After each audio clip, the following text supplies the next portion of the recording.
a werewolf shifter romance audiobook written by Mr. V. Prologue. The last perfect moment I remember is a sensation. The steady rhythm of her heartbeat against my back as I dozed in the afternoon sun. I was only 7 years old, small enough to fit in the curve of her body as we lay in the wildflower meadow behind our cottage. My mother's fingers combed gently through my hair, and the world smelled of honeysuckle and summer grass. My father's laughter drifted from the garden where he worked, a deep rumbling sound that made everything feel safe. It was an ordinary moment, a precious, fragile pocket of peace that I would have given anything to stay in forever. That was before everything shattered. The attack came at twilight. No warning, no mercy. One moment, my father was closing the garden gate, dirt still on his hands. The next, they were on him, wolves with silver-gray pelts and eyes like chips of ice. I remember my mother's scream, high and sharp as breaking glass. I remember her shoving me toward the root cellar, her hands shaking so hard she could barely lift the door. "Hide, Kira," she gasped, her voice cracking with terror. "Don't make a sound. Don't shift. Promise me you'll survive this." I promised. I always kept my promises to her. The cellar door slammed shut above me, plunging me into darkness thick as tar. Through the cracks in the floorboards, I saw flashes, fur and blood and moonlight. I heard sounds I still hear in my nightmares. My father's defiant roar cut short. My mother's final, desperate snarl. Then silence. A silence so complete it felt like the world had ended. I stayed hidden for 2 days, curled in the dark with my mother's last words echoing in my head. When I finally emerged, hollow-eyed and shaking, the cottage was ash. My parents were gone. The Iron Peak Pack enforcers had taken their bodies, erased all evidence they'd ever existed. I learned later what had happened. My father had witnessed something he shouldn't have, a deal between our Alpha and a human weapons trader. To protect the secret, the Alpha had declared my parents traitors and sent his enforcers to eliminate the problem. We were collateral damage in someone else's game. I ran that night. I ran until my feet bled and my lungs burned. I ran until I couldn't remember what my mother's laugh sounded like, only her final command. Survive. For 12 years, survival was all I knew, and I was good at it. Until the night I caught his scent on the wind, and everything I'd built came crashing down around me. Chapter 1. The blade moved like an extension of my arm, whistling through the pre-dawn air in practiced arcs. Sweat plastered my tank top to my skin despite the mountain chill, my muscles burning with the familiar ache of exertion. The packed earth floor of my salvaged trailer was worn smooth from years of this same ritual. Train until the nightmares fade, until my body is too exhausted to remember. I spun, dropped low, and drove the blade toward an imaginary opponent's knee. Recovery. Pivot. Strike. This was survival. This was control. This was the only way to stay sharp enough to live alone in the wastes, the unclaimed territory between pack lands where rogues either learned to fight or learned to die. My home was a gutted Airstream trailer I'd found half buried in a ravine 6 years ago. I'd hauled it up here to a plateau so remote that even the territorial markers of the nearest packs were miles away. I'd patched the roof, reinforced the walls, and turned it into a fortress. Solar panels I'd scavenged powered a single light and a hot plate. A rainwater collection system fed a jerry-rigged shower. It wasn't much, but it was mine. I finished my forms and wiped the blade clean, my breath misting in the cold air. Through the trailer's small window, I could see my handmade map tacked to the wall. A patchwork of leather scraps and charcoal markings showing the territories I avoided. Iron Peak Pack to the north, the ones who'd killed my family. Silvercrest Pack to the east, known for their brutal enforcement of pack law. Moonshadow Pack to the west, ruled by an Alpha so paranoid he executed rogues on sight. And in the center, my little gray area. My sanctuary. I was just reaching for my water bottle when it hit me. The dizziness came first, a sudden tilting of the world that made me grab the counter for support. Then came the scent. It poured through my senses like liquid smoke, so vivid and overwhelming that for a moment I forgot where I was. Cedarwood and storm rain. Leather and something wild, like lightning about to strike. My knife clattered to the floor. My legs went weak. Not again. Not now. The phantom scent had started appearing 8 months ago. At first, it was just a whisper on the edge of sleep, so faint I thought I'd imagined it. But it had grown stronger, more insistent. Now it ambushed me in broad daylight, leaving me gasping and disoriented, my body responding to something that wasn't there. I pressed my palms to my temples, trying to ground myself in reality. The scent wasn't real. It was stress, isolation, my mind playing tricks. But my wolf, the beast I kept ruthlessly contained, stirred deep in my chest. A low, yearning whine that made my teeth ache. "Stop!" I growled at myself, at the phantom, at the traitorous animal inside me. "It's not real." But even as I said it, a memory surfaced, something old Vera had told me years ago. Vera was a hedge who lived on the edges of Silvercrest territory. She'd taught me which herbs could mask a shifter's scent from trackers, which roots could induce a fever that felt like silver poisoning to throw off hunters. She'd kept me alive through 3 hard winters when I was barely 15. She'd also told me stories by her fire. Stories of soul bonds that transcended distance. Of mates who could sense each other before they ever met. "Some wolves are tied by threads you can't see, girl," Vera had rasped, her rheumy eyes reflecting the flames. "You can run from your pack. You can hide from your enemies. But you can't hide from your own spirit when it recognizes its other half. The bond will find you, whether you want it to or not." I'd laughed at her then, dismissed it as superstition meant to comfort lonely wolves. I wasn't laughing now. The scent faded slowly, leaving me trembling and hollow. I retrieved my knife from the floor and sheathed it with shaking hands. I needed supplies. Food, ammunition for my hunting rifle, medical supplies. Which meant a trip to the human settlement at the base of the mountains. The only place where a rogue could trade without pack interference. I didn't want to go. Every instinct screamed at me to stay hidden, to wait out whatever this was. But survival didn't care about comfort. I grabbed my pack, checked my weapons, and headed for the door. The autumn sun was just cresting the peaks, painting the sky in shades of amber and blood. I had no idea I was walking straight into the trap that would end everything. Chapter 2. The human settlement of Ashford huddled in the valley like a nervous animal trying not to be noticed. It existed in the gray space between pack territories. Officially neutral ground where humans and shifters could trade without bloodshed. The reality was more complicated. Everyone knew the packs watched Ashford. Everyone knew that neutral meant no open warfare. Not safe. I kept my hood up as I navigated the crowded weekend market, my pack heavy with the furs I'd spent the last month trapping and curing. The air was thick with competing smells, fried food from vendor carts, vehicle exhaust, unwashed bodies packed too close together. It set my teeth on edge after the clean silence of the mountains. But I'd learned to blend in. Just another drifter passing through, nothing worth remembering. I found my usual trader, a grizzled man named Cole who never asked questions and always paid fair prices. He examined my furs with practiced efficiency, grunting approval at the quality of the tanning. "Rabbit fox 2 Martin," he muttered, his fingers assessing the pelts. "Clean work. No trap damage." We negotiated quickly. I left his stall with cash in my pocket and a mental list of what I needed. Flour, salt, coffee, ammunition, antibiotics from the black market pharmacist who operated out of a back alley.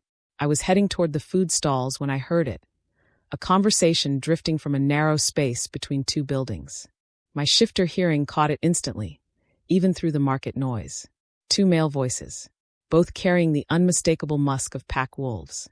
"Moving faster than expected," one said, his tone urgent and low. "The Convergence isn't just talk anymore. They've got backing from 3 of the major packs." "Christ," the second man breathed. "How many have they taken?" 17 that I know of. Probably more. Any unmated female without clear pack protection is fair game. They're calling it consolidation of resources. The bitter sarcasm was clear. "My sister. They took her 3 nights ago from the edge of our territory. Said she was unclaimed waste. She's 19, Marcus. 19. The words hit me like a physical blow. I froze, my hand tightening on the strap of my pack. "The auctions are getting bigger," the first man continued. "They're setting up a permanent facility. Not just unmated females anymore either. They're targeting anyone they classify as rogue threat. Word is they're working with human contractors now. Professional trackers." My blood turned to ice. I'd heard whispers of the Convergence. A coalition of traditionalist alphas who believed the old ways were eroding. They wanted a return to absolute pack authority, arranged matings, iron control. But I'd thought it was just rhetoric, the kind of posturing powerful wolves engaged in to feel important. This wasn't posturing. This was organized, systematic hunting. And I was exactly the kind of target they wanted, unmated, unprotected, living outside pack law. I forced myself to keep moving, to not draw attention by standing still. But my mind was racing, recalculating every assumption about my safety. Then a new scent cut through the market chaos. It wasn't human. It wasn't the ordinary musk of the pack wolves who occasionally passed through Ashford. It was sterile, wrong, like antiseptic and gun oil and something chemical that made my skin crawl. I turned slowly, scanning the crowd, and I saw them. 2 men standing near the fountain at the market center.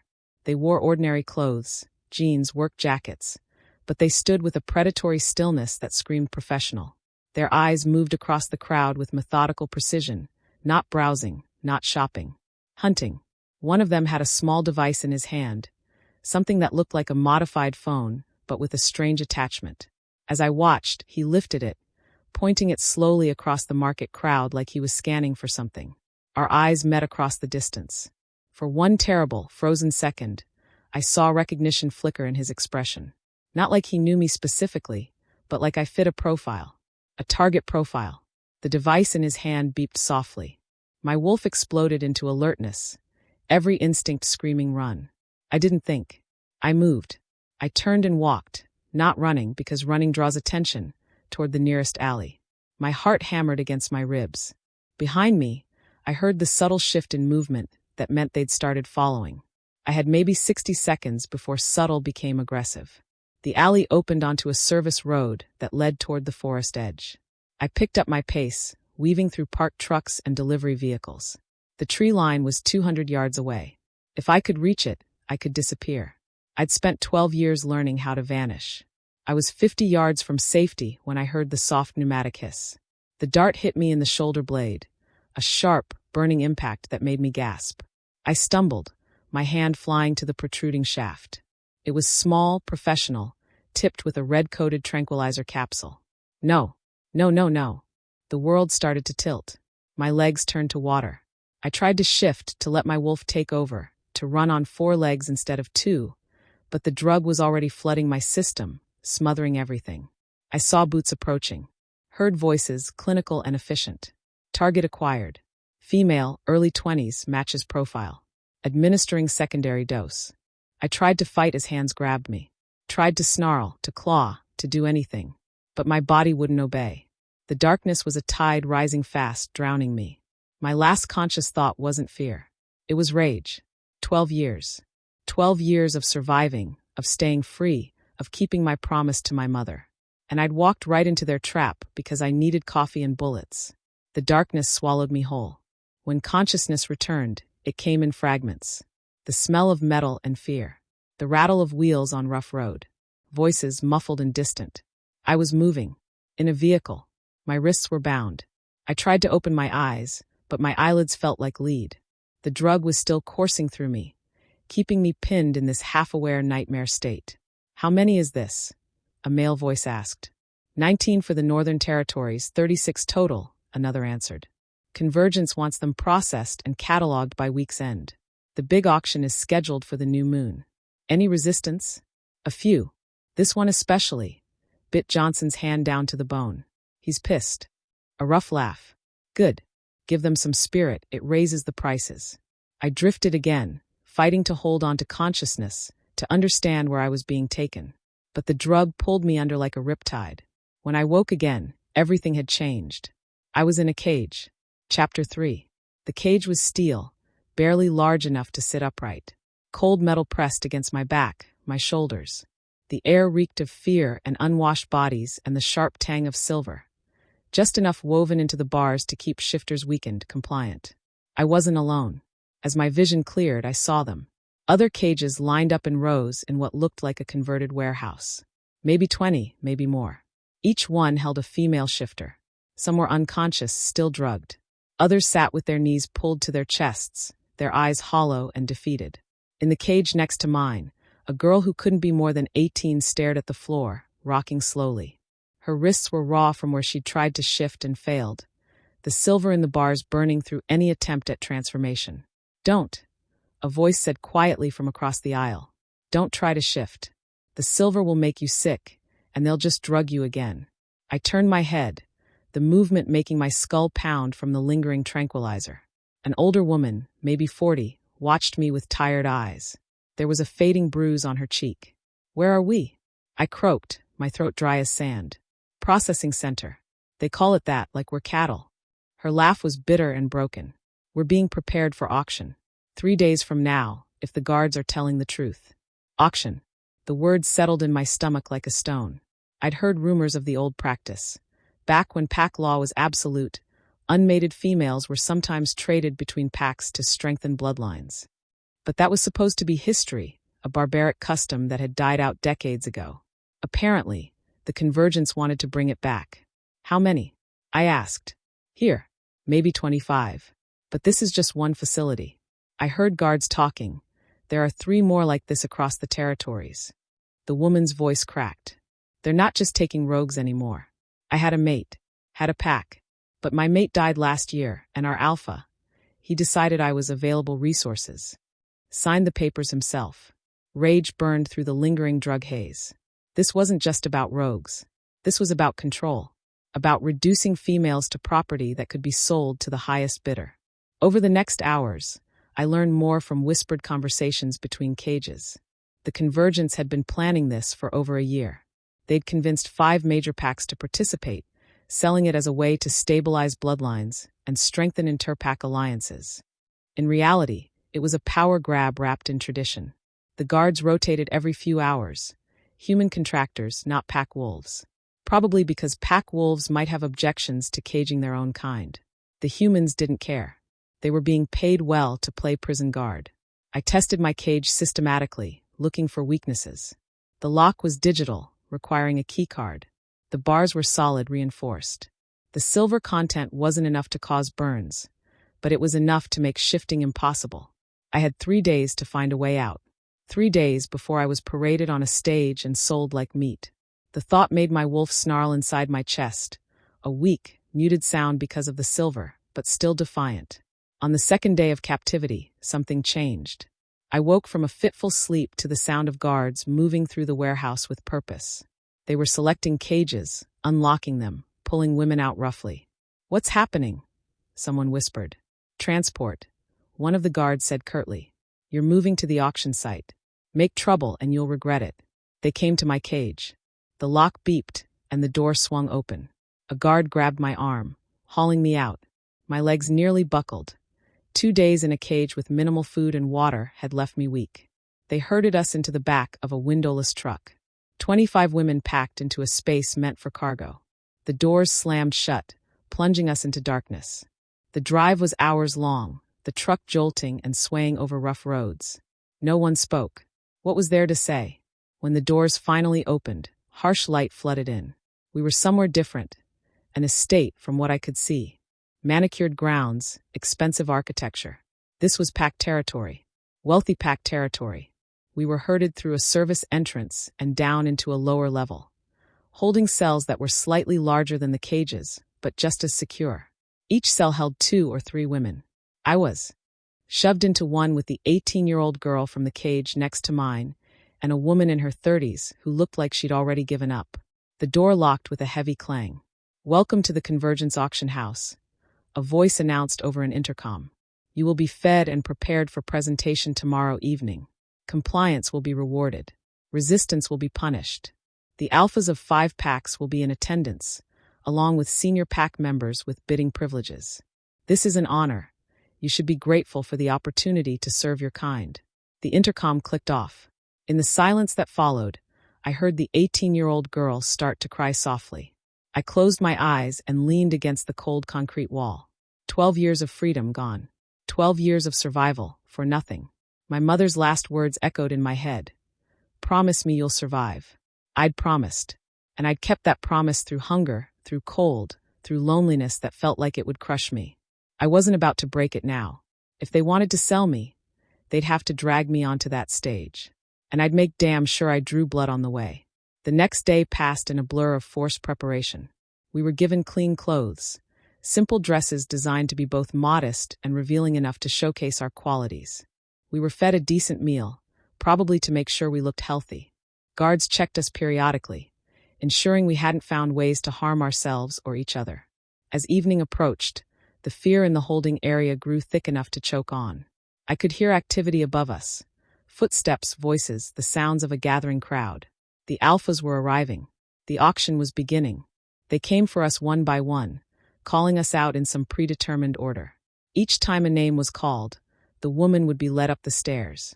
We'd hear the muffled sounds from above, an announcer's voice, sometimes applause, sometimes bidding. Then the woman wouldn't come back. The 18-year-old was called. She looked at me with wide, terrified eyes as the guards pulled her toward the stairs. "Don't let them break you," I told her fiercely. "No matter what happens. Survive." She nodded, tears streaming down her face, and then she was gone. I sat in the cell, my muscles coiled tight, my mind racing through scenarios. When they called my name, I would fight. I would. The scent hit me with the force of a physical blow. Cedarwood and storm rain. Leather and lightning. But this time, it wasn't a phantom. It wasn't my imagination. It was real. He was here. My wolf went insane, throwing herself against the interior cage of my ribs. A sound escaped my throat, half snarl, half whine, that I couldn't control. No, not now. Not here. But my body didn't care about my denial. My skin felt like it was on fire. My senses sharpened until I could hear heartbeats in the room above, could smell individual scents through layers of concrete. The mate bond, dormant and theoretical for 8 months, suddenly roared to life with terrifying intensity. He was here, my mate, the male my wolf had been calling to in dreams, and I was about to be sold to the highest bidder. The guard appeared at my cell door. "Kira Thorne," he called. "You're up." My legs moved on autopilot as I was escorted to the stairs. With each step, the scent grew stronger, until it felt like I was drowning in it. At the top of the stairs, a curtain separated the backstage area from the auction hall. I could hear the crowd now. Dozens of voices, the clink of glasses, the atmosphere of a twisted social event. The announcer's voice boomed. "And now, our final offering of the evening, a rare find, gentlemen. A true wild rogue, never pack-claimed, never broken. Some spirit for an alpha strong enough to tame her." The curtain parted. Hands pushed me forward onto a raised platform under blinding lights. The room fell silent, and I looked out into the crowd of alphas, pack leaders, and wealthy shifters. My eyes scanned the sea of faces, some leering, some calculating, some bored. Then my gaze locked onto his. He sat in the front row, perfectly still in a way that made everyone around him seem frantic by comparison. Dark hair, sharp features, and eyes the color of smoke and steel. He wore authority like a second skin. This was an alpha, no question. The moment our eyes met, the world shattered. The bond didn't snap into place gently. It detonated like a bomb, flooding my system with sensations so overwhelming I nearly collapsed. I felt his shock, his recognition, his immediate visceral possession roaring through the connection between us. And beneath it all, I felt something that terrified me more than anything. His righteous fury at seeing me on this stage. He surged to his feet, his movement causing a ripple through the crowd. But I didn't see salvation in his eyes. I saw ownership. I saw an alpha who'd just found something he considered his, and someone else was trying to sell it. Every instinct I had screamed at me, run. The bond was real. The mate was real. And I would rather die than let him claim me. Chapter 4. Time fractured into crystalline shards of sensation. The bond was a living wire between us, crackling with information I didn't want and couldn't block. I felt his shock ricochet through my nervous system. I felt his wolf surge forward, a massive presence that made my own animal cower and preen simultaneously. I felt his absolute conviction that I belonged to him. The auctioneer, oblivious to the seismic shift happening in his audience, continued his spiel. "Shall we start the bidding at 300 sovereigns? A steal for such untamed potential. 1,000. A voice called from the left side of the room. An older alpha with graying temples and cruel eyes. "I'll enjoy breaking her." My stomach turned to ice. 1,500, another voice countered. "Iron Peak Pack has need of fresh bloodlines." Iron Peak, the pack that killed my parents. Red crept into the edges of my vision. My hands, hanging at my sides, curled into claws. The silver-laced restraints they'd fitted around my wrists burned, but I barely felt it through the rage. Through the bond, I felt his fury spike to match mine. The gray-eyed alpha in the front row hadn't moved, hadn't spoken, but the air around him had gone dangerous. Wolves near him shifted uncomfortably, their animals recognizing a predator in their midst. 2,000 from Silvercrest. 10,000.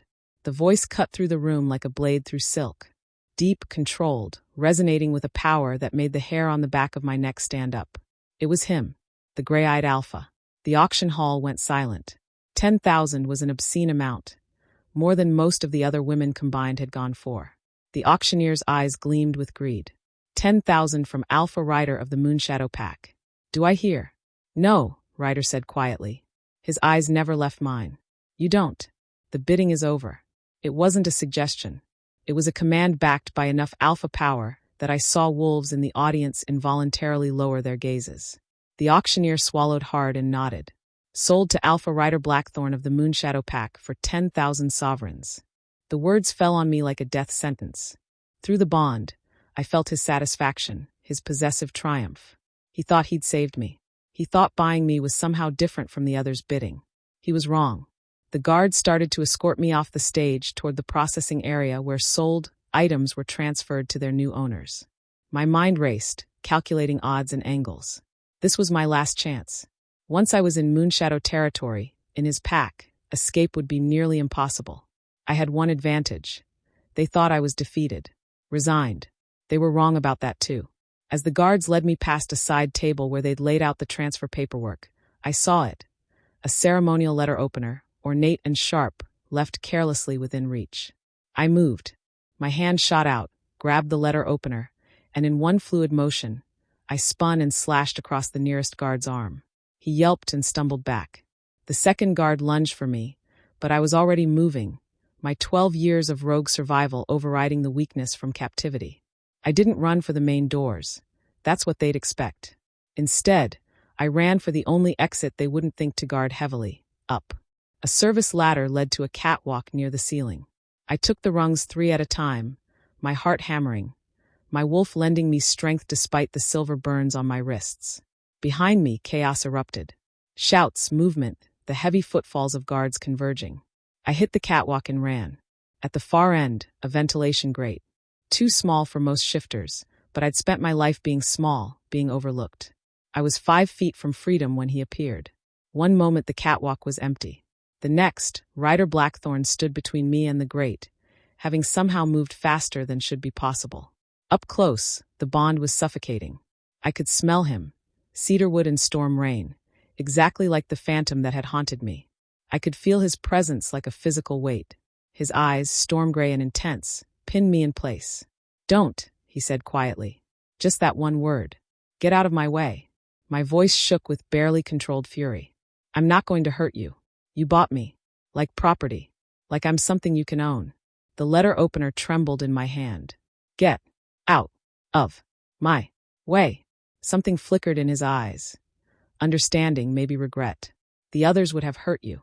Broken you. I'm not. You're all the same. I cut him off.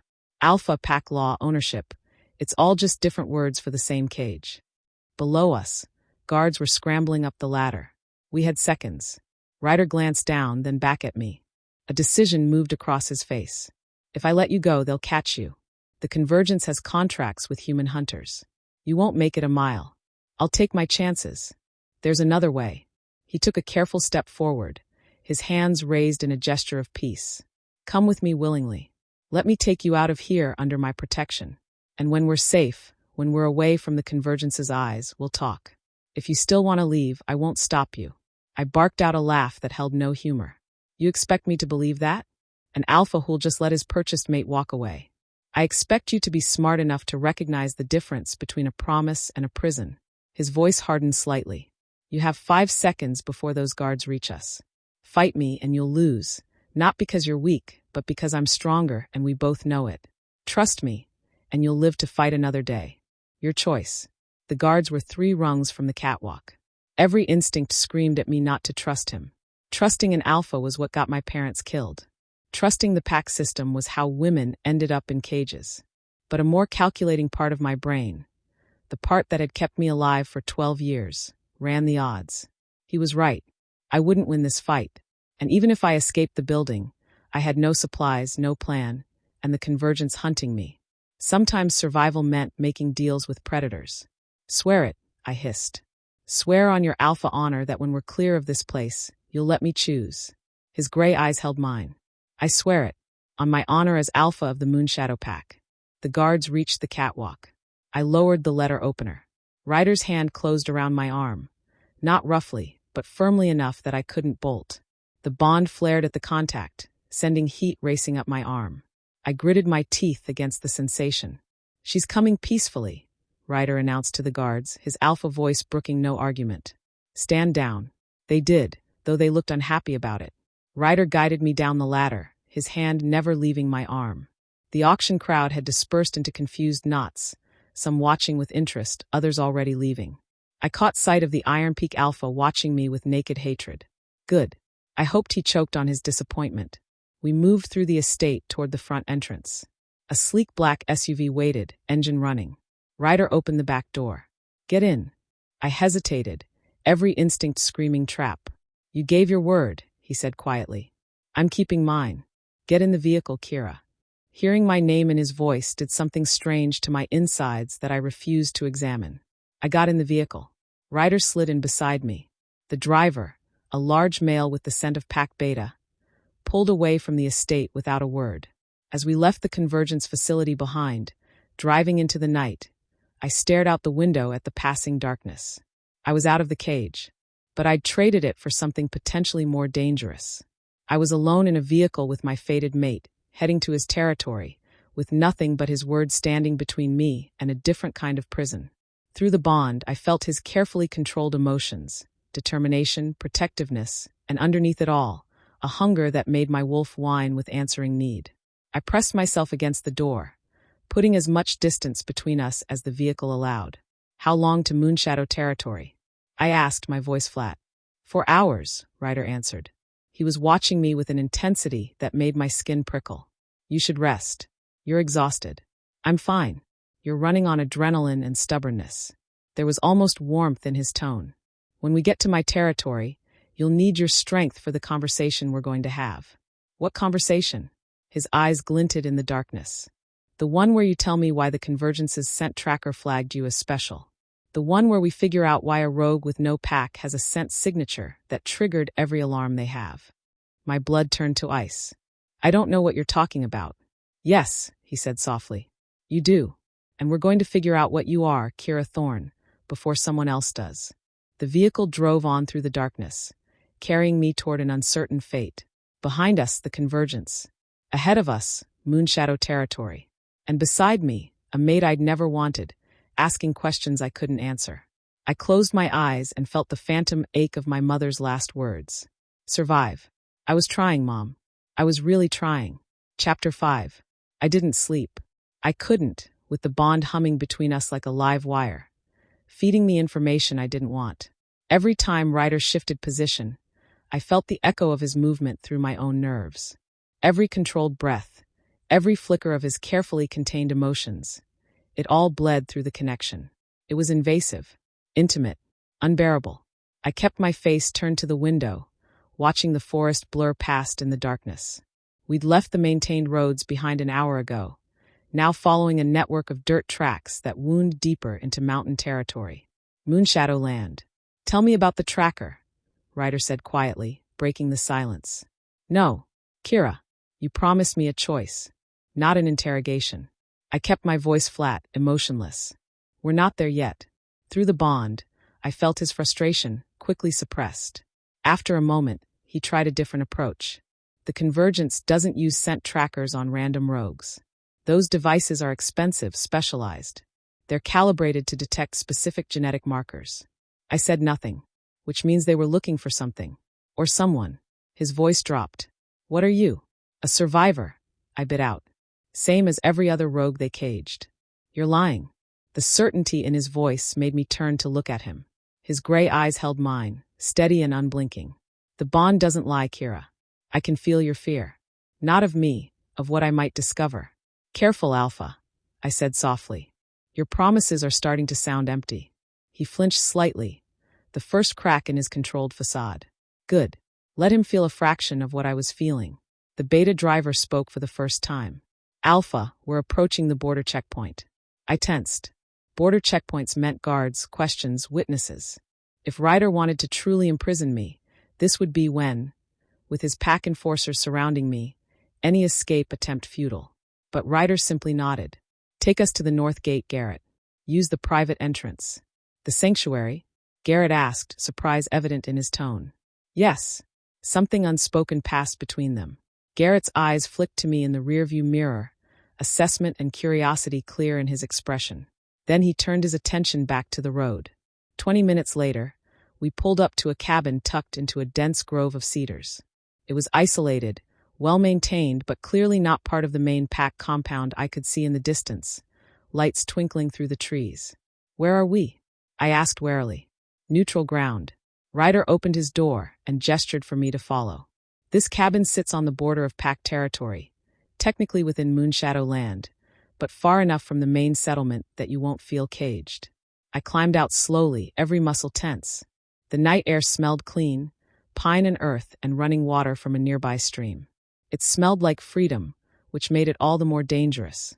Easy to let your guard down in a place that felt safe. Garrett departed with a respectful nod, the SUV's taillights disappearing back down the rough track, leaving me alone with Ryder. He unlocked the cabin and pushed the door open, but didn't immediately enter. Instead, he stepped back, giving me space. Go ahead. Look around. Satisfy yourself that it's not a trap. I moved past him carefully, keeping distance between us. The interior was simple. One large room with a kitchenette, a fireplace, a comfortable-looking couch. A single door led to what looked like a bedroom and bathroom. Windows on 3 sides, no bars. The lock on the main door was simple, easily picked or broken. The pantry's stocked, Ryder said from the doorway. There's a shower, clean clothes in the bedroom dresser. And this. He pulled a small silver key from his pocket and set it on the table. Unlocks the silver restraints. I stared at the key, then at him. Why? The question escaped before I could stop it. Because you're not my prisoner. He met my gaze evenly. You're my mate. There's a difference. Your mate who you bought at auction. My mate who I kept from being sold to wolves who would have hurt her. His voice hardened. Do you know what Alpha Garrett of Iron Peak would have done to you? He has a reputation. He enjoys breaking spirited females. You would have been shattered within a week. So I should be grateful? The rage I'd been suppressing bubbled up. I should thank you for buying me before someone else could. No, Ryder said quietly. You should use the key, eat something, and rest. Because tomorrow, we're going to have a very different conversation. He turned to leave. Wait. The word came out before I could stop it. You're leaving? I gave you my word that you'd have a choice. That includes choosing whether you want me in the same room. He paused in the doorway. I'll be outside, 50 feet away, on the porch. Close enough to hear if you need help. Far enough to give you space. And then he was gone, the door closing softly behind him. I stood frozen in the empty cabin, my mind reeling. This wasn't how alpha behavior was supposed to work. Alphas took. They commanded. They didn't walk away from their mates.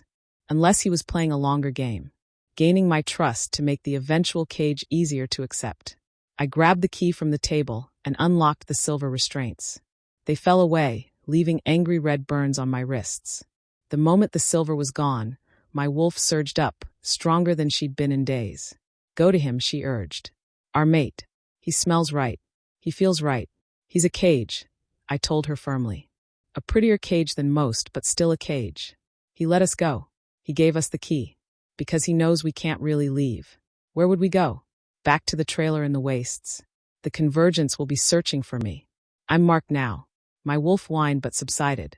I moved through the cabin systematically, checking for hidden cameras, listening devices, anything that would make this a different kind of trap. I found nothing. Just a well-stocked, comfortable cabin in the woods. The shower called to me. Days of cage grime coating my skin. I hesitated, then locked myself in the bathroom. The water was hot, almost scalding. I stood under the spray until it ran cold, washing away layers of fear and humiliation. When I emerged, I found the promised clothes, soft cotton shirts, worn jeans, thick socks. They smelled clean and faintly of cedar. His scent. I dressed quickly, trying to ignore how much my wolf preened at wearing something that carried his smell. The pantry held real food. Not the protein bars and foraged roots I'd lived on for years, but actual meals. I made a sandwich mechanically, forcing myself to eat even though my stomach was in knots. Through the window, I could see Ryder on the porch. He'd shifted position so his back was to the cabin, giving me privacy even though I knew his alpha hearing meant he could track every move I made inside. The bond pulled at me, a constant ache, wanting me to go to him, to close the distance, to give in to what my wolf insisted was right and natural and safe. I turned away from the window and moved to the bedroom. The bed was large, covered in heavy quilts that looked handmade. The room smelled like cedar and something else, a faint musk that my wolf identified immediately.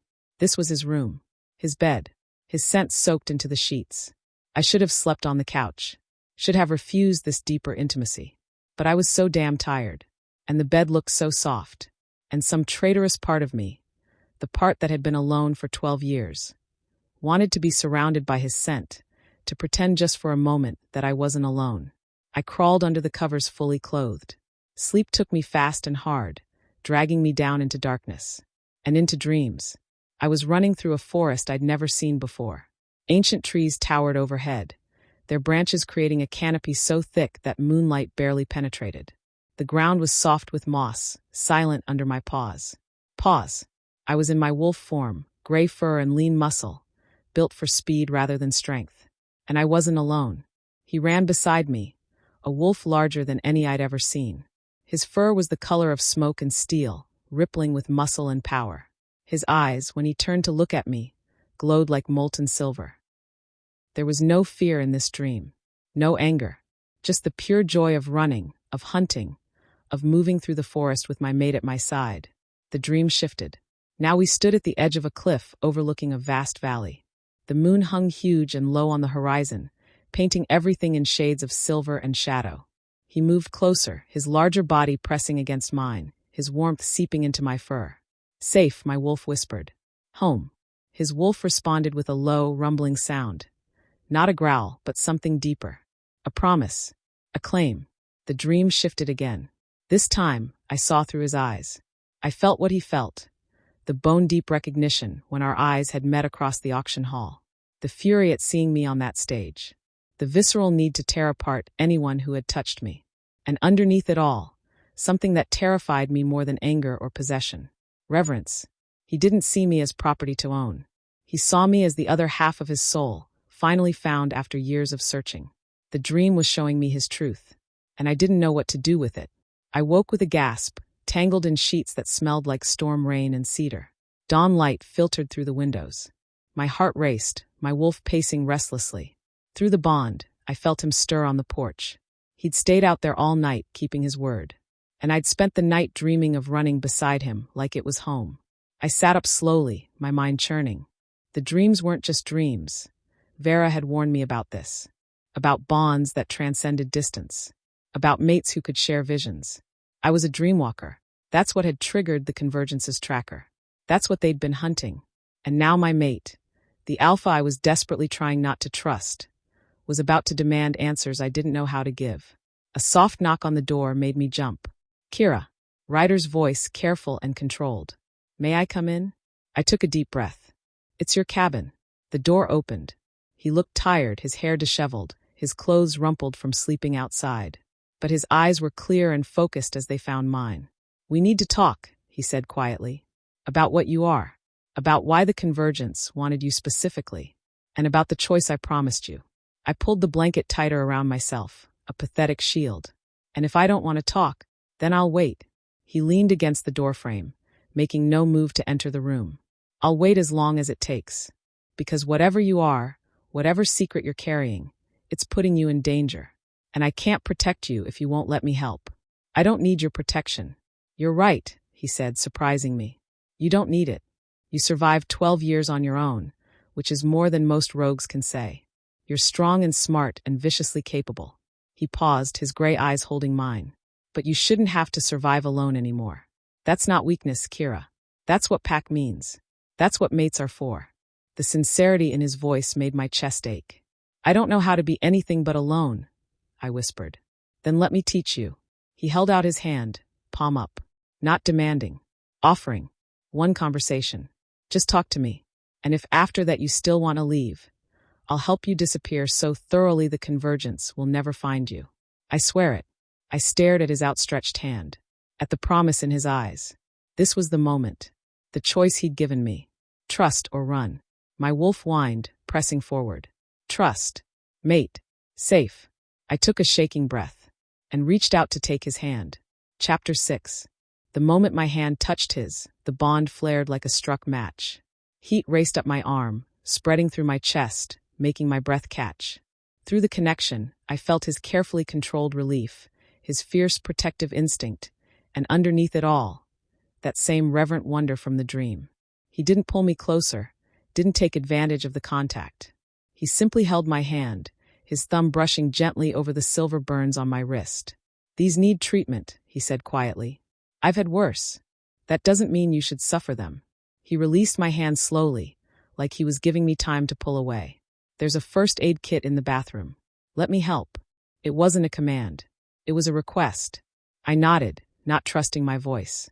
He retrieved the kit and gestured to the couch. I sat, acutely aware of his every movement as he settled beside me. Close enough to work, far enough to not crowd. He opened an antiseptic wipe, the sharp chemical smell cutting through the cedar and storm rain scent. This will sting, he warned. It did, but I didn't flinch as he cleaned the burns with careful, practiced movements. His hands were large, calloused from work, but surprisingly gentle. How long have you been alpha? I asked, needing to fill the silence. 6 years. I inherited the position when my father died. His voice was neutral, but I felt the complicated tangle of emotions through the bond: grief, responsibility, determination. He was a good leader. Fair. Strong. He taught me that power without honor is just tyranny. Not all alphas believe that. No, Ryder agreed. They don't, which is why the Convergence gained so much support so quickly. There are those who miss the old ways, absolute authority, unquestioned obedience. They see modernization as weakness. He applied a healing salve to my wrists, the cool gel soothing the burns immediately. My father believed that true strength came from willing loyalty, not forced submission. I've tried to honor that philosophy. Is that why you didn't use your alpha command on me? I asked. You could have, at the auction. Could have made me comply. His hands stilled. Yes, I could have. And it would have been easier.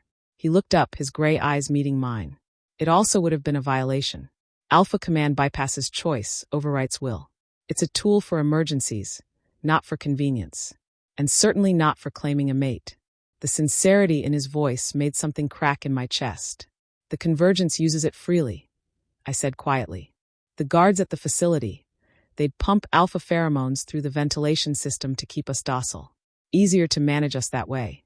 Rage flickered through the bond, quickly suppressed. That's illegal under pack law. The Convergence doesn't care about pack law. They're rewriting it. I pulled my hands back, tucking them against my chest. That's what this is really about, isn't it? The auctions are just the beginning. They want to roll back a century of progress, return to a time when alphas were absolute monarchs and everyone else was property. Yes, Ryder said grimly, and they're using fear and tradition to build support. 5 major packs have already joined them publicly. More are considering it. He leaned back against the couch, exhaustion evident in the lines around his eyes. Moonshadow refused their invitation. We've been considered rebels because of it. Dangerous position to be in. It's the right position. He turned to look at me. Which brings us back to you. The Convergence doesn't waste resources hunting random rogues. Those trackers cost more than most wolves make in a year. They were looking for someone specific. My stomach tightened. How do you know about the trackers? Because I've been investigating the Convergence for 8 months. Ever since they approached me about joining their coalition. His voice was carefully controlled. They're not just targeting unmated females, Kira. They're searching for something. Someone. They kept mentioning genetic anomalies and bloodline preservation. At first, I thought it was just eugenics rhetoric. But then I saw the technology they were using. He leaned forward, his intensity pinning me in place. Those trackers don't just detect shifters. They detect specific genetic markers. Rare abilities that manifest in maybe 1 shifter per generation. The words hung in the air between us. I don't know what you're talking about, I said, but my voice wavered. You're a terrible liar. There was no accusation in his tone, just statement of fact. When we touched, when the bond activated, I felt something. Not just the mate connection. Something else. Something that hummed beneath your skin like electricity. Through the bond, I felt his certainty. He knew. Maybe not all of it, but enough to be dangerous. Tell me, he said quietly. What are you? I could run. Could bolt for the door, shift, disappear into the forest. He'd promised not to stop me. But I was tired. So desperately tired of running, of hiding, of carrying this secret alone. My mother called it dreamwalking. I heard myself say. The words felt like betrayal and relief in equal measure. I can enter dreams, share visions, project emotions and memories into other wolves' minds.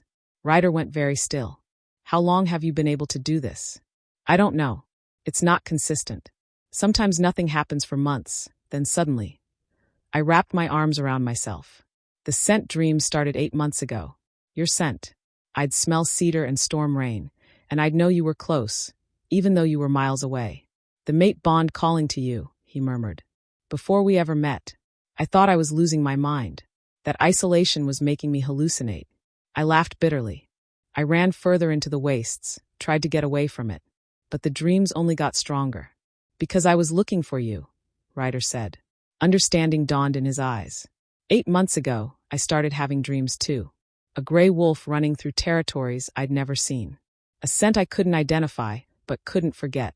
I thought it was just wishful thinking. The mate instinct manifesting as fantasy. We stared at each other, the implications settling between us.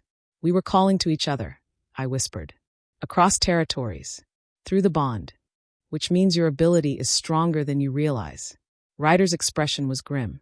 If the Convergence knows about dreamwalkers, if they understand what you can do, they'd want to weaponize it, I finished. The pieces clicked into place with sickening clarity. A dreamwalker could break an enemy's mind, could plant false memories, manipulate emotions, turn allies against each other. Or, Ryder said quietly, could unite fractured packs by sharing truth. Could expose corruption by forcing wolves to see reality instead of propaganda. Our eyes met. The same realization hit us both simultaneously.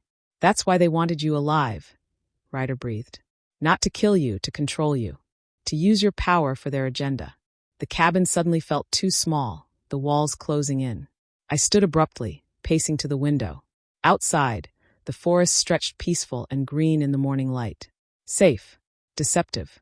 They'll come for me, I said flatly. The Convergence. They invested too many resources to just let me disappear. I know. Ryder stood, moving to stand beside me at the window. Not touching, but close enough that I could feel his warmth. Which is why you need to make a choice. I turned to look at him. You can run, he said. I'll help you. I have contacts in the Northern Territories, beyond pack law jurisdiction. I can get you papers, money, a new identity. You could disappear. Or, his gray eyes held mine. Or you can fight. Stay here in Moonshadow Territory. Let me teach you to control your power instead of fearing it. And when the Convergence comes, because they will come, we face them together. You mean I use myself as bait? Let them come to Moonshadow Territory, so you can fight them on your terms. I mean, we give them a target they can't ignore, then show them that some wolves bite back. His voice was hard as stone. The Convergence is built on fear and secrecy. They thrive in shadows.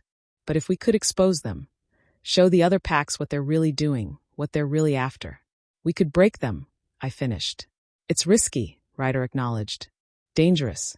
You'd be putting yourself directly in their crosshairs. I've been in their crosshairs since birth, I said bitterly. Being hunted is nothing new. But you wouldn't be alone this time. He turned to face me fully. That's the difference. You'd have pack, warriors, resources. Me, the mate. The word hung unspoken between us. Why? I asked. Why risk your pack for a rogue you? The mate bond is part of it, he admitted. I won't lie. Every instinct I have is screaming at me to keep you safe. But that's not the only reason. He gestured to the forest beyond the window. I have 200 wolves in my pack. Families. Children. If the Convergence succeeds, if they manage to roll back pack law to where it was a century ago, my wolves lose everything. Females lose autonomy. Males lose the right to choose their mates. Children are reduced to assets for breeding programs. His voice dropped. I'm not fighting for you, Kira. I'm fighting with you. Because what they're doing, what they want to create, is an abomination. And if there's a chance your power could help stop them, then yes, I'll risk everything to make that happen.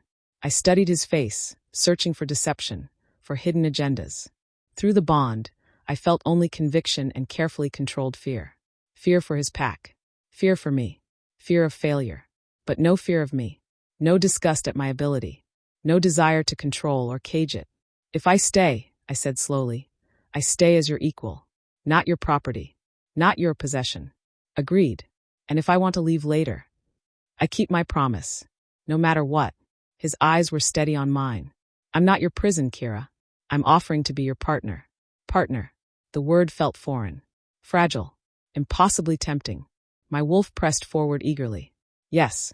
Stay. Fight. Mate. I took a shaking breath. I need time. To think. To train. To understand what I can actually do with this power before I try using it as a weapon. You'll have it. Ryder nodded. However long you need. But there's something else you should know. The bond flickered with apprehension. What? The Convergence is planning something big. In 2 weeks, they're hosting a summit. All the allied packs gathering at a central location. They're calling it a unification ceremony. But my intelligence suggests it's really a power consolidation. They'll be formalizing new laws, setting up permanent auction houses, establishing a ruling council. He paused. If we're going to strike at them, that summit is our best chance. Maximum exposure, maximum impact. 2 weeks, I breathed. You want me to master an ability I barely understand in 2 weeks? I want us to have a chance, Ryder corrected. Even a small one. Because if that summit succeeds, the Convergence becomes untouchable. I turned back to the window, my mind reeling. 2 weeks to train. 2 weeks to decide if I could trust this alpha who smelled like storm rain and spoke of partnership instead of ownership. 2 weeks to become either a weapon or a target. There's someone I need you to meet, Ryder said quietly. An elder in my pack. She's a healer, but she also knows the old stories. The forgotten histories.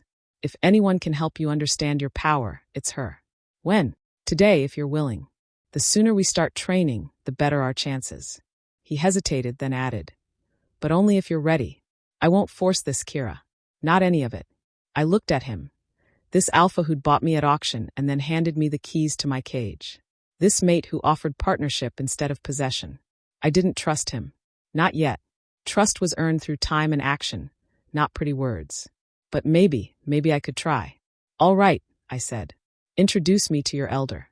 Let's see what she knows about dreamwalkers. Relief flooded through the bond, quickly suppressed. Thank you, Ryder said quietly, for taking the chance. Don't thank me yet, I warned. If this goes wrong, if your pack gets hurt because of me, then we'll face it together. He held my gaze. That's what partnership means. Outside, a bird called, clear and bright in the morning air. The forest was waking up, oblivious to the storm brewing between packs, between old ways and new. I'd spent 12 years surviving alone. Now I was about to try something far more terrifying, trusting someone else to stand beside me. The question was whether I'd survive long enough to find out if that trust was misplaced. Chapter 7. The walk to the main pack compound was shorter than I expected. Maybe 20 minutes through dense forest following a well-worn trail. Ryder kept a respectful distance ahead, giving me space while still clearly protective. Every few minutes, his eyes would sweep the trees, checking for threats I couldn't sense. Through the bond, I felt his hyper-awareness. His wolf was on high alert, scanning for any danger to its mate. The thought should have irritated me. Instead, it was oddly comforting. No, I told myself firmly. Comfort leads to complacency. Complacency gets you caged. But my traitorous wolf just hummed with contentment at having our mate nearby. As we emerged from the tree line, I got my first real look at Moonshadow territory. It wasn't what I expected. Instead of the fortified compounds I'd seen from a distance when scouting other pack lands, Moonshadow looked almost normal. Houses scattered through clearings connected by paths. A central square with what looked like a community building. Children playing near a creek, their laughter carrying on the morning air. It looked like a town, not a military installation.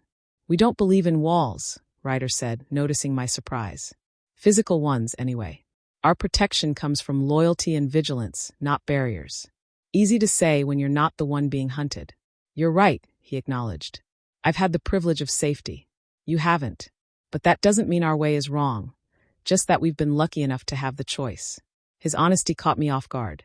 Most alphas would have gotten defensive, asserted their superiority. Ryder just accepted the validity of my experience. We passed several pack members on the way to the central square. Every single one stopped to stare. Word had clearly spread. The alpha had brought home a rogue. I kept my chin up, my posture defensive, daring any of them to comment. Instead, most nodded respectfully. A few smiled. One older male even dipped his head slightly, a gesture of welcome, not submission. They know who I am, I said quietly. What I am. They know you're under my protection, Ryder corrected. That's all they need to know for now. The rest, that's your story to share, if and when you choose. We stopped outside a small cottage set slightly apart from the others. Herbs hung drying from the eaves, and the garden was filled with plants I recognized from Vera's teachings. Healing herbs, protective charms, things that walked the line between medicine and magic. This is Elder Sage's home, Ryder said. She's been with Moonshadow for longer than anyone can remember. Some say she was here before the pack even formed. How old is she? No one knows, and no one's brave enough to ask. There was fondness in his voice. She's unique, brilliant, sometimes frustrating. But if anyone can help you understand your gift, it's her. Before he could knock, the door swung open. The woman who stood there was ancient. Her face a roadmap of wrinkles, her hair white as snow and hanging in a single long braid. But her eyes were sharp and clear, the pale blue of winter ice. Those eyes landed on me and went wide. Well, she breathed. I'll be blessed by the moon herself. She stepped forward with surprising speed and grabbed my face in both hands, turning my head from side to side. Her touch was dry and papery but firm. I froze, unsure whether to pull away or submit to the inspection. Sage, Ryder said carefully. This is. I know who she is, boy. Or rather, what she is. Sage released me and stepped back, her expression somewhere between awe and excitement. A dreamwalker. A true one, not just a sensitive. I can feel the potential rolling off her like heat waves. You've met dreamwalkers before? I asked, finding my voice. Met one. 70 years ago. She was the last, as far as I knew. Sage's eyes gleamed. Until you. She ushered us inside with impatient gestures. The cottage was exactly what I expected. Dried herbs everywhere, shelves crammed with jars and bottles, books stacked in precarious towers. It smelled like sage and cedar and old paper.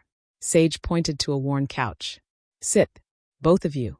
We have much to discuss and little time to waste. Ryder and I sat, the proximity making my skin prickle with awareness. Sage settled into a rocking chair across from us, her keen eyes studying me with unnerving intensity.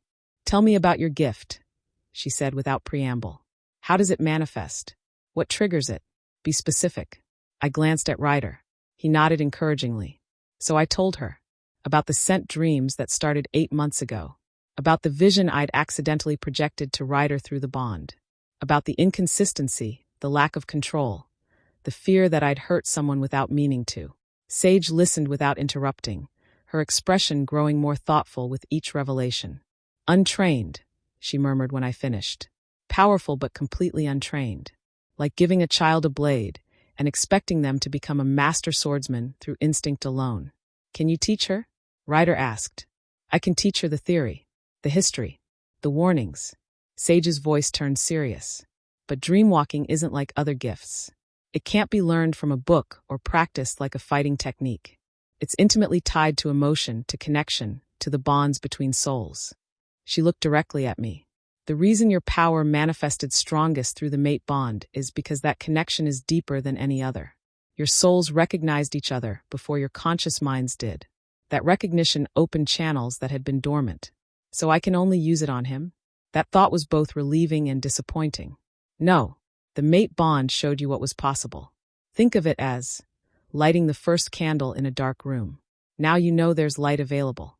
You just need to learn how to access it without the mate bond as a conduit. Sage stood and moved to one of her cluttered shelves, pulling down a leather-bound journal, so old it looked like it might crumble at a touch. She handled it reverently, flipping to a specific page. This is the account of Lionel Storecaller, the dreamwalker I met 70 years ago. She documented her abilities extensively before she died.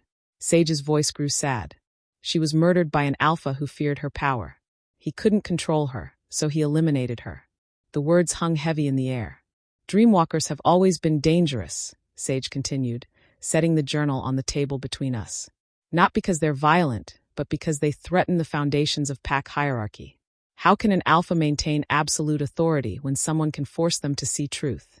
How can corrupt leaders hide their crimes when a dreamwalker can project evidence directly into minds? So they've been systematically eliminated, I said quietly. That's why there are so few. That's why there are none, Sage corrected. Until you. And the fact that you've survived this long, untrained and alone, is either miraculous luck or destiny at work. She pointed to a passage in the journal. Lionel wrote about the 3 levels of dreamwalking. First level, passive receiving. Sensing emotions, picking up surface thoughts, experiencing the dreams of others without actively participating. This is what most sensitives can do. Ryder leaned forward, reading along. I caught glimpses of elegant handwriting, detailed diagrams. Second level, active projection. Sending your own emotions, memories, or visions into another's mind. This is what you did with Ryder. Projecting your scent, your presence, eventually a full vision. This level requires consent, either conscious or subconscious. The recipient must be open to receiving, usually through bond or strong emotion. And the third level? I asked, though part of me didn't want to know. Sage's expression grew grave. Forced invasion. Entering a mind that doesn't want you there. Overriding will and consciousness. Planting false memories, altering emotions, breaking mental defenses. She paused. Lionel never used this level. She feared it. Called it the soul killer because it destroys both the victim and the wielder. The room fell silent. That's what the Convergence wants, Ryder said flatly. They want a weapon that can break minds. They want a slave who'll do it for them, Sage corrected. True forced invasion requires something most wolves don't have. An absolute lack of empathy. You feel what your victim feels. Experience their pain as your own. It's a deterrent built into the gift itself. She looked at me. But there are ways around that deterrent. Drugs. Conditioning. Torture. Break a dreamwalker's spirit enough. Make them desperate enough. And they'll use the third level just to make the pain stop. My stomach turned. That's what would have happened if the Iron Peak Alpha had won the bid. He would have broken me, then used me. Through the bond, I felt Ryder's rage spike, quickly suppressed. How do I learn to control it? I asked, forcing my voice steady. The second level. Active projection. If I can master that, I can. Expose the Convergence, Sage finished. Show the other packs what's really happening. Force them to see the truth instead of propaganda. She nodded slowly. It's possible. Dangerous, but possible. How long would training take? For most, years. But you've already demonstrated instinctive use through the mate bond. Sage tapped the journal thoughtfully. If we're very lucky and work intensively, maybe 2 weeks to basic competency. That's how long we have, Ryder said. Before the Convergence Summit. Then we'd better start immediately. Sage stood with surprising energy. Kira, you'll stay here in the compound. Close to me for training, close to Ryder for bond stabilization. No, I cut in. I stay at the cabin. The border cabin. Sage raised an eyebrow. That will make training difficult. But it gives her autonomy, Ryder said quietly. A neutral space where she can retreat if she needs distance. He understood. Even after everything, I still needed an escape route. A way to run if this all became too much. Sage looked between us, then sighed. Fine. The cabin. But you'll come here every morning at dawn for training. And Ryder will need to assist. The mate bond is your strongest channel right now. We'll use it to teach control. You want me to practice on him? The thought of deliberately entering Ryder's mind made my skin crawl. It felt invasive. Intimate. Wrong. I want you to learn with someone who won't be harmed if you make a mistake, Sage corrected gently. The mate bond means he's uniquely resistant to any damage you might accidentally cause. He's your safest practice target. Ryder met my eyes. I'm willing. If you are. The trust implicit in that offer staggered me. He was offering to let me into his mind, into his deepest thoughts, his memories, his vulnerabilities. It was a level of trust I'd never given anyone, and he was offering it freely. Why? The word escaped before I could stop it. Why would you risk that? Because you need to learn, he said simply. And because I trust that you won't abuse the access. He paused, something vulnerable flickering in his eyes. And maybe because I want you to see the truth. Not just what I tell you, but but what I really think, what I really feel. No barriers, no deceptions. It was a gamble, a massive one. If I went into his mind and found something corrupt, something cruel, something that proved he was just another alpha hiding behind pretty words, I'd know. I'd see the truth with absolute clarity. He was gambling that his truth would convince me to trust him. Bold, my wolf murmured appreciatively. And stupid. I like him.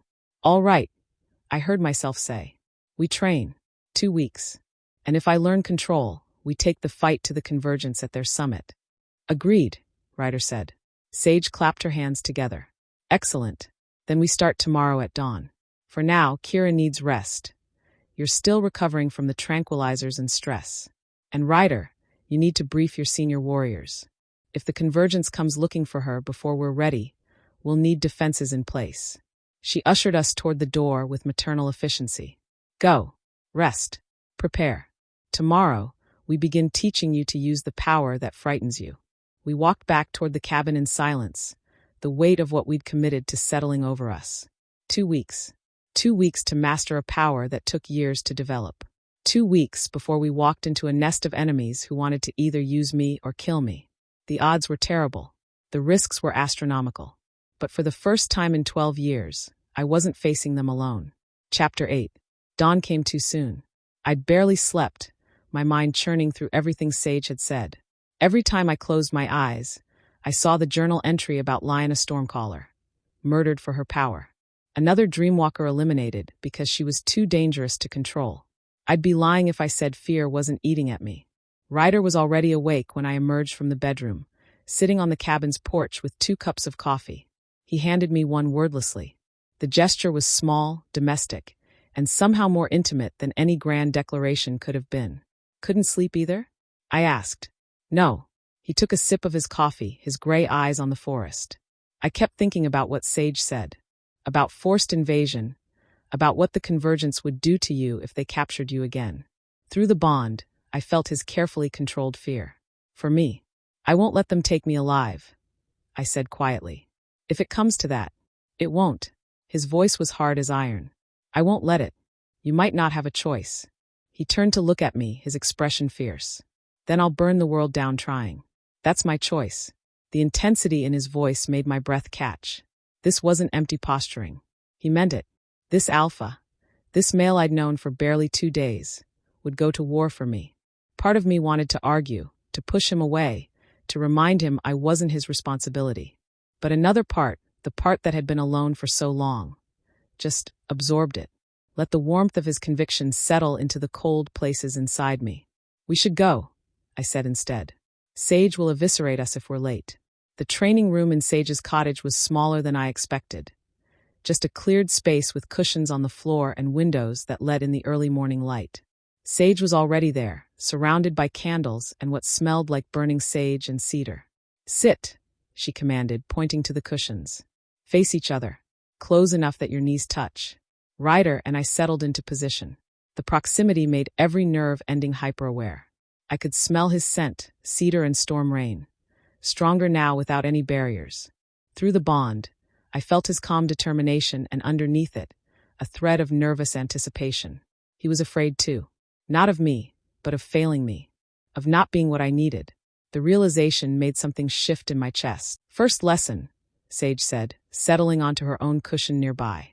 Dreamwalking is not about force. It's about resonance. You don't break into a mind. You find the frequency that matches yours and harmonize with it. She gestured to us. The mate bond gives you an existing frequency. Right now it's broadcasting constantly, emotions, physical sensations, surface thoughts. You're both feeling it whether you acknowledge it or not. That was true. I could feel Ryder's heartbeat like an echo of my own. Could sense his awareness of me the same way I was aware of him. What I'm going to teach you is how to control that broadcast. How to amplify it, focus it, or silence it entirely. Sage's voice took on a teaching cadence. Kira, close your eyes. Ryder, keep yours open and focused on her. I obeyed, my world going dark except for the bond humming between us. Now, Kira, focus on your breathing. Let everything else fade. The sounds, the smells, even your awareness of your own body. Just breathe and feel the bond. I sank into the meditation, my breathing slowing. The bond strengthened as other distractions fell away, a golden thread connecting my consciousness to Ryder's. Good, Sage murmured. Now, without opening your eyes, tell me what color Ryder's eyes are. Gray, I answered automatically. Then froze. Wait, how did I? You're seeing through the bond. Not with your physical eyes, but with your awareness. That's the first level of connection. Sage's voice held approval. Hold that state. Don't fight it, don't force it. Just observe. I stayed in that strange half-aware state. Through the bond, I could sense more than just Ryder's physical presence. I could feel his focus on me, his careful stillness. The way his breathing had synchronized with mine without either of us consciously deciding to do it. Now, Sage said. Kira, I want you to send him a feeling. Not words, not images. Just pure emotion. Start simple, send him calm. I focused on the golden thread of the bond, imagining calm flowing through it like water through a pipe. Peace. Stillness. Safety. Through the connection, I felt Ryder's reaction. A slight loosening of tension in his shoulders, his breathing deepening further. He's receiving, Sage confirmed. Good. Now try something different. Send him curiosity. This was harder. Curiosity was more complex than calm. But I focused on the feeling, that itch to understand, to explore, to discover, and pushed it through the bond. Ryder's eyes, which had been soft and unfocused, sharpened. His head tilted slightly, a question forming on his face. Excellent, Sage said. You're a natural. Now for the harder part. Ryder, I want you to think of a specific memory. Something vivid. Don't tell her what it is. Just focus on it intensely. I felt the shift immediately. Ryder's presence through the bond became concentrated, focused on something internal. Kira, reach for what he's holding. Don't force it. Just open yourself to receiving. I pushed my awareness further along the bond, past the surface emotions into something deeper. For a moment, there was resistance, not intentional, just the natural barrier between minds. Then something gave way, and I was falling into his memory. I was seeing through Ryder's eyes, but younger. Maybe 16. He, stood in a forest clearing, facing an older male who could only be his father. The resemblance was striking. An alpha leads from the front, his father said, his voice deep and warm. But a wise alpha knows when to listen from behind. Power isn't about domination, son. It's about service. What if they won't follow? Young Ryder asked. What if they challenge? Then you prove yourself worthy, not through force, but through action. His father placed a hand on his shoulder. The moment you use fear as a tool, you lose the right to call yourself a leader. Remember that, Ryder. Especially when being honorable is the harder path. I gasped and jerked back, the memory releasing me. My eyes flew open to find Ryder watching me with an expression of vulnerable openness. You saw it, he said quietly. Not a question. Your father, teaching you about leadership. My voice shook slightly. That's who you are. That's why you won't use alpha command, why you gave me choices. That's who I'm trying to be, Ryder corrected. I don't always succeed. But that memory, that's what guides me when I'm uncertain. He'd shown me something precious, something that defined him at his core. Not because I'd ripped it from him, but because he'd offered it freely. Through the bond, I felt his hope that I'd understand, that I'd see him clearly. That's enough for today, Sage said, though her eyes gleamed with satisfaction. You've achieved in one session what takes most students weeks. But don't push too far too fast. Dreamwalking can be exhausting. She was right. I suddenly felt drained, like I'd run miles instead of sitting still. Tomorrow we'll work on projection control, Sage continued, teaching you to send specific images and memories instead of just emotions. Then we'll move to multiple targets, broadcasting to more than one mind at once. And the third level? I asked. Forced invasion? Sage's expression turned grave. That comes last, if at all. And only for understanding how to defend against it. Never for using. That path leads to madness, Kira. Liona's journal is very clear on that point. We left Sage's cottage and walked back toward the cabin in silence. I was processing what had just happened. How easily I'd slipped into Ryder's mind, how intimate it had felt. Thank you, I said finally, for the memory, for letting me see. I want you to know who I am, Ryder said. Not just what I tell you, but what I really believe. What drives me? He paused. There's no faster way to build trust than letting someone see your truth. Or destroy it, if that truth is ugly. Yes, he agreed. But I'd rather you see my flaws clearly than trust a false image. At least then your choice is informed. We'd almost reached the cabin when Ryder suddenly tensed, his head snapping toward the east. Through the bond, I felt alarm spike through him. What? Runners approaching. Fast. His eyes had gone alpha-sharp, scanning the forest. 3, maybe 4. Not Moonshadow. A massive gray wolf burst from the trees, followed closely by 3 others. They skidded to a halt at the sight of Ryder, immediately dropping into submissive postures. Bellies low, ears back. Ryder shifted in a blur of motion, his transformation seamless. He stood in his wolf form, larger than the others, his smoke gray fur bristling with alpha authority. A warning growl rumbled from his chest. One of the wolves shifted back to human form. A young female, maybe 20, with wild eyes and scratches covering her arms. "Alpha Ryder," she gasped, breathless and terrified. "Please, we're from Silvercrest Pack. We're seeking asylum. They're hunting us. The Convergence there."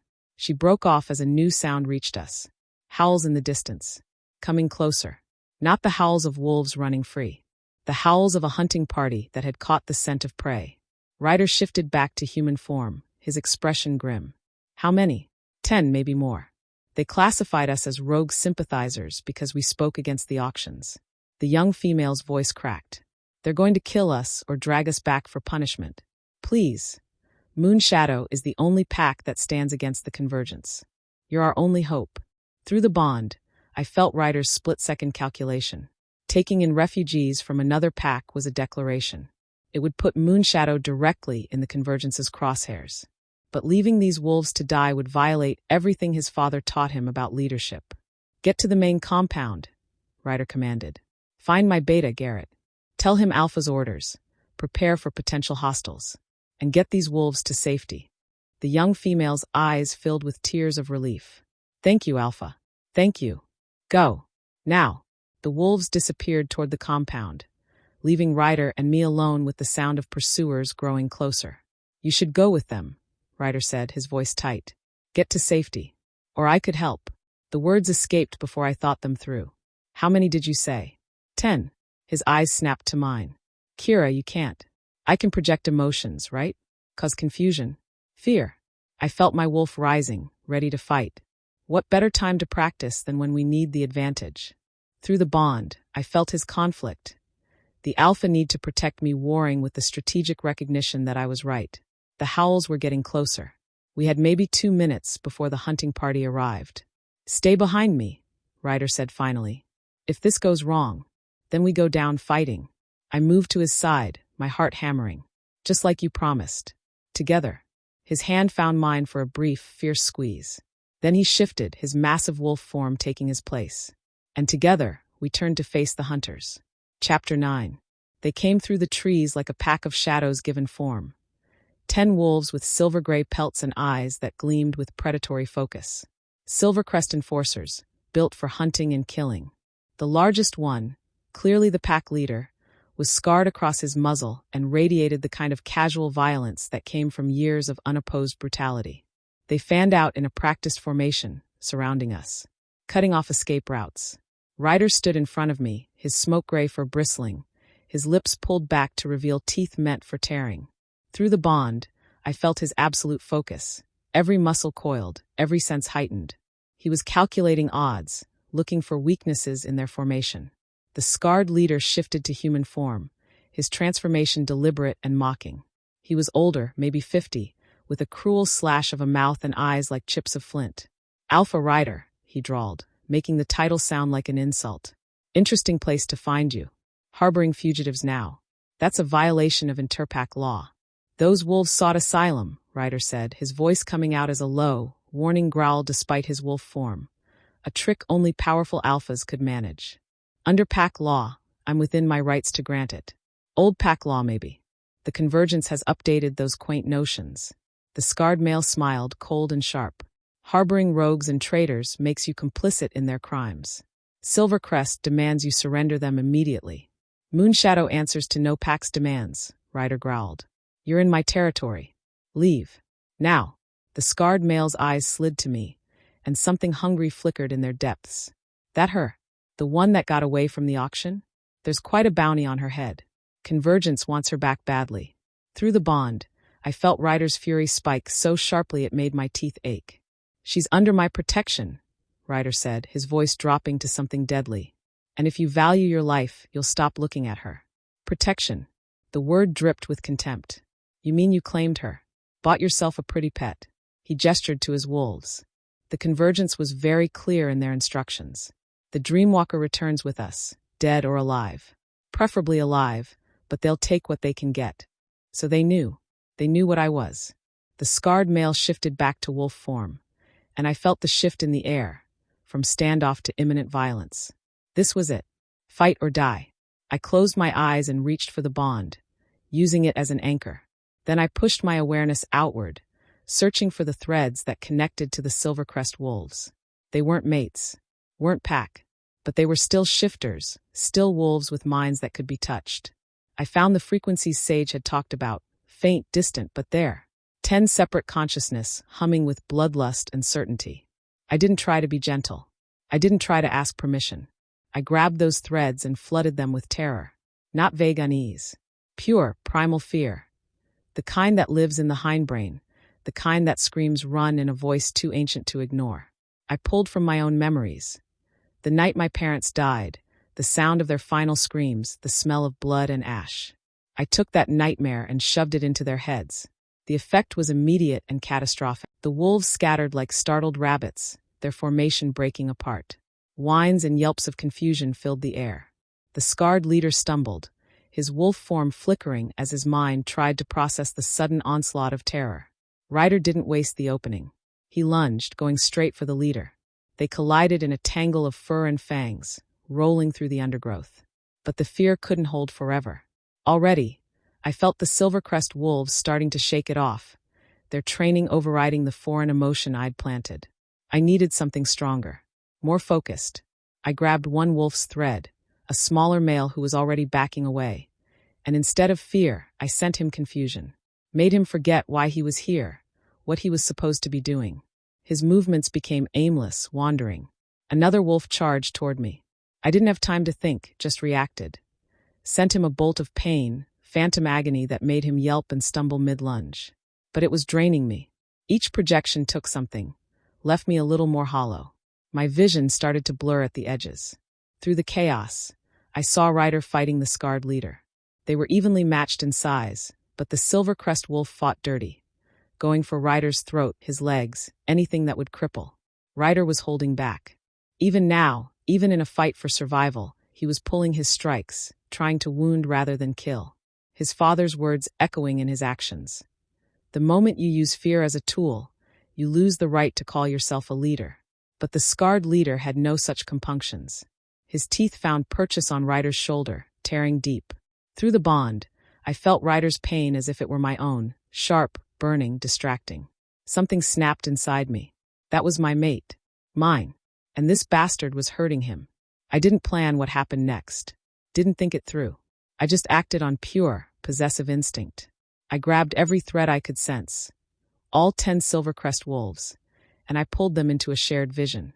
Not fear this time. Not confusion. Truth.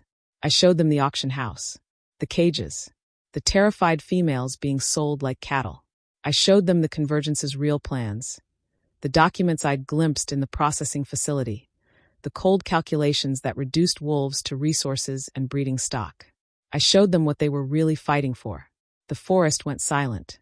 Every wolf froze, caught in the vision I was forcing into their minds.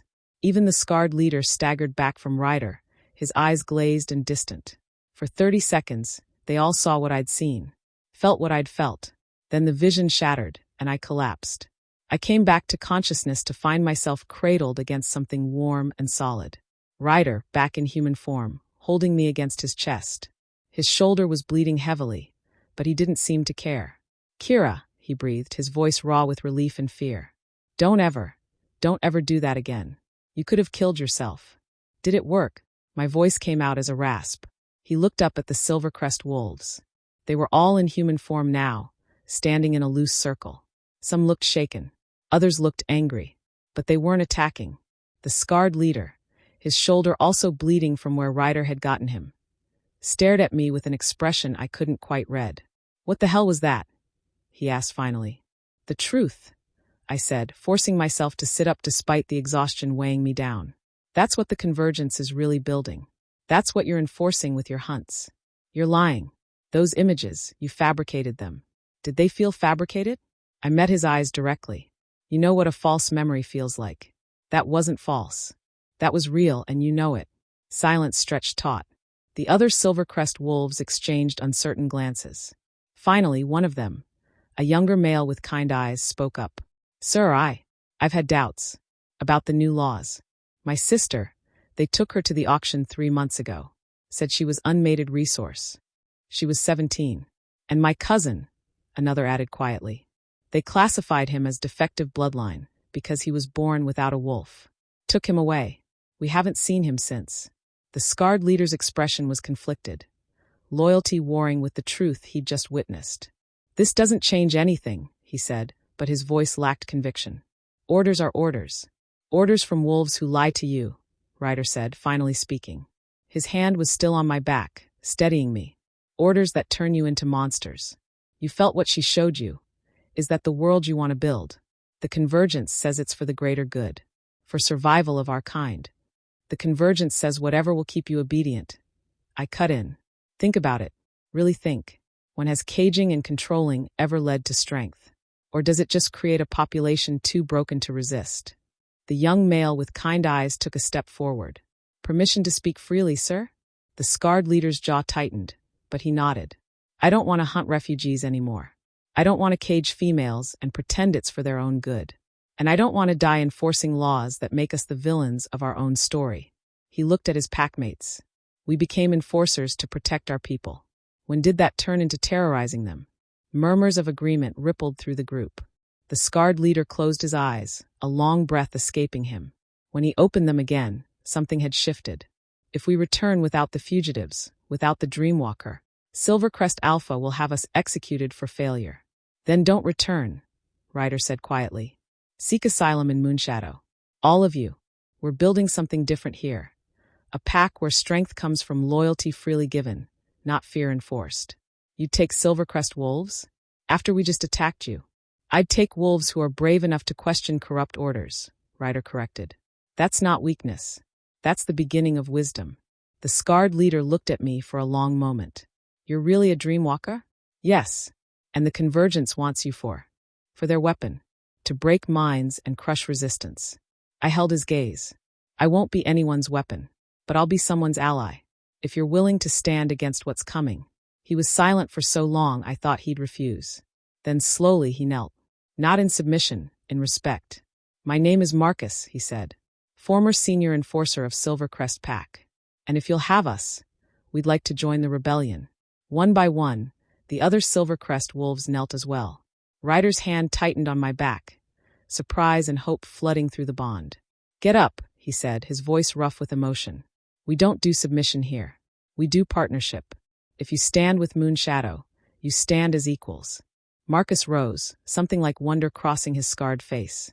The Convergence won't let this go. They'll come for you. For her. For all of us. I know, Ryder said grimly. But they were coming anyway. Now we have more wolves to stand against them. He helped me to my feet, his arm supporting me when my legs threatened to give out. Through the bond, I felt his concern for me warring with his alpha need to appear strong in front of the new wolves. Sage, I murmured. Need sage. The projection, I pushed too hard. I've got you, Ryder said softly. Then louder to Marcus. Get your wolves to the main compound. Find Beta Garrett. Tell him what happened. He'll get you settled and brief you on our situation. Marcus nodded and gestured for his wolves to follow. As they headed toward the compound, I heard one of them mutter. Did we just join a revolution?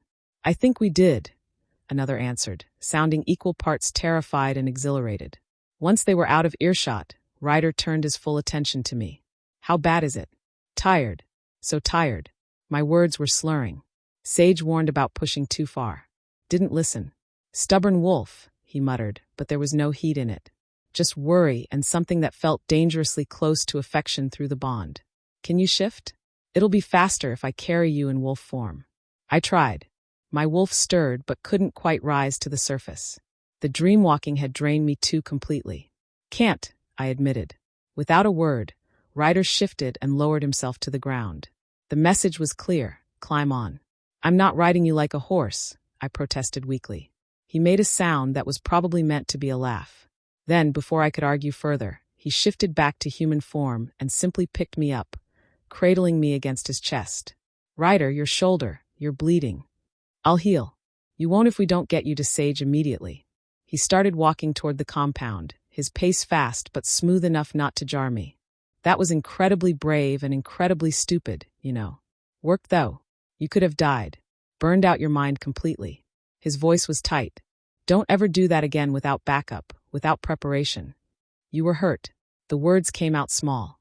I felt it, through the bond, and I just reacted. He stopped walking, looked down at me with an expression that made my breath catch. You protected me, he said quietly. My mate protected me. Don't read into it, I muttered, suddenly uncomfortable with the intensity in his eyes. Just instinct. Bond nonsense. Through the connection, I felt his emotions clearly. He didn't believe that for a second, and neither did I. But I was too exhausted to examine what it meant that I'd risked my life, my sanity, to protect an alpha I barely knew. An alpha who was starting to feel less like a cage and more like home. And that terrified me more than any Convergence hunting party ever could. Chapter 10. Sage took one look at me and started cursing in a language I didn't recognize. Within minutes, I was lying on her couch, surrounded by burning herbs and crystals that hummed with a frequency I could feel in my bones. Idiot girl, she muttered, pressing a bitter-smelling tincture to my lips. Drink. All of it. I obeyed. The liquid burned going down, but almost immediately, the fog in my head started to clear. 10 wolves, Sage said, her tone halfway between impressed and furious. You projected to 10 untrained minds simultaneously. Do you have any idea how dangerous that is? It worked, I managed. You're lucky you're not a vegetable. She turned her ire on Ryder, who was having his shoulder cleaned by one of the pack healers in the corner. And you letting her push that hard on her 3rd day of training. I didn't know she was going to do it, Ryder said mildly. She made that decision on her own. Because you were about to get your throat ripped out, I pointed out. I've survived worse. Not with me watching through a mate bond, you haven't. The words hung in the air. Through the connection, I felt Ryder's surprise, followed by warm satisfaction. I just admitted that the bond affected me, that his pain mattered to me. Damn it. Sage made a sound somewhere between a laugh and a sigh. Well, at least the bond is stabilizing properly. Silver linings and all that. She placed a cool cloth on my forehead. You need to rest for the remainder of the day. No training, no projections, no strenuous activity of any kind. Your mind needs time to recover from the strain. But the Convergence will still be there tomorrow. You're no good to anyone if you've burned out your gift completely. Her voice softened. You did well, Kira. Terrifyingly well. But power without control is dangerous, to others and to yourself. I wanted to argue, but exhaustion was pulling at me like a tide. My eyes drifted closed despite my best efforts. Sleep, Sage commanded. I'll keep watch. Ryder, once your shoulder is patched, you need rest too. You're no use to her dead from blood loss. Yes, ma'am, Ryder said, and I heard the smile in his voice even as consciousness slipped away. I woke to darkness and the scent of cedar. Disoriented, I tried to sit up, but a gentle hand on my shoulder stopped me. Easy. Ryder's voice, low and soothing. You're in the cabin. Sage said you could be moved once you were stable. My eyes adjusted to the dim light. I was in the cabin's bedroom, tucked under the heavy quilts. Ryder sat in a chair beside the bed, his shoulder now bandaged, his expression watchful. How long was I out? 8 hours. It's past midnight. He poured water from a pitcher on the nightstand and handed me the glass. Sage says you'll be weak for another day or two. Your mind is healing itself, but it takes time. I drank gratefully, my throat raw. The Silvercrest wolves? Settled in the compound. Garrett's been briefing them on our situation. Marcus has been surprisingly helpful. He knows a lot about Convergence operations. Ryder's voice turned grim. More than I wished he did. Bad. Worse than we thought. The Convergence isn't just planning auctions. They're building a complete societal restructure. Designated breeding programs, genetic registries, mandatory pack assignments. He ran a hand through his hair. They're creating a caste system, Kira. And anyone who doesn't fit their ideal, rogues, late shifters, wolves with undesirable traits, gets eliminated or enslaved. My stomach turned. How much support do they have? 7 major packs publicly aligned, with at least 10 more considering it. They're using fear, telling wolves that modernization has made us weak, that we're being overrun by rogues and half-breeds. His jaw tightened. Classic authoritarian playbook. Create an enemy, offer a solution, consolidate power while everyone's distracted. And the summit in, 10 days now? That's when they make it official. Yes, they'll vote on the new laws, establish a ruling council, and begin enforcement. He leaned forward, his elbows on his knees. Which is why what you did today matters. Those 10 wolves saw the truth. If we can replicate that on a larger scale at the summit, show every alpha and pack leader what the convergence really is. I finished. Force them to see past the propaganda. Exactly. But it nearly killed me to reach 10 minds. I closed my eyes. How many wolves will be at that summit? Hundreds. Probably close to 1,000, counting guards and attendants. The number was staggering. Impossible. I can't do that, I whispered. Even if I train every day for the next 10 days, I can't reach 1,000 minds. Then we find another way. Ryder's voice was firm. Maybe we don't need to reach everyone. Just the key leaders, the alphas who are undecided. Show them the truth, and they'll influence their packs. That's still dozens of minds. And they'll be expecting something. They know I'm a dreamwalker now. They'll have defenses. Then we get creative. He reached out, his hand hovering near mine. Not taking, just offering. We have 10 days and a growing number of allies. We'll figure it out. Together. I looked at his outstretched hand. This alpha who'd bought me at auction and then refused to cage me. Who'd taken wolves who attacked him and offered them asylum. Who sat vigil beside my bed while I recovered from my own recklessness. I took his hand. Through the bond, warmth flooded between us. Not just physical, but something deeper. Trust slowly building. Partnership, tentatively forming. There's something else, Ryder said quietly. When you projected today, when you showed those wolves the truth, I felt it through the bond. Not just what you were showing them, but what it cost you. The fear, the pain, the memories you pulled from. His thumb traced small circles on the back of my hand. You showed them the night your parents died. I felt you relive that trauma to convince them. I tried to pull away, but he held firm. Don't, he said softly. Don't hide it. You shouldn't have to carry that alone anymore. It's not your burden. You're my mate. Your pain is my pain, literally through this bond. But more than that, he paused, searching for words. I want to carry it with you. Not because I have to, but because I choose to. The sincerity in his voice made my throat tight. I watched them die. I heard myself say. The words I'd never spoken aloud to anyone. I was in the cellar, hiding. And I heard everything. My mother's last scream. My father's final snarl. The sound of... I broke off, my voice failing. Ryder's hand tightened on mine. Through the bond, I felt his rage at the wolves who'd done this, his grief for the child I'd been, his fierce protectiveness of the woman I'd become. They were declared traitors for witnessing corruption. I continued, the story pouring out like poison from a wound. My father saw our alpha making a deal with human weapons traders. Illegal tech, silver ammunition, things that violated every treaty we have. He was going to report it to the regional council. So your alpha eliminated the witness. And his family, to be thorough. The bitterness in my voice could have stripped paint. That's pack law. That's the system the Convergence wants to strengthen. Absolute alpha authority with no accountability. That's not pack law, Ryder said firmly. That's tyranny masquerading as tradition. Real pack law, the kind my father taught me, has checks and balances. Alphas answer to their councils. Councils answer to their packs. Everyone has a voice.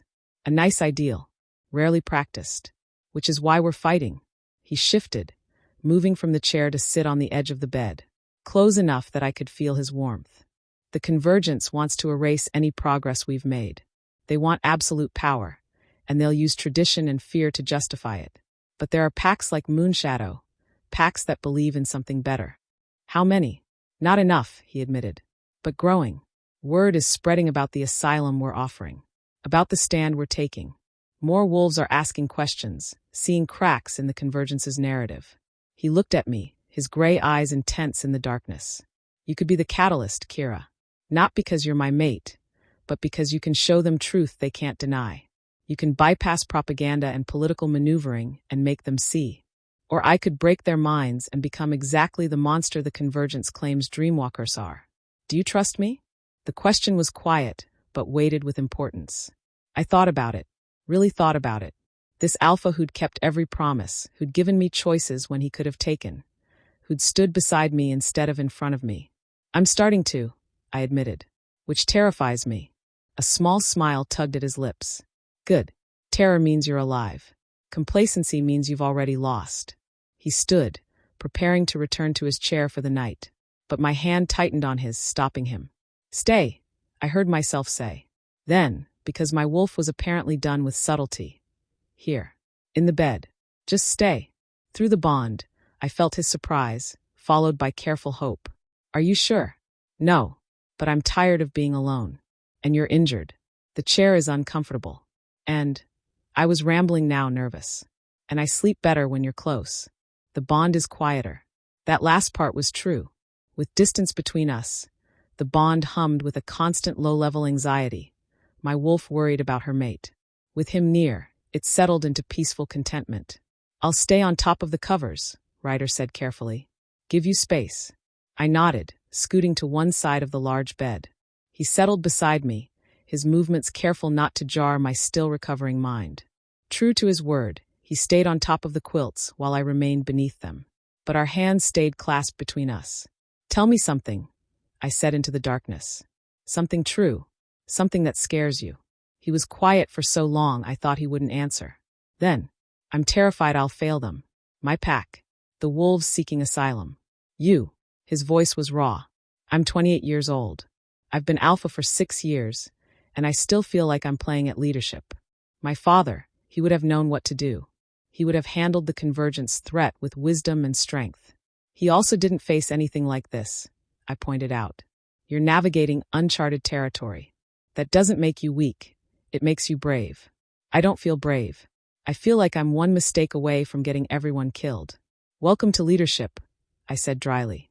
That feeling never goes away. You just learn to function despite it. He turned his head to look at me. How do you know that? Because I've led myself for 12 years. Every decision could have been fatal. Every risk could have ended with capture or death. But I made the calls anyway, and I survived. I squeezed his hand. You're doing the same thing, just with more lives in the balance. Comforting. I'm not here to comfort you. I'm here to stand with you. I paused, which is different, and probably more useful. Through the bond, I felt his gratitude, his relief at being allowed to be uncertain. He didn't have to be the unshakable alpha right now. He could just be Ryder, a male trying his best in an impossible situation. We're quite a pair, he murmured.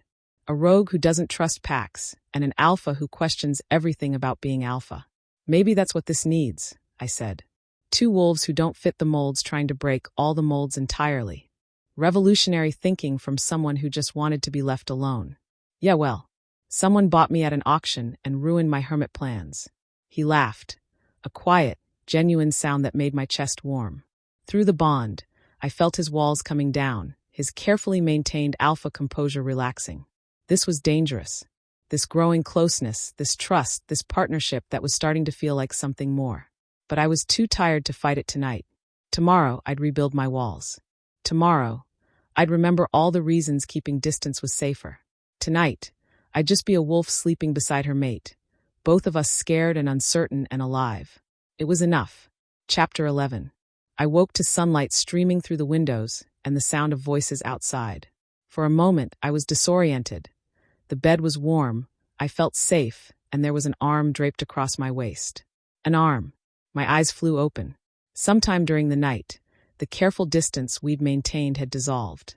Ryder was now under the covers with me, his body curved around mine, his face buried in my hair.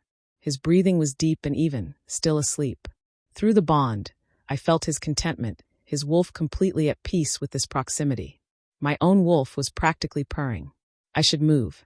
Should put distance between us before this became something I couldn't take back. But he was warm, and I'd slept better than I had in months. No nightmares, no jerking awake at every sound. Just deep, restful sleep wrapped in the scent of cedar and storm rain. 5 more minutes, I told myself. Just 5 minutes of pretending this could be my life. The voices outside grew louder, Garrett's deep rumble and Marcus's rougher tones. They were discussing patrol schedules and defensive positions. Reality crashed back. We didn't have time for soft morning moments. The Convergence was still out there. The summit was in 9 days. I carefully extracted myself from Ryder's arm and slipped out of bed. He stirred but didn't wake, his body exhausted from healing his shoulder wound. I pulled on clothes and headed outside. Garrett and Marcus stood near the cabin's porch, deep in conversation. Both looked up as I emerged, their expressions shifting to something between respect and wariness. "Kira," Garrett said, nodding. "Sage said you'd need another day to recover. Sage worries too much." I descended the porch steps. "What's the situation?" Marcus pulled out a hand-drawn map, spreading it on a flat rock. "Silvercrest has issued a kill order for me and my wolves. They're mobilizing a larger force, probably 30 fighters. They'll hit Moonshadow within the next 48 hours. Looking for you and the refugees," Garrett added grimly. "If they attack us on our own territory, it's an act of war." Which is exactly what the Convergence wants, I realized. Force Moonshadow into a conflict, make you look like aggressors, isolate you from potential allies. "Smart wolf," Marcus said with grudging approval. "That's their playbook. They're good at manufacturing justification for their actions." I studied the map, my mind racing through tactical options. "What are our numbers?" 200 Moonshadow wolves capable of fighting, Garrett said. Plus the 11 Silvercrest refugees and 3 more packs who've quietly sent warriors to support us. Call it 250 total. Against the entire Silvercrest pack, easily 400 fighters. And they're trained for violence, Marcus added. Silvercrest breeds enforcers. They're disciplined, brutal, and they don't hesitate. The odds were bad. Not insurmountable, but bad. "What about defenses?" I asked. "This territory, how defensible is it?" Garrett pointed to features on the map. "We have natural barriers, the river to the east, mountains to the north and west. But the southern approach is wide open. That's where they'll come from. Then we make it not wide open." I traced a finger along the southern edge. "Traps, obstacles, terrain modification. Force them to funnel into kill zones where numbers matter less than position." Both males stared at me. "You think like a warrior," Marcus said slowly. "I think like someone who's been hunted for 12 years. I met his eyes. You survive by making the terrain work for you, by knowing when to fight and when to disappear. Silvercrest expects a traditional pack battle. Lines of wolves charging at each other. Give them something else entirely. Guerrilla tactics," Garrett murmured, understanding dawning. "Hit and fade. Ambush and retreat. Make them waste resources chasing ghosts while we control the actual field." I looked back at the cabin, where Ryder was still sleeping. "But we need buy-in from your alpha. This isn't how pack battles are traditionally fought." "Traditions get you killed," Marcus said bluntly. "I'm in. My wolves are in. We're done playing by Convergence rules." "Garrett," I asked. The beta studied me for a long moment. "You're asking me to trust a rogue I met 2 days ago with the defense of my pack. I'm asking you to trust someone who's survived against worse odds than you're facing." I didn't look away. "Your choice. But Ryder said you wanted to build something different here. Different means different tactics, different strategies, different wolves advising you." A slow smile crossed Garrett's face. "Ryder was right about you. You're trouble. The best kind," I agreed. "All right, show me your plan." For the next hour, I sketched out a defensive strategy that borrowed from everything Vera had taught me about surviving in hostile territory. We'd use the forest itself as a weapon. Sound traps that would alert us to approaches, scent barriers that would confuse tracking, terrain modifications that would slow and funnel attackers. "We need to preserve life where possible," I added. "Not every Silvercrest wolf is loyal to the Convergence. Some are like Marcus, following orders because they don't see an alternative. If we can capture rather than kill, we might convert them." "You want to turn enemy fighters into allies mid-battle?" Garrett looked skeptical. "I want to give them the choice. Show them there's another way." I straightened. "That's what this is really about, isn't it? Showing wolves they don't have to accept the Convergence's version of pack law." "Idealistic," Marcus muttered. "But I like it." Movement from the cabin drew our attention. Ryder emerged, his hair disheveled, his shirt missing, the bandage on his shoulder stark white against his tanned skin. His eyes found me immediately, and relief flickered through the bond. "You should have woken me," he said, approaching our makeshift war council. "You needed rest." Your shoulder is healing fine. He looked at the map, then at the three of us. What am I walking into? Garrett briefed him quickly on the Silvercrest threat. Ryder's expression grew grimmer with each detail, but he didn't interrupt. When Garrett finished, Ryder turned to me. I'm guessing you have thoughts. A few. I outlined the defensive strategy, watching his face for reaction. It's not traditional. It'll feel dishonorable to some of your wolves. Ambush tactics instead of open combat. But it'll save lives and give us a tactical advantage we desperately need. It'll also send a message, Ryder said slowly. That Moonshadow fights differently. Smarter. More adaptable. Exactly. Every battle is a statement. We can either say we're just another pack fighting the same old way, or we can say we're something new and you can't defeat us with old thinking. Through the bond, I felt his decision crystallize. Do it. Garrett, Marcus. Work with Kira on implementation. I want those defenses in place by nightfall. Alpha, Garrett acknowledged. And Kira. Ryder's voice softened. Thank you for the strategic mind and for staying. Our eyes met.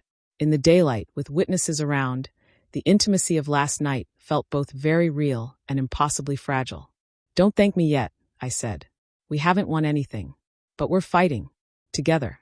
That's something. The rest of the day was a whirlwind of activity.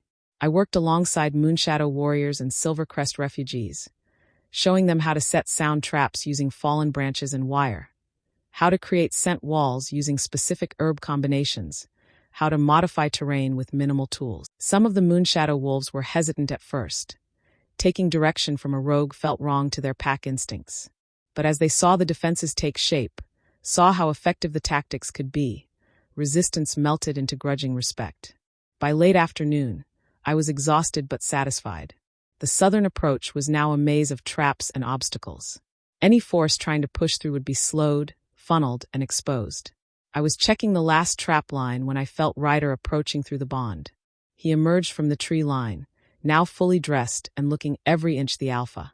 Impressive, he said, surveying the work. Garrett says morale is actually up. Warriors feel like they have a real chance now. They do, but it's still going to be brutal. I know. He moved to stand beside me. Kira, about last night. We don't have to talk about it. I think we do. His voice was gentle, because it meant something. To both of us, and pretending otherwise isn't going to make this easier. I kept my eyes on the forest.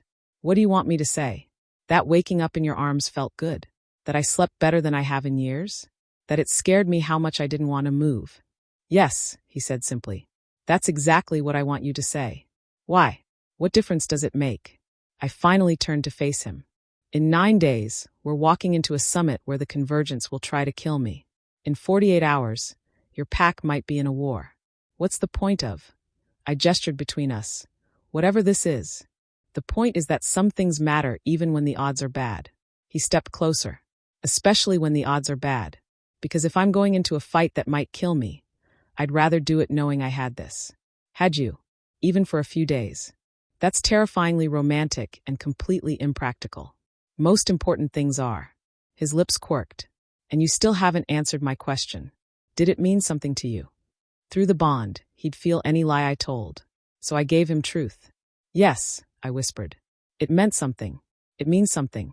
Which is why it terrifies me. Everyone I've cared about has died, Ryder. Everyone I've let close has been torn away. I don't know if I can. He cupped my face gently, cutting off my spiraling fear. You don't have to know. You just have to stay. Fight beside me. Let me fight beside you. That's all I'm asking. That's everything, I said, but I didn't pull away from his touch. Then give me everything. His eyes held mine. Or give me nothing. But don't give me half measures and maybes. I need to know if you're with me, really with me, before we walk into what's coming.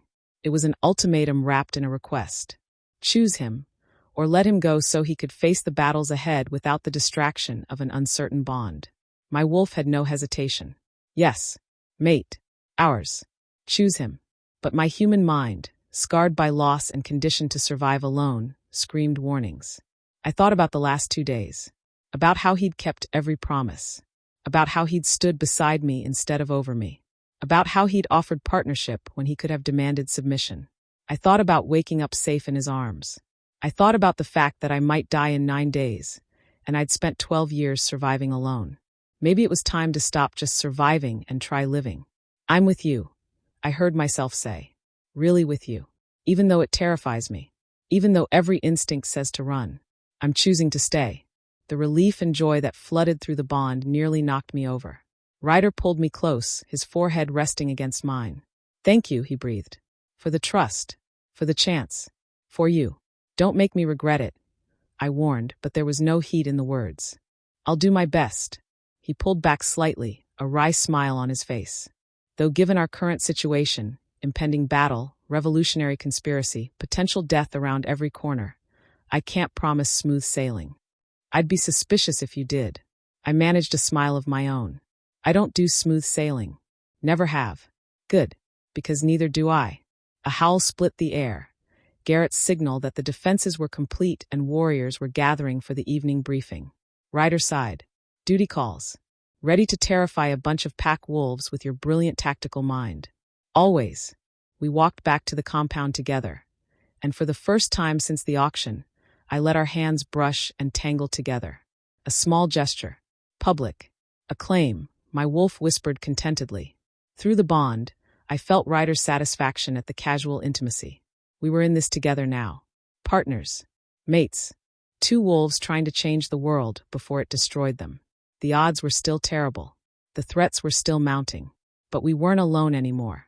And maybe, just maybe, that would be enough. Chapter 12. The Silvercrest attack came at dawn, exactly as predicted. I woke to the sound of alarm howls. Sharp, urgent warnings cutting through the pre-dawn darkness. Ryder was already moving, shifting in a blur as he bolted from the cabin. I followed seconds behind, my own transformation taking me mid-stride.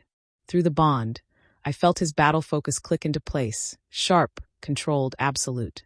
We reached the southern perimeter in minutes. The trap lines were working exactly as planned.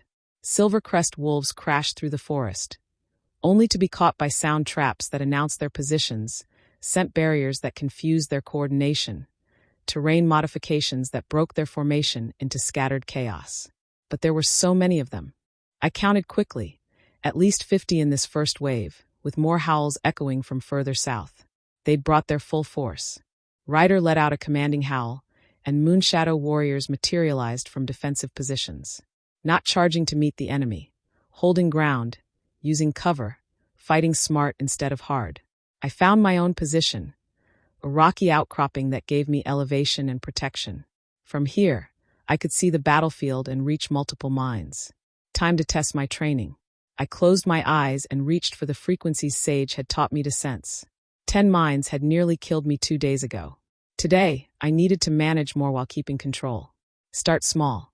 Build up. I found 3 Silvercrest wolves who'd gotten separated from their pack by the terrain modifications.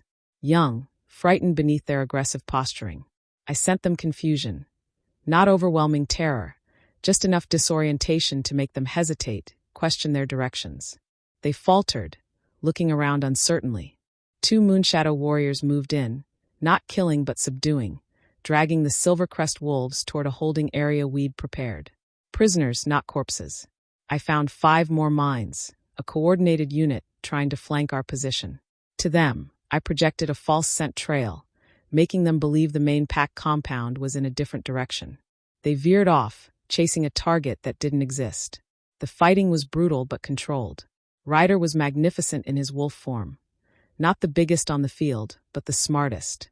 He directed warriors with sharp barks, repositioning them, preventing the Silvercrest force from consolidating. Through the bond, I felt him tracking my presence, making sure I stayed safe while still doing my part. Then I sensed him, the Silvercrest Alpha. He came through the tree line like a force of nature. Massive, scarred, radiating the kind of alpha power that made younger wolves instinctively submit. His howl was a challenge directed specifically at Ryder. Traditional pack law. Alpha challenges alpha. Winner takes all. No, we couldn't fight this the traditional way. That's what they expected. I reached for the Silvercrest Alpha's mind and hit a wall. He had defenses, mental barriers that I'd never encountered before. The Convergence had trained him, prepared him for dreamwalker attacks. Fear spiked through me. If he was protected, how many others were? I pushed harder, looking for a crack in his defenses. Found a small opening. A moment of doubt, quickly suppressed but present. He questioned this attack, questioned the Convergence's orders. I grabbed that thread of doubt and pulled. I didn't show him memories or Project Terror. Instead, I showed him truth. His own wolves, the ones we'd captured, being treated well, being offered food, medical attention, choices. I showed him Marcus, his former enforcer, fighting alongside Moonshadow warriors. I showed him that we weren't the enemy he'd been told to destroy. The Silvercrest Alpha stumbled, his charge faltering. Confusion rippled through him. Not from my projection, but from genuine uncertainty. Ryder didn't waste the opening. He moved with calculated precision, not going for a killing blow, but for dominance. He forced the Silvercrest Alpha down, jaws at his throat, in a position where one wrong move meant death. But Ryder didn't kill. He held the position, demonstrating he could end this, but choosing not to. A statement. We fight differently here. The forest went silent. Every wolf on the battlefield froze, watching their alphas locked in a stalemate that should have already ended in death. Yield. Ryder's voice came out as a growl despite his wolf form. Or die. But know that your wolves will be treated with honor either way. The Silvercrest Alpha's eyes found mine across the clearing.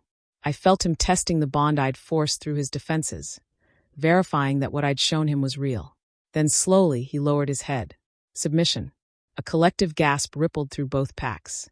Ryder released him and stepped back, shifting to human form. Blood streaked his chest from wounds I'd felt through the bond, but hadn't had time to process. But he stood tall, authoritative. This war is a lie, Ryder announced, his voice carrying. The Convergence sent you here to destroy us because we question their authority.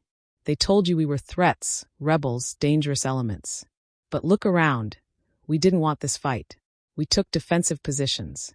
We captured your wolves instead of killing them. He gestured to the holding area, where Silvercrest prisoners watched with wide eyes. They're alive, unharmed. Because this isn't about pack dominance. It's about survival. The Convergence is using us against each other, keeping us fractured so we don't see the real threat. The Silvercrest Alpha shifted back to human form.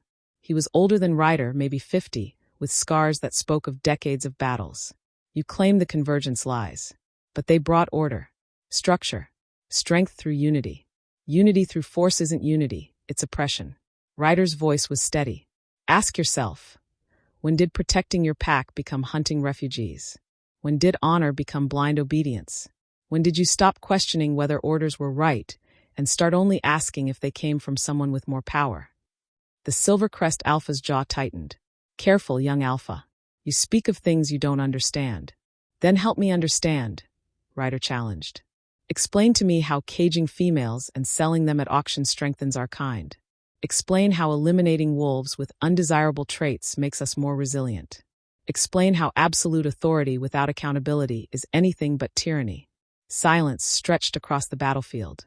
The Convergence says these measures are temporary, the Silvercrest Alpha said, but his voice lacked conviction. Until we're stable again. Temporary power never stays temporary. Ryder took a step forward. You know this. You've lived long enough to see cycles of consolidation and corruption. This isn't new, it's just packaged differently. What would you have me do? Frustration bled into the older Alpha's voice. Break with the Convergence. Stand alone against 17 allied packs. Stand with us, Ryder said simply. With Moonshadow. With the wolves seeking a different path. You won't be alone. More packs are questioning these new laws every day. The Convergence survives on fear and isolation. Break that cycle. And if I refuse, then we let you leave. You take your surviving warriors and return to Silvercrest. We keep our prisoners until they choose their own paths, to return home or stay here. Ryder's voice was firm. But understand, next time we won't be caught unprepared. And next time, I won't show mercy to an Alpha who keeps choosing to be the Convergence's weapon. The threat was clear and backed by the evidence scattered across the battlefield. Moonshadow had won this engagement despite being outnumbered, and everyone knew it. The Silvercrest Alpha looked at his warriors. Some dead, more wounded, many captured. His pack had been decimated, and for what? To eliminate a pack that had only defended itself? I need time, he said finally. To think. To consult my council. You have until the summit, Ryder said. 9 days. After that, the Convergence will formalize their new laws and every pack will be forced to choose sides. Choose wisely. The Silver Crest Alpha nodded slowly. He called to his warriors, those who could still move. They gathered their dead and wounded with careful efficiency. As they prepared to leave, the Silver Crest Alpha looked back at Ryder. Your father would be proud. Or horrified. Perhaps both. He taught me that leadership means making hard choices, Ryder said. This is mine. We watched them retreat into the forest, a defeated force returning home with more questions than they'd arrived with. When they were out of sight, Ryder's knees buckled. I was there in seconds, catching him before he collapsed completely. How bad? I asked, assessing his wounds. Deep gashes across his chest, a torn shoulder. His healing shoulder, reopened and worse now. Bite marks on his leg. I'll heal, he managed, but his face was gray with pain and blood loss. Sage. Now. I looked to Garrett, who'd materialized beside us. Get him to Sage. I need to debrief the warriors, Ryder protested weakly. You need to not die. I cut him off. Garrett can handle the debrief. You kept your promise. You stayed alive through the battle. Don't ruin it by bleeding out from stubbornness. Through the bond, I felt his pain spiking, his body starting to shut down from trauma. Fear clutched at me, cold and sharp. Don't you dare, I whispered fiercely. Don't you dare leave me now. Not after I chose to stay. His hand found mine, squeezing weakly. Bossy mate, he murmured, but there was warmth in his voice. You have no idea. Garrett and two other warriors carefully lifted Ryder, carrying him toward Sage's cottage. I followed, refusing to let go of his hand. Around us, Moonshadow warriors were celebrating a victory that shouldn't have been possible. We'd faced a superior force and won through strategy, not strength. Through adaptability, not tradition. We'd sent a message. Moonshadow was not an easy target. But the cost was visible in the wounded, in the exhausted warriors, in the Alpha being carried to the healer because he'd spent himself completely keeping his pack safe. I stayed with Ryder while Sage worked, my hand in his, the bond between us pulsing with his pain and my fear. He'd protected his pack. Protected me. Nearly killed himself doing it. All because he believed in something different. Something better. And I'd chosen to stand with him. Looking at his too pale face, his blood-soaked bandages, I wondered if that choice would destroy us both. Or if it might actually save us. Chapter 13. Ryder survived, though Sage made it clear it was a closer thing than anyone was comfortable with. Silver poisoning from claws that had been deliberately coated, internal bleeding, severe tissue damage. The list went on. He pushed himself too hard, Sage said as she worked, her hands glowing with a faint green light that smelled of earth and growing things. Alphas always do.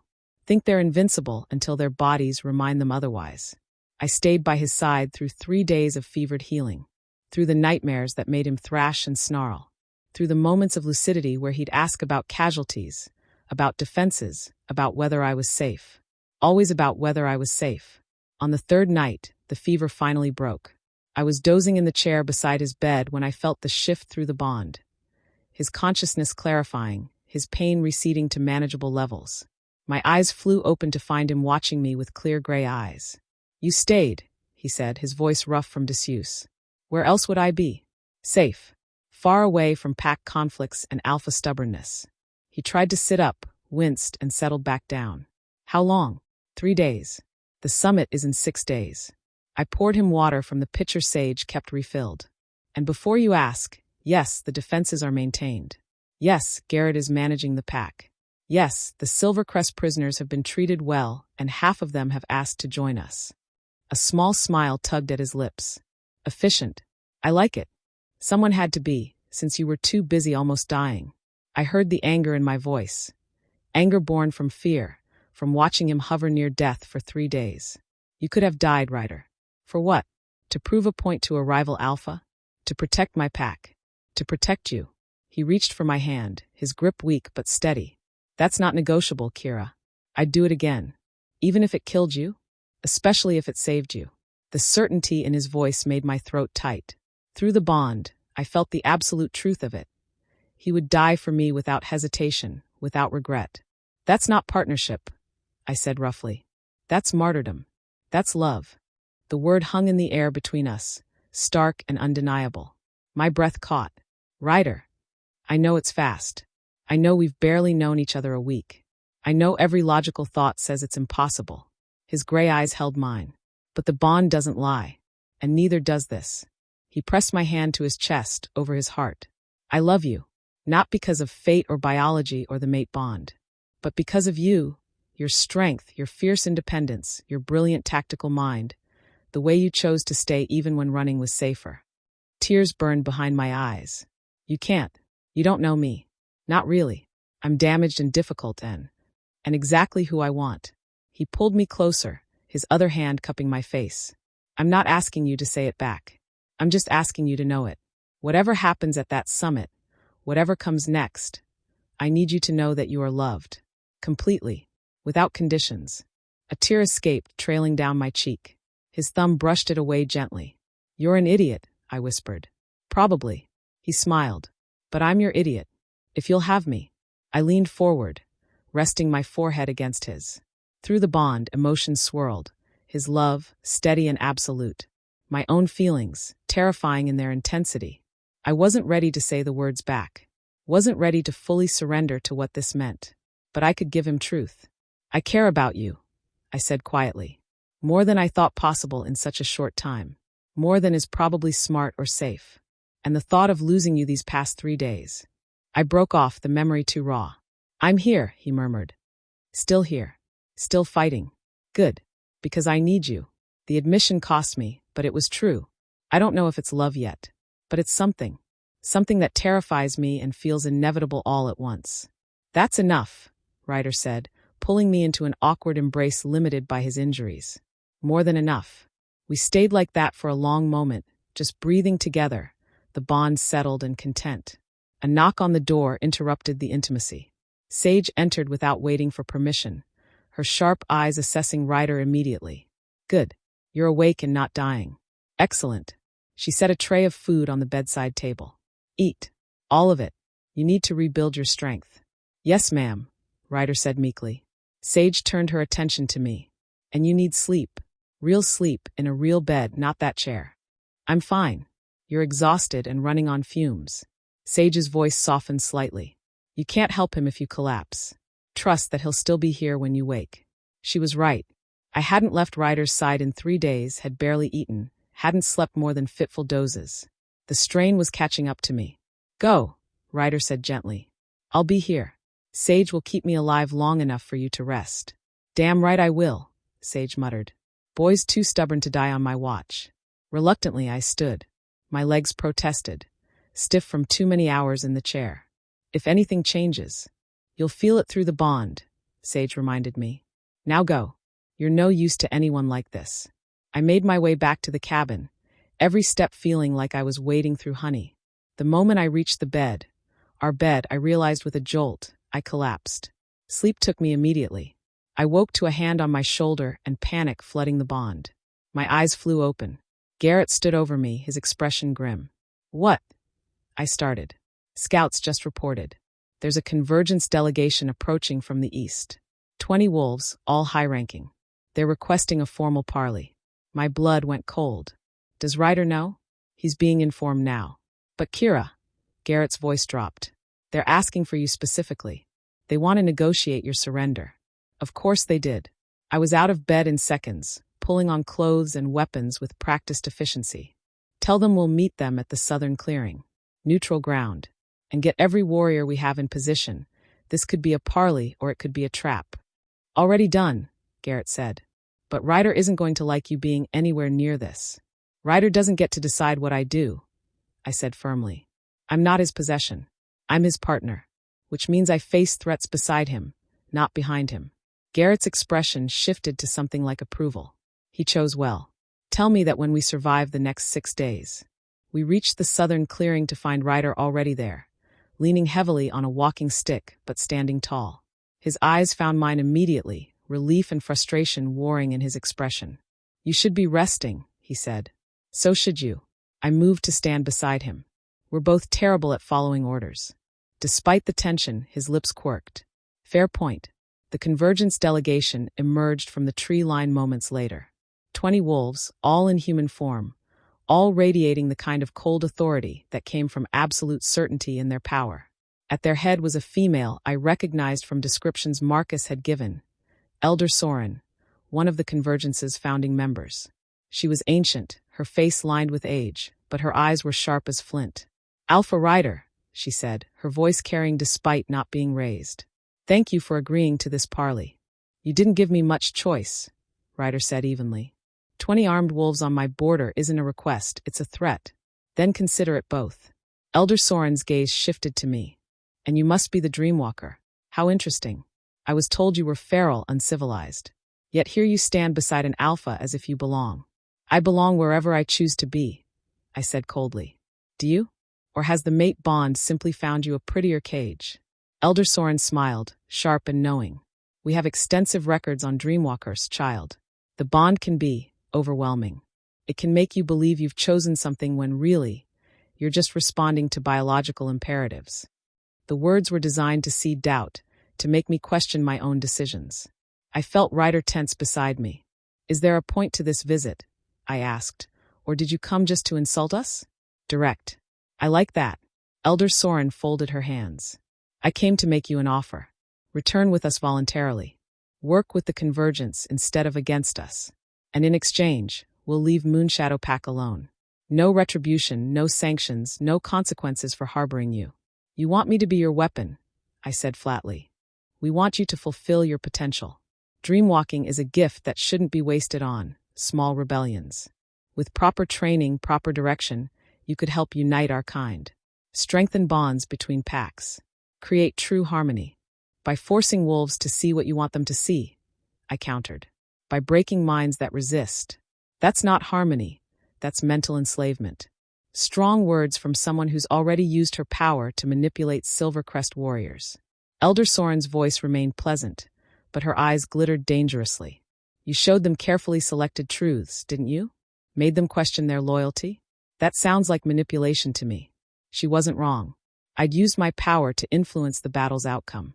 The fact that I'd done it for what I believed was a good cause didn't change the fundamental nature of the act. "The difference," Ryder said, his voice cutting through my doubt, "is choice. Kira gave those wolves information and let them decide what to do with it. She didn't control them, didn't override their will. She just removed the propaganda filter so they could see clearly. A philosophical distinction that won't matter when the Convergence enforces its authority." Elder Soren's pleasant facade cracked slightly. "We are offering you one chance, Dreamwalker. Cooperate or face the consequences." "What consequences?" I asked, though I already knew. "The summit occurs in 6 days. At that summit, the Convergence will formally declare you an enemy of pack law. Every allied pack, 17 so far, will be authorized to hunt you. Dead or alive, though we'd prefer alive." She paused. "And anyone harboring you will be considered equally guilty. A death sentence. For me and for anyone who stood with me. So either I surrender now," I said slowly, "or you destroy everyone I care about." "Precisely." Elder Soren smiled. "Those are your options. Choose wisely." Through the bond, I felt Ryder's absolute refusal even before he spoke. "Not an option," he said, his alpha voice resonating with power despite his weakened state. "Kira stays with Moonshadow. If you want her, you'll have to go through every wolf in my pack. That can be arranged." Elder Soren's voice turned cold. "You're already on dangerous ground, Alpha Ryder. Silvercrest was meant to destroy you. The fact that you survived is inconvenient. But there are 17 other packs who can finish what Silvercrest started. Then they can try." Ryder straightened, ignoring the pain the movement caused him. "But understand this, Moonshadow will not stand alone. More packs question your authority every day. More wolves see through your propaganda. You're building your power on a foundation of fear and lies, and those foundations crumble." Brave words from an alpha who can barely stand. Elder Soren gestured to her delegation. "We came here offering mercy. You've rejected it. Remember that when the consequences arrive." She turned to leave, then paused. "Oh, and Dreamwalker? That bond you're so proud of? Bonds can be broken. Mates can be killed. Keep that in mind when you're deciding whether your rebellion is worth the cost."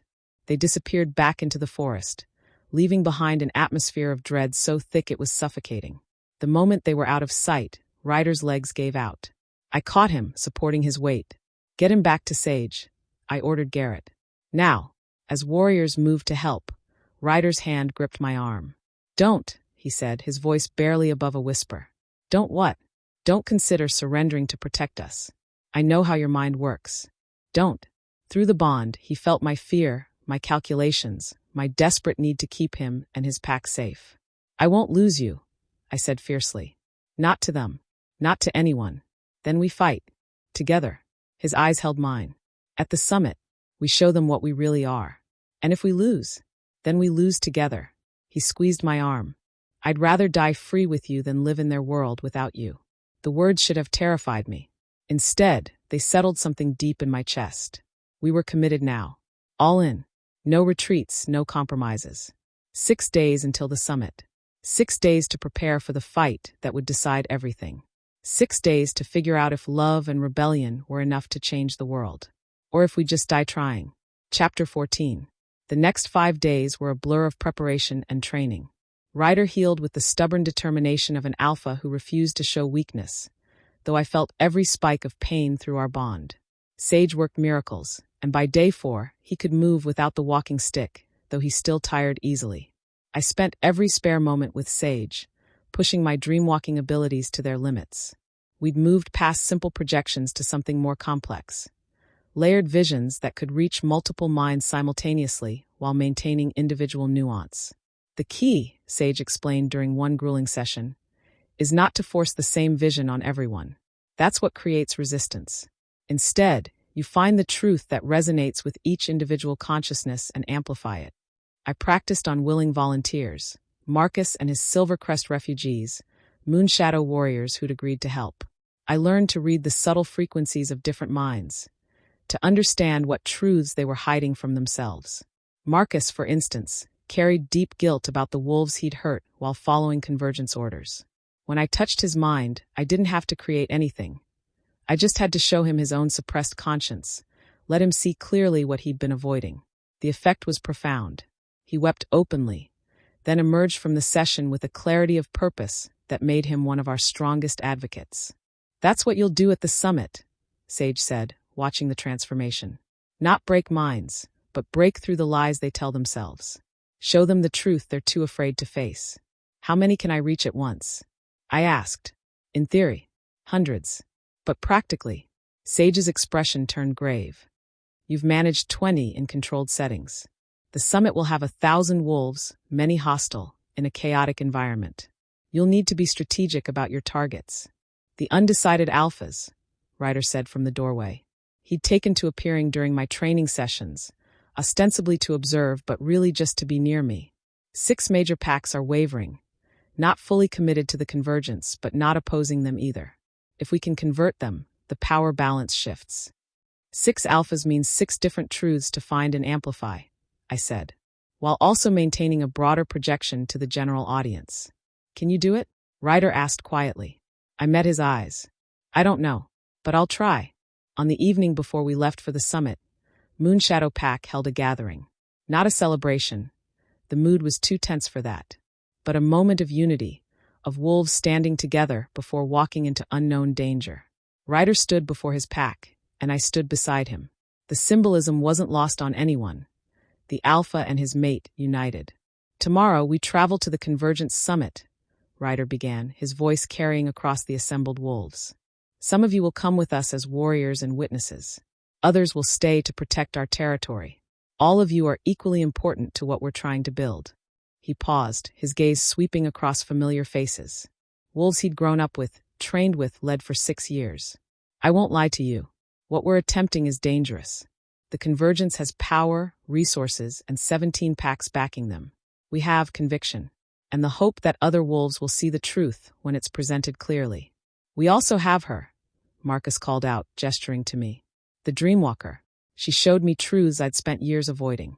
If she can do that for the wolves at the summit, it might not be enough. I cut in, needing them to understand. Dreamwalking isn't mind control. I can't force anyone to change their beliefs. I can only show them what's already there, buried beneath fear and propaganda. Some will see and change. Others will see and refuse to accept it. But some is better than none, a young female voice said. It was Laura, one of the refugees who'd fled Silvercrest. Some means we have a chance. And a chance is more than we had a week ago. Murmurs of agreement rippled through the pack. Whatever happens tomorrow, Ryder continued, know this, Moonshadow will never return to the old ways. We will never cage our people or reduce them to property. We will never enforce loyalty through fear. This pack, our pack, stands for something different. He took my hand, the gesture public and deliberate. We stand for choice, for partnership, for the belief that strength comes from willing unity, not forced submission. And if that means standing against the Convergence and every pack that supports them, then so be it. The howls that rose in response were fierce, defiant, and bone-deep loyal. Through the bond, I felt Ryder's pride in his pack, his fear for them, his determination to protect them even at the cost of his own life. Our pack, my wolf whispered contentedly. Our home. When had that happened? When had Moonshadow stopped being his pack and started being ours? That night, alone in the cabin, the weight of what we were about to attempt settled over me like a shroud. Tomorrow, I would walk into a gathering of the most powerful wolves in the territories. Tomorrow, I would try to use my power to change minds, to break through years of conditioning and propaganda. Tomorrow, I might die trying. And I'd be dragging Ryder and everyone who followed him into that danger. Your thoughts are loud, Ryder said from the doorway.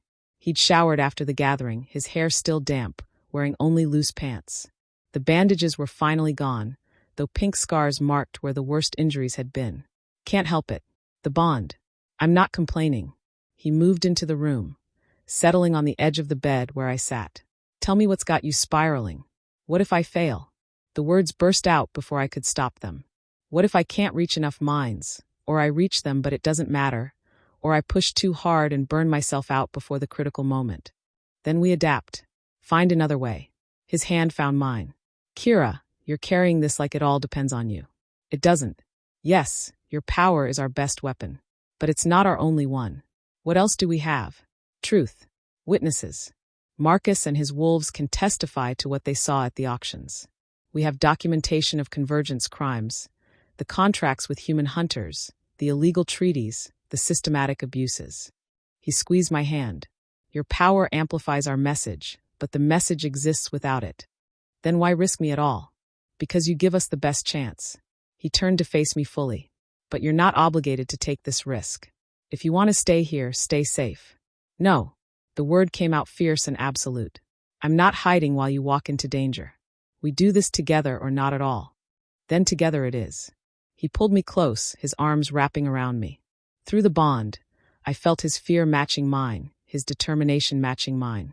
We sat like that for a long time, just holding each other, drawing strength from the connection between us. Ryder, I said quietly. Yeah, what you said 3 days ago. About love. I took a shaking breath. I'm not ready to say it back yet. But I need you to know, if something goes wrong tomorrow, if this all falls apart, I don't regret any of it. Not the bond, not staying, not you.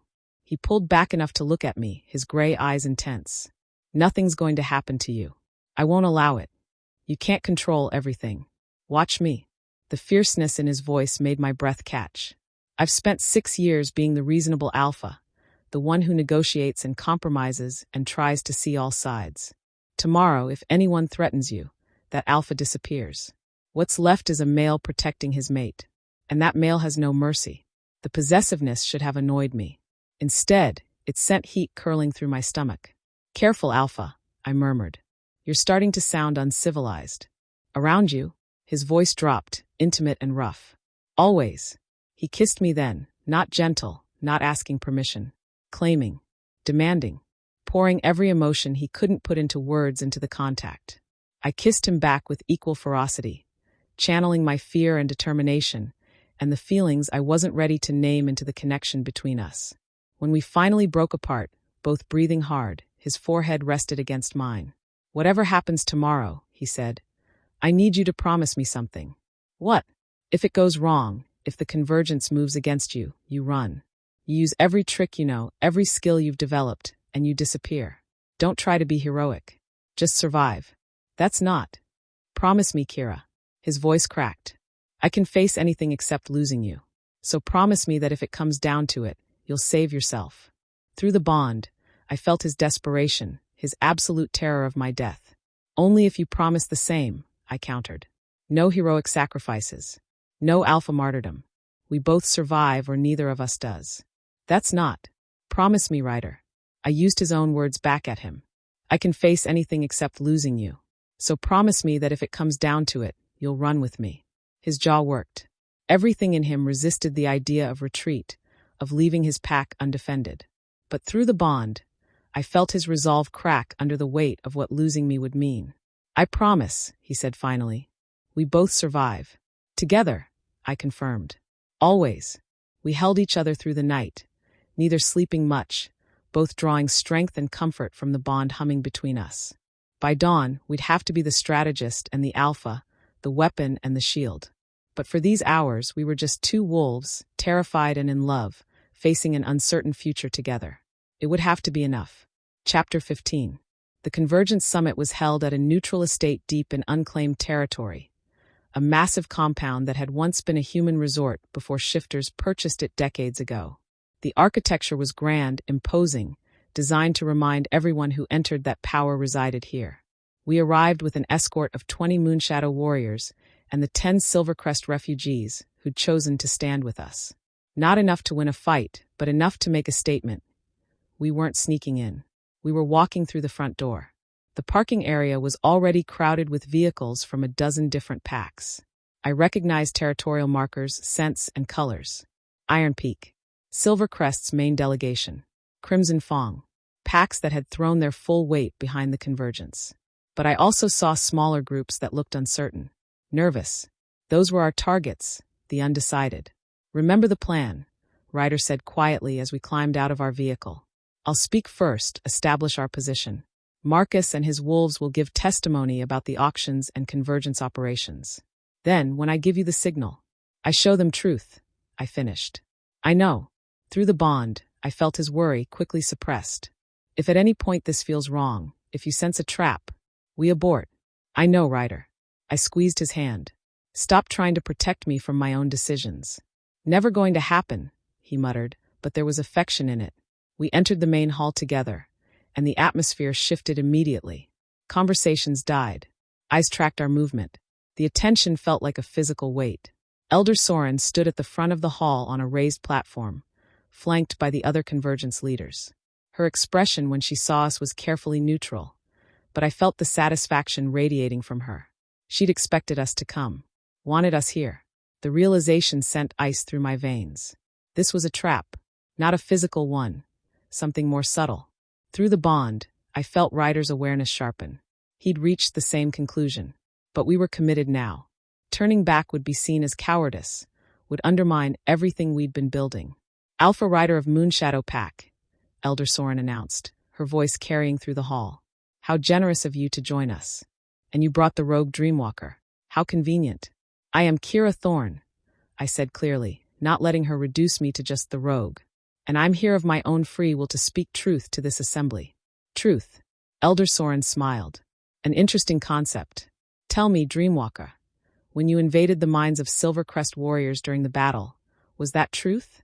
Or was that manipulation? The challenge was calculated, designed to put me on the defensive immediately. I showed them memories they'd been trying to suppress, I said, keeping my voice steady. Evidence of Convergence crimes they'd witnessed but been told to ignore. That's not manipulation. That's removing a propaganda filter. Semantics, another Convergence leader said, a male with salt and pepper hair and cold eyes. You used your power to influence a battle's outcome.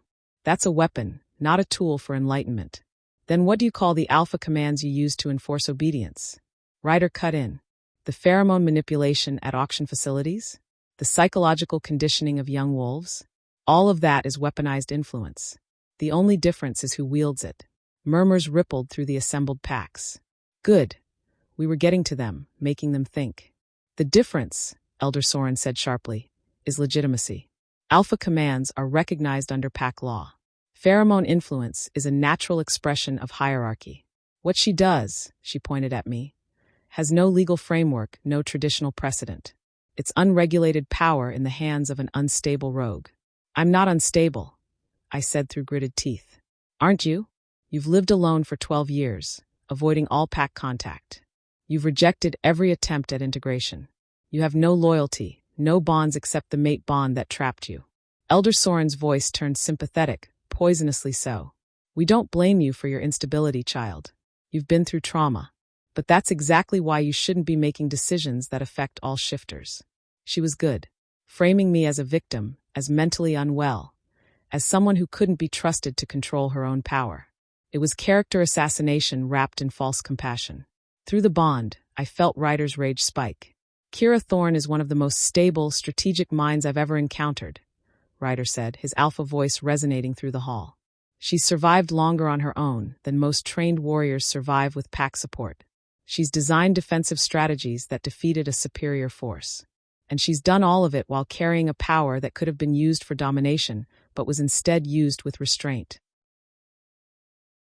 Pretty words from a besotted mate, Elder Soren dismissed. Alpha Ryder, everyone here understands the mate bond can cloud judgment. You're not thinking clearly. You're thinking with instinct, with obsession. Is that what you told Silvercrest Alpha when he reported that Moonshadow defeated his forces? Ryder challenged. That he was unclear in his thinking? Or did you accept his testimony that we fought with honor and offered asylum instead of executing prisoners? Silence. Elder Soren's jaw tightened fractionally. Ryder pressed his advantage. The Convergence wants you to fear dreamwalkers because they threaten your control. They want you to fear Moonshadow because we represent an alternative to absolute authority. But ask yourselves, who's really unstable here? The pack that offers choices, or the coalition that's systematically caging females and selling them as property? Those measures are temporary, an alpha I didn't recognize said from the audience. Until we stabilize our population, temporary power never stays temporary. I cut in, echoing Ryder's words from the Silvercrest confrontation. You give someone absolute authority temporarily, and suddenly there's always another crisis, another reason why now isn't the time to restore rights and freedoms. I looked across the assembled alphas, focusing on the ones whose sense carried uncertainty. I can show you, I said quietly. Show you what the Convergence is really building. Not through manipulation or lies, but through shared experience. Let me project the truth, what I've seen, what refugees have witnessed, and then decide for yourselves. Absolutely not, Elder Soren snapped. You will not be permitted to invade the minds of this assembly. Why not? Ryder challenged. If the Convergence has nothing to hide, why fear transparency? Let her show what she claims is true. If it's manipulation, as you say, these alphas are strong enough to resist. If it's truth, he let the implication hang. The assembled wolves stirred. I felt the shift in the room. Curiosity overriding fear, the desire to see for themselves rather than trust either side's propaganda. I volunteer, a female alpha said, standing. She wore the colors of Pinegrove Pack, one of the undecided territories. Show me this truth, Dreamwalker. I'll judge its validity myself. And I, said another alpha, this one from Riverbend Pack. One by one, 6 alphas stood, exactly the undecided ones we'd hoped to reach. Elder Soren's expression went cold as stone. This is highly irregular. This is transparency, the Pinegrove Alpha said sharply. Which you claim to support. Or were those just words? Trapped by her own rhetoric, Elder Soren could only nod stiffly. I moved to the center of the hall, the 6 alphas forming a loose circle around me. My heart hammered against my ribs. This was it. The moment everything depended on. Through the bond, I felt Ryder's support, his absolute faith in me. I closed my eyes and reached for their minds. 6 different frequencies, 6 different resistances. The Pinegrove Alpha's mind was sharp, analytical, looking for logical inconsistencies. The Riverbend Alpha's was cautious, protective, focused on pack safety. I didn't force my way in. I found the truths they were already questioning and amplified them. To Pinegrove, I showed the auction house through my eyes. The clinical efficiency, the way females were cataloged like inventory. Then I showed her the faces of the wolves in cages, the hollow desperation in their eyes. Is this strength? I asked, not with words but with feeling. Is this what you want for your daughters? To Riverbend, I showed the night my parents died. The betrayal of an alpha who valued secrecy over justice. Then I showed him Marcus's memories of hunting refugees, of following orders that made him sick. Is this honor? I asked. Is this the legacy you want to build? One by one, I found the crack in each alpha's certainty and widened it with truth they couldn't deny because it came from their own suppressed doubts. The projections took maybe 30 seconds. But when I released them, all 6 alphas staggered, their expressions shaken. The Pinegrove Alpha spoke first, her voice trembling. That was real. Those were real memories. Fabricated, Elder Soren said quickly. Dreamwalkers can create false memories.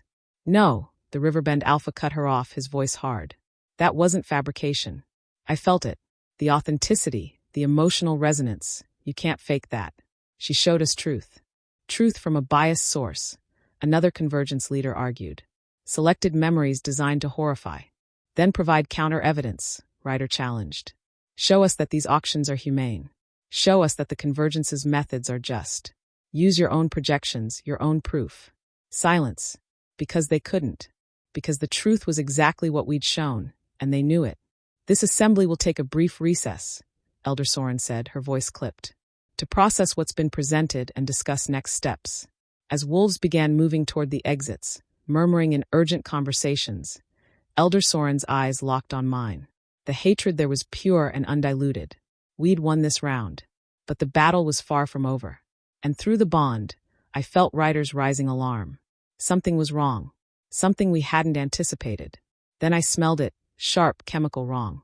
Gas flooding through the ventilation system. Silver-laced tranquilizer gas. Trap, Ryder roared, but it was too late. The world started to tilt as the gas hit my system. Around me, wolves began dropping, their bodies unable to process the silver contamination fast enough. Through the bond, I felt Ryder fighting the effects, trying to reach me. But the gas was too strong, too concentrated. The last thing I saw before darkness took me was Elder Soren's satisfied smile. We'd walked right into their trap, and now we were completely at their mercy. Chapter 16. I woke to the smell of silver and the feeling of cold metal against my wrists. Consciousness returned in fragments. The ache in my head from the gas, the burn of silver-laced restraints, the desperate pull of the bond trying to locate Ryder. I found him immediately through the connection. Alive, angry, also restrained. Relief flooded through me so intensely it made my eyes sting. My vision cleared slowly. I was in some kind of holding cell, concrete walls, reinforced door, a single barred window too high and too small to be useful. And I wasn't alone. The 6 alphas who'd volunteered for my projection were in the cell with me, all restrained, all conscious and furious. What? I started, my voice rough. Welcome back, the Pine Grove Alpha said grimly. Her name was Mara, I remembered. The Convergence decided that anyone who saw your truth was too compromised to participate in the summit voting. They're holding us prisoner? I tried to process this. That's insane. You're pack alphas. You have rights under interpack law, which the Convergence just suspended temporarily due to what they're calling a security incident. The Riverbend Alpha, Nathaniel, rattled his chains. Apparently, you're classified as a hostile combatant, and we're under suspicion of collusion. Horror washed over me.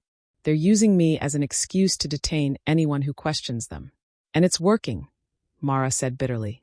Out there, they're spinning this as proof that dreamwalkers are too dangerous to exist freely. They're saying you used mind control on us, that we can't be trusted to vote objectively anymore. Through the bond, I reached for Ryder with desperate intensity. Are you okay? Where are you? His response came immediately, rough with worry and rage. Different cell. They separated us deliberately. Kira, they're going to... The bond cut off abruptly, like a door slamming shut. I felt a sickening emptiness where his presence should be. No, I breathed, panic clawing at my throat. No, no, no. Silver in the walls, Nathaniel said quietly. I can feel it too, interfering with pack bonds, mate bonds, anything that might let us coordinate. I tested the bond again. Nothing.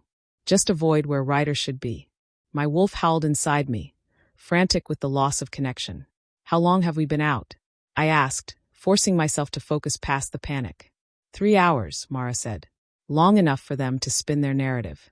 By now, every pack at that summit thinks you're a rogue weapon who compromised multiple alphas. And Moonshadow? Your warriors tried to fight when the gas hit. They're in holding cells too, separated and restrained. Mara's expression softened. Your mate went feral when they tried to move you. Took 5 wolves to subdue him. He tore through 3 before the silver got him. The image made my chest ache. Ryder, fighting desperately to reach me while drugged and outnumbered. Hold on. I thought desperately toward the void where our bond should be. Just hold on. I'll find a way. There's more, Nathaniel said, his voice heavy. While we were unconscious, the Convergence held an emergency vote. They pushed through their new laws, mandatory made assignments, genetic registries, the works. Without the 6 of us there to oppose them, they had the numbers. The words hit like physical blows. We'd failed. Everything we'd tried to do, all the risks we'd taken, for nothing. It's not ratified yet, Mara said quickly, seeing my expression. They need 75% of attending alphas to approve. They got 70%, which means they're 5% short, and they're panicking. Which is why we're still alive, I realized. They're going to try to force us to endorse their laws. Or execute us as an example, Nathaniel said flatly. Either way, they win. The door to our cell opened with a heavy clang. 2 guards entered. Humans, not shifters. Hired mercenaries with no loyalty except to whoever paid them. The dreamwalker, one said, checking a tablet. You're wanted for questioning. I'm not going anywhere, I said. You are. One way or another. He gestured to his partner, who held what looked like a modified taser. Cooperate and walk out. Resist and we drag you. Your choice. Through the bond's void, I felt nothing. No guidance from Ryder. No sense of whether he was planning something or if he even knew what was happening to me. I was on my own. Wasn't that always the plan? My wolf snarled. We survived 12 years alone. We can survive this. I'll cooperate, I said, standing slowly. The silver restraints burned, but I forced myself not to show the pain. The guards escorted me through corridors that all looked identical. Concrete and steel, windowless and cold. We passed other cells, glimpsed other prisoners. I saw Marcus in one, his face bloodied but defiant. Garrett in another, his jaw set with stubborn determination. They'd rounded up everyone who stood with us. We reached a room that looked like an interrogation chamber. A single table, 2 chairs, harsh overhead lighting. Waiting in one of the chairs was Elder Soren. Sit, she commanded. The guards pushed me into the other chair and secured my restraints to the table. Then they left, closing the door behind them. Elder Soren studied me with cold calculation. You cost us 5%. 5% that we need to legitimize our authority fully. Do you understand what that means? That your dictatorship isn't as popular as you thought. Her hand moved faster than I could track, striking me across the face hard enough that my head snapped to the side. The taste of blood filled my mouth. Insolent child, she hissed. You have no idea what we're trying to build. What's at stake? I know exactly what you're building. I spat, the blood making my words thick. A system where the powerful control everyone else through fear and force. Where females are property and dissent is eliminated. That's not strength, that's fascism. It's survival, Elder Soren snapped. For centuries, we've been slowly going extinct. Watering down our bloodlines, losing our instincts, becoming soft. The old ways, strict hierarchy, controlled breeding, absolute authority. Those kept us strong. Those kept you powerful, I corrected. There's a difference. Elder Soren leaned back, her expression shifting to something more calculating. You're intelligent, powerful, potentially very useful. I'm not interested. You haven't heard it yet. She folded her hands on the table. Endorse the Convergence publicly. Use your dream walking to show other wolves that our laws are necessary, that the old ways were correct. Do this, and we'll spare Moonshadow. Your mate, his pack, all the refugees, they'll live. Under restrictions, certainly, but alive. And if I refuse, then we make an example of them. Her voice was flat, matter of fact. Starting with Alpha Ryder. We'll execute him publicly at dawn, in front of every pack at this summit. We'll call it justice for his rebellion. And then we'll move through his pack systematically until you agree to cooperate.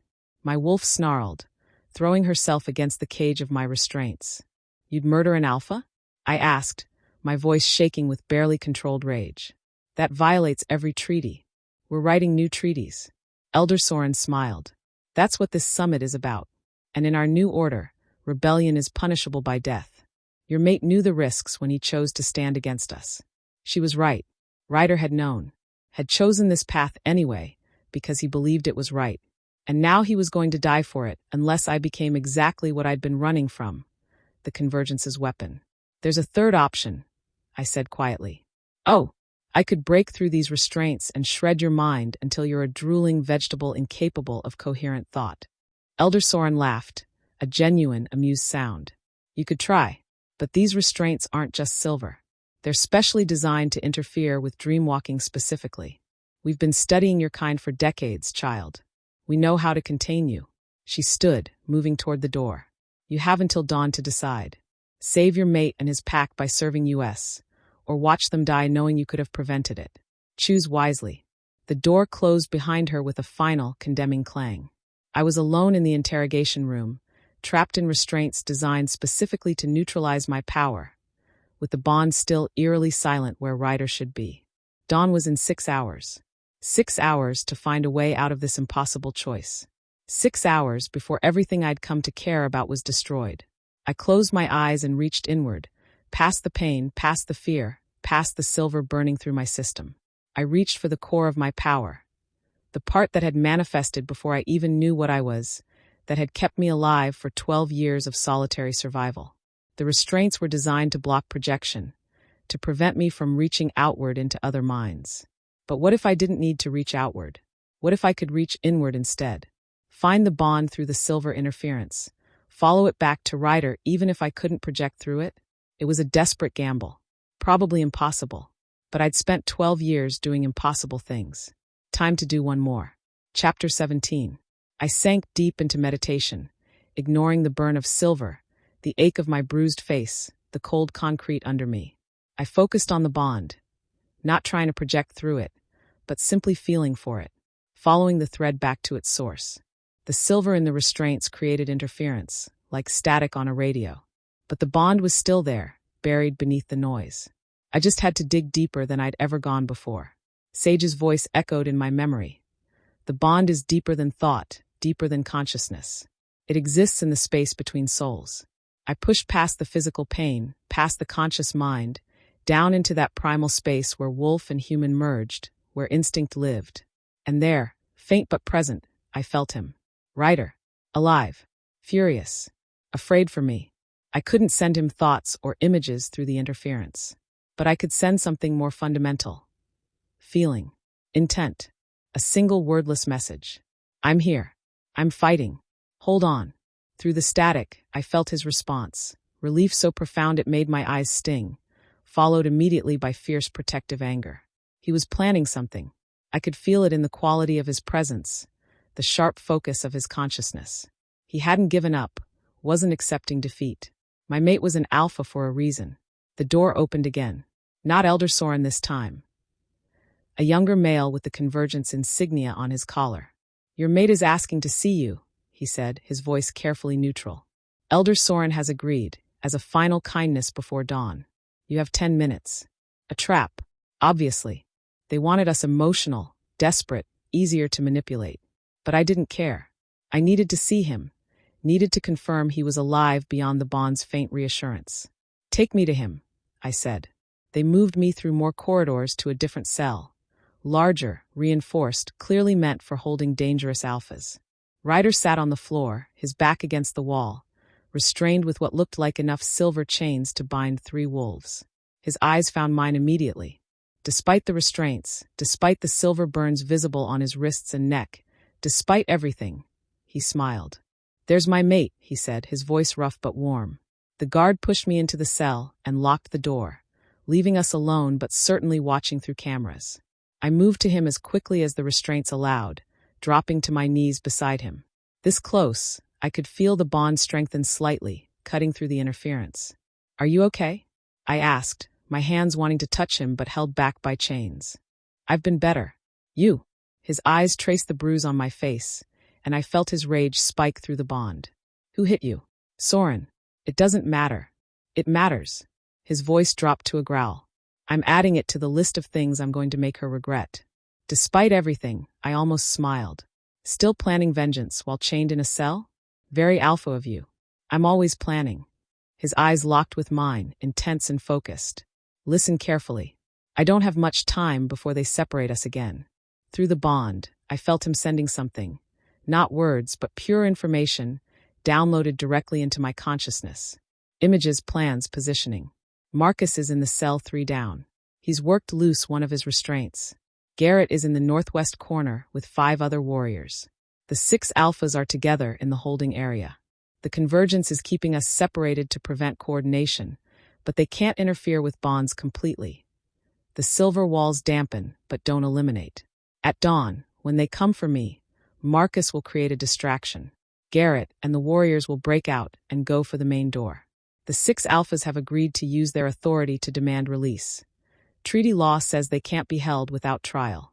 And you, his mental voice intensified, you're going to get out. Run. Use every skill you have and disappear.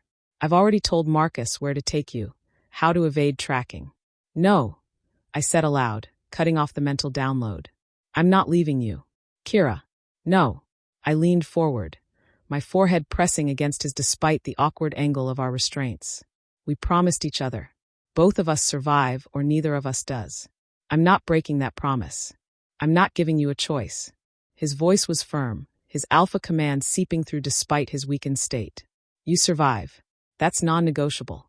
You don't get to alpha command me into abandoning you. Fury and fear warred in my chest. I won't do it, Ryder. I can't. Through the bond, his emotions were a storm. Love, terror, determination, desperation. He was willing to die if it meant I lived. Ready to sacrifice himself without hesitation. The realization broke something in me. I love you, I heard myself say. The words I'd been too afraid to speak, torn from me by desperation and truth. I love you, you stubborn, self-sacrificing idiot. And if you think I'm going to live the rest of my life knowing I could have saved you but didn't, there's another way, a voice said from the cell window. We both jerked around. A face appeared in the small opening, Marcus. Sorry to interrupt the moment, he said quietly, but I've been working on something. These cells aren't as secure as the Convergence thinks. The ventilation system. It connects every cell in this wing. I can move through it.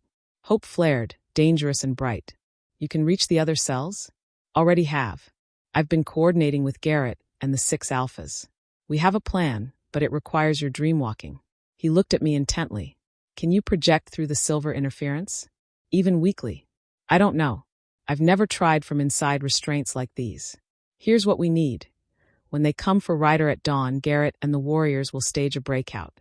Loud, violent, drawing all the guards to the northwest sector. During that chaos, you project, not a complex vision, just pure emotion. Fear, confusion, disorientation. Hit every non-ally mind you can reach. That's dozens of wolves, I protested. While restrained, through silver interference, without preparation. You've done more impossible things, Ryder said quietly. His eyes held mine. But only if you think you can. I won't let you burn yourself out trying. I thought about what Sage had taught me. About resonance, not force. About finding existing frequencies and amplifying them. The Convergence wolves, they're already afraid, I realized. They're projecting confidence, but underneath they're terrified. Terrified that we're right, that their system is crumbling, that they're going to lose control. If I can find that fear and amplify it, it becomes a cascade, Marcus finished. Their own doubt becomes a weapon against them. And while they're panicking, we move, Ryder added. Fast and coordinated. Get the 6 alphas out first. They have the legal authority to declare this detention unlawful.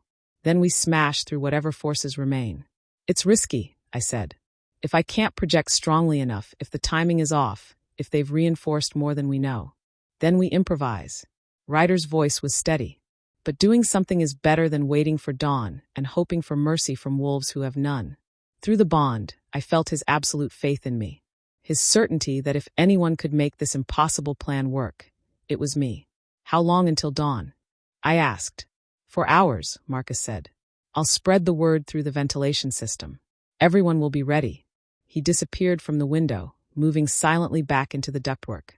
Ryder and I were alone again, facing 4 hours of waiting before we either escaped or died trying. If this doesn't work, I started. It will work. His certainty flowed through the bond. But if it doesn't, I need you to know. The words were hard, scraping past years of walls and defense mechanisms. These past weeks with you, with Moonshadow, it's the first time I've felt like I had a home since my parents died. The first time I felt like maybe I deserved more than just survival. You deserve everything, Ryder said fiercely. Safety, happiness, a pack that adores you, a mate who would burn the world down to keep you safe. You deserve all of it, Kira. Even if I'm difficult and stubborn and terrible at trusting people, especially then. A small smile tugged at his lips. I don't want an easy mate. I want you. I managed to shift closer despite the restraints, my head finding his shoulder. His scent, cedar and storm rain, now mixed with blood and silver, wrapped around me like a blanket. "For the record," I murmured, "I'm really glad you bought me at that auction." His laugh was quiet, painful through injured ribs, but genuine. "For the record, I'm really glad you didn't actually stab me when I chased you through the forest." I thought about it. I know. I felt it through the bond. His head tilted to rest against mine. "You were terrifying and magnificent, and I knew, right then, even before I understood the bond, that you were going to change everything. Did you know you'd end up chained in a cell awaiting execution? I suspected the path wouldn't be smooth." His voice turned serious. "But I wouldn't change it. Any of it. Because it led here to you." We stayed like that, drawing strength from each other's presence, the bond humming between us despite the silver interference. Two wolves who'd found each other against all odds, refusing to be separated by corrupt forces or impossible circumstances. For hours until dawn. For hours until we either broke free or died together. I'd survived 12 years alone through cunning and caution. Now I'd fight with everything I had. Not for survival, but for something worth living for. For Pack. For home. For love. And the Convergence was about to learn that a dreamwalker backed into a corner with her mate's life on the line was the most dangerous force they'd ever encountered. Chapter 18. The guards came for Ryder at first light, exactly as Elder Soren had promised. 4 of them, heavily armed, moving with professional efficiency. They unhooked his restraints from the wall but kept him chained, clearly not underestimating an alpha, even in weakened condition. "On your feet," the lead guard commanded.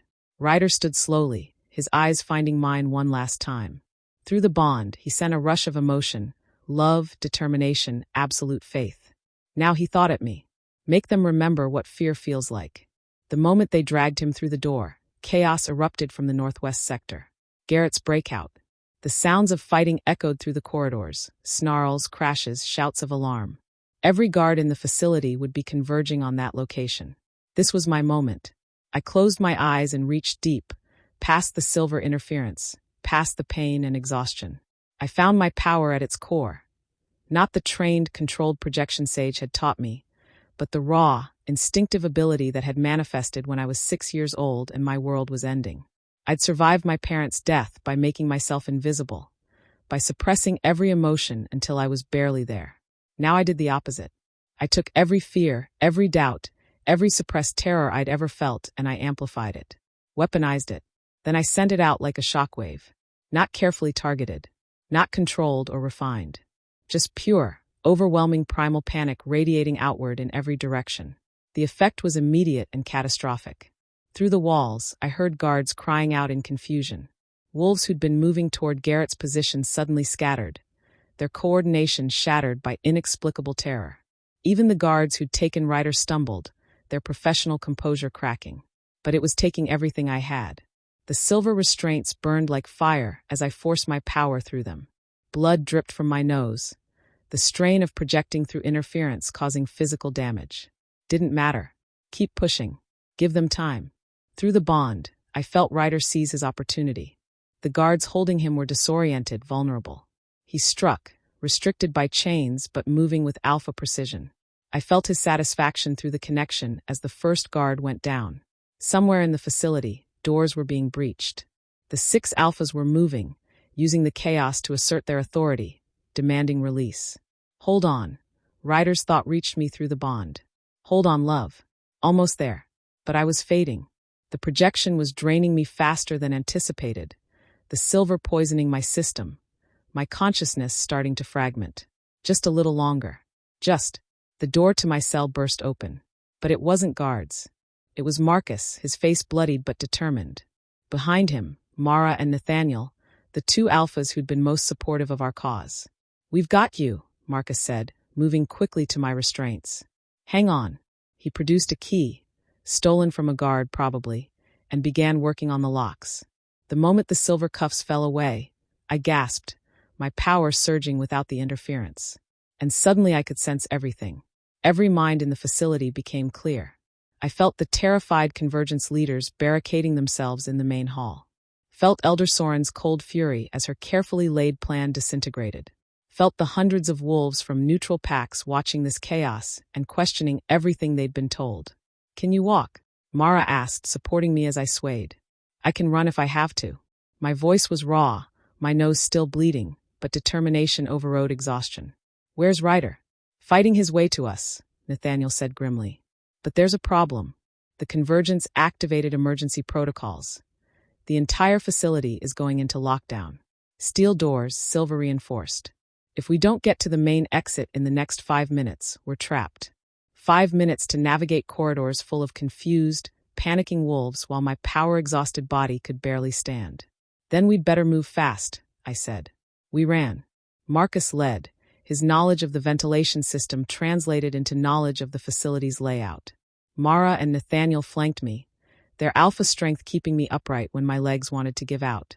We burst into a larger corridor to find Garrett and his warriors locked in combat with Convergence guards. The fighting was brutal, desperate. Wolves on both sides knew this was the endgame. "Garrett," Marcus shouted. "We need to move now." Garrett's wolf form broke away from the fight, shifting mid-stride back to human. "Ryder, on his way." "But we—" A roar cut through the chaos. I knew that sound, felt it resonate through my bones and the bond. Ryder, in his full alpha glory, came around the corner like a force of nature. Still chained, still bleeding, but absolutely unstoppable. The guards pursuing him fell back, their nerve breaking in the face of his fury.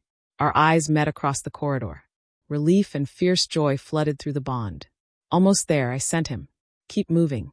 Everyone on me," Ryder commanded, his alpha voice cutting through the pandemonium. We punched through to the main exit. "Stay tight, stay fast. Go." We moved as one unit. Moonshadow warriors, Silvercrest refugees, 6 rebel alphas, all flowing together through the facility like a pack with a single purpose. Behind us, steel doors began slamming shut, the lockdown spreading through the compound like a closing fist. "We're not going to make it," someone said. "Yes, we are," I said with more certainty than I felt. We rounded the final corner. The main exit was visible. Massive doors leading to the parking area, to vehicles, to escape. But between us and freedom stood Elder Soren with 20 elite Convergence guards. She'd anticipated our route, positioned her strongest fighters to block our escape. "Going somewhere, Alpha Rider?" she asked, her voice cold as winter. The two groups faced each other, the tension so thick it was suffocating. We had numbers, maybe 40 wolves to their 20. But they had position, preparation, and weapons designed specifically to counter shifter abilities. "Stand aside," Ryder said, his voice resonant with alpha command. "This ends one way or another. You can let us leave, or you can try to stop us and lose everything when word of this spreads." "Word won't spread if there are no survivors to spread it," Elder Soren said. She raised her hand, and I saw the guards level weapons. Not conventional guns, but something worse.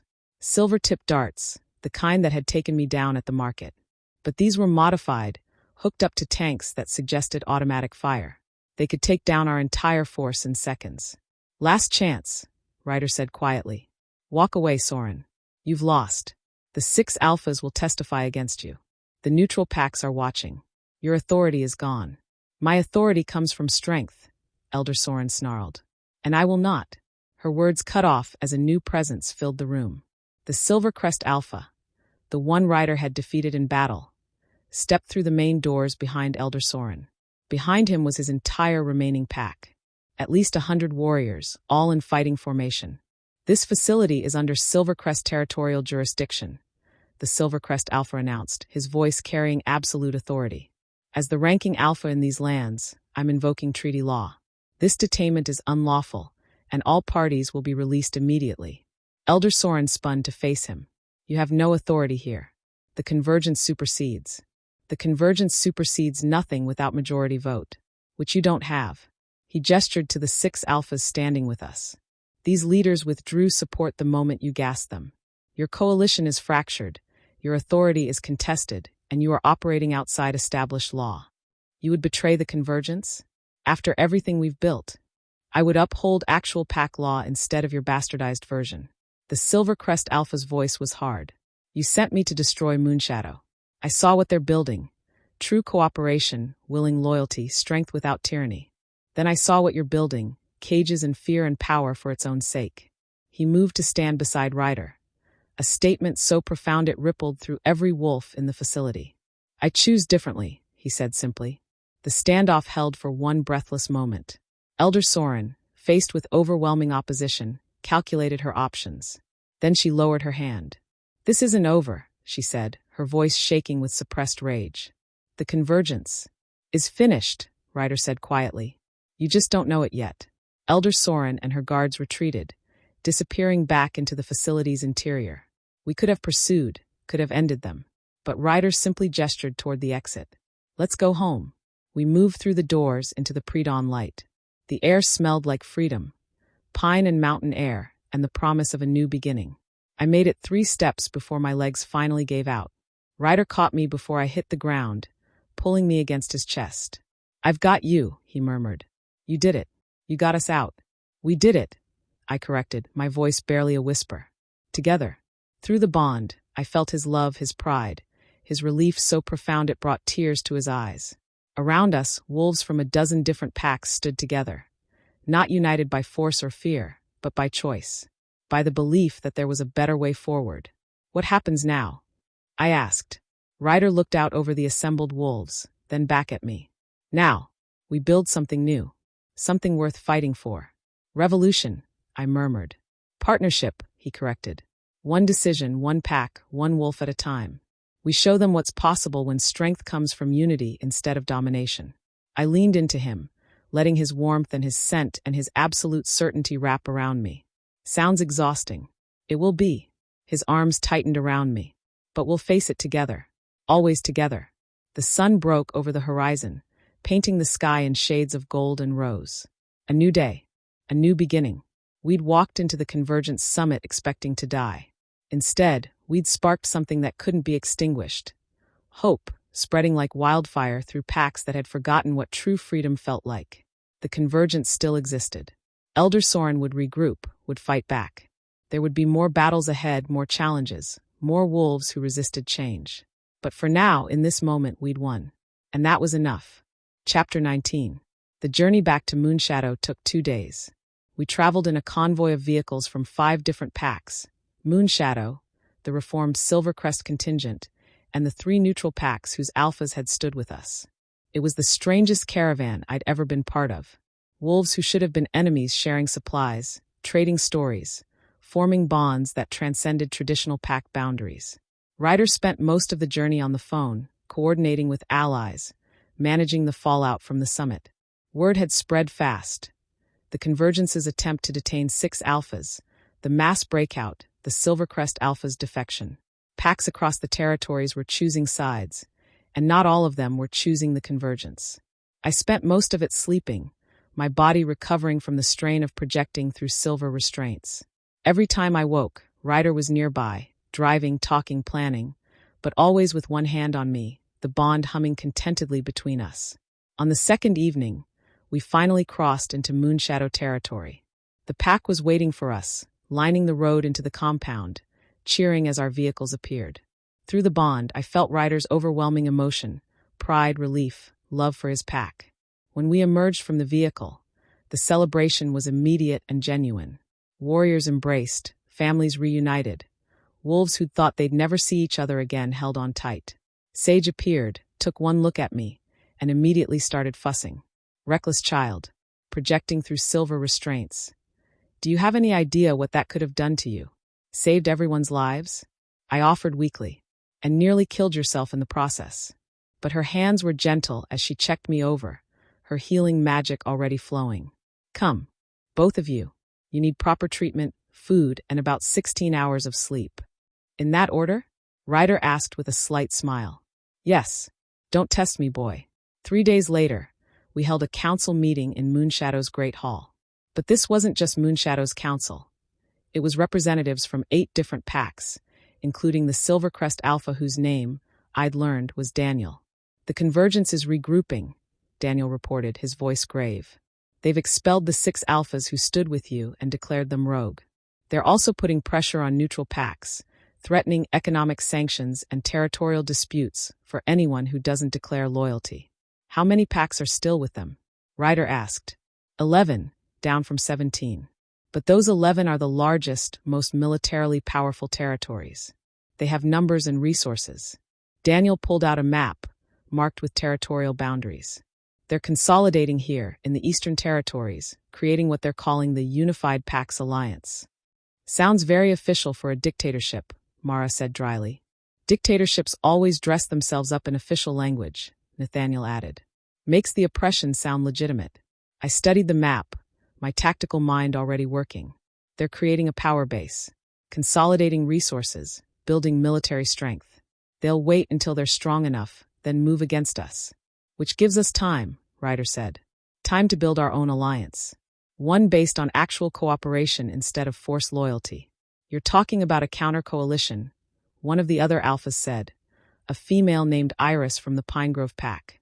That's never been done. Packs have always operated independently. Then it's time for something new, I said. All eyes turned to me. The Convergence's strength is their unity, force though it may be.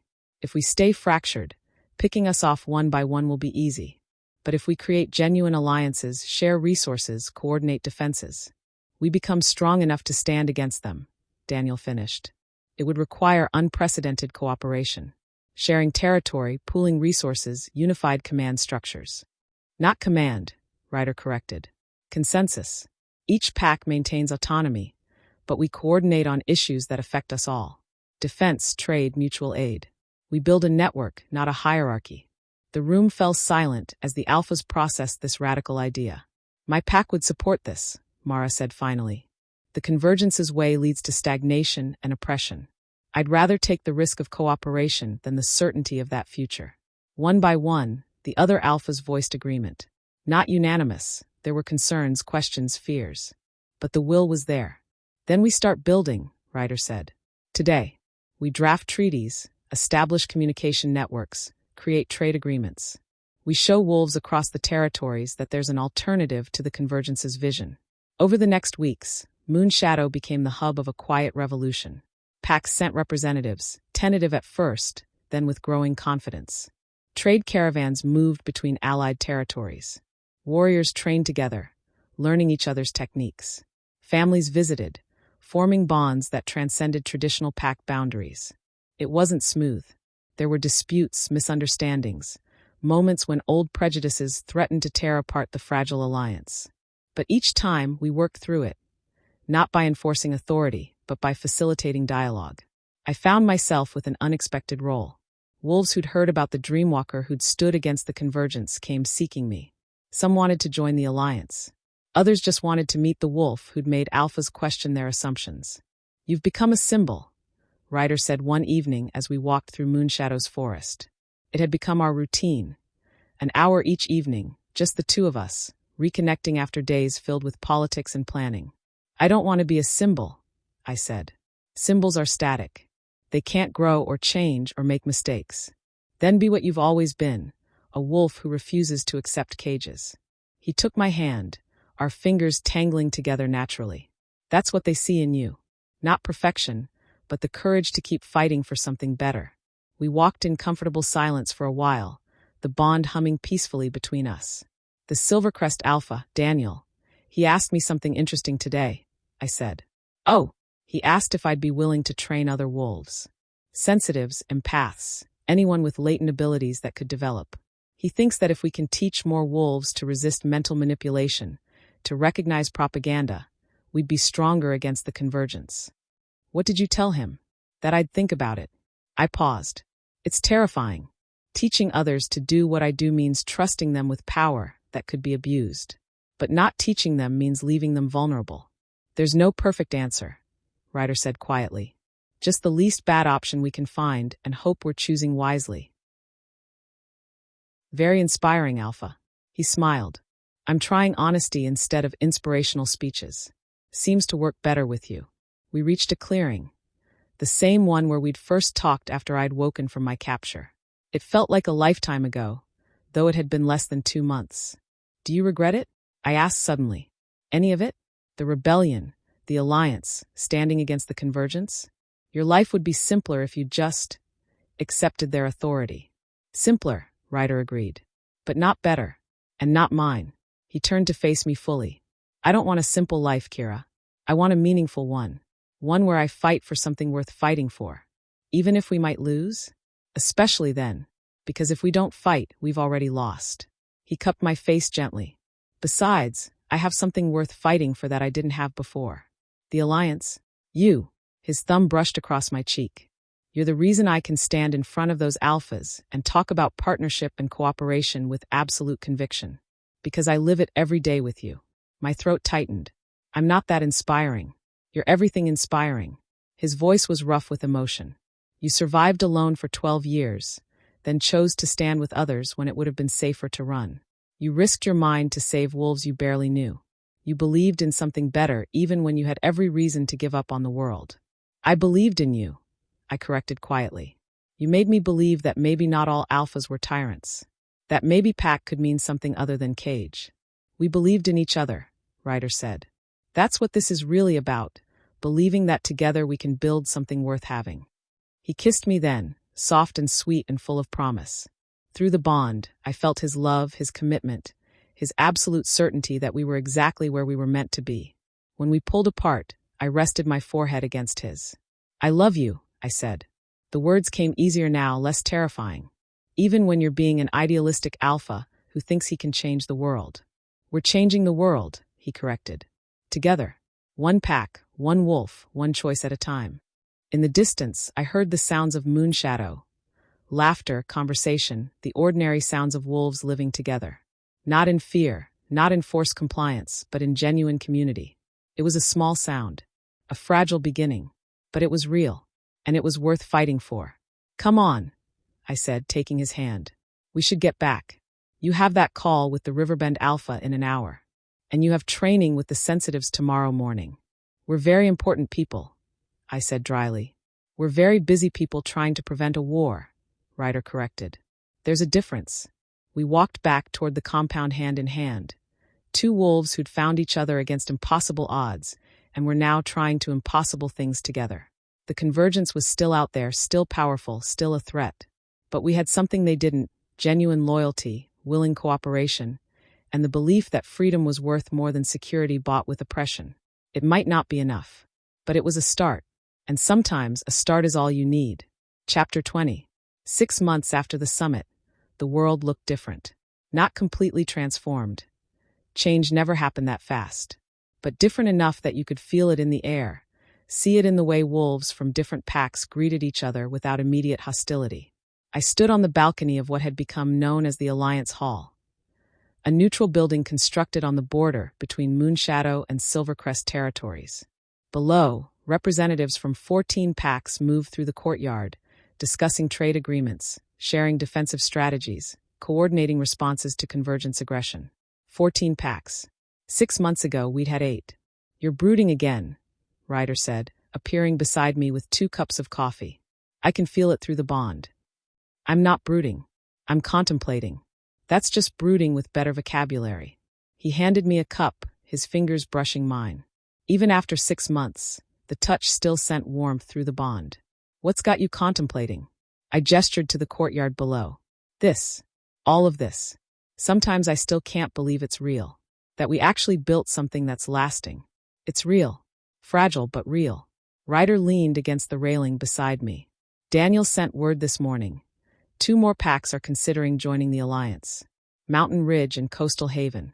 That would bring us to 16. Hope and caution warred in my chest. What's the Convergence's response?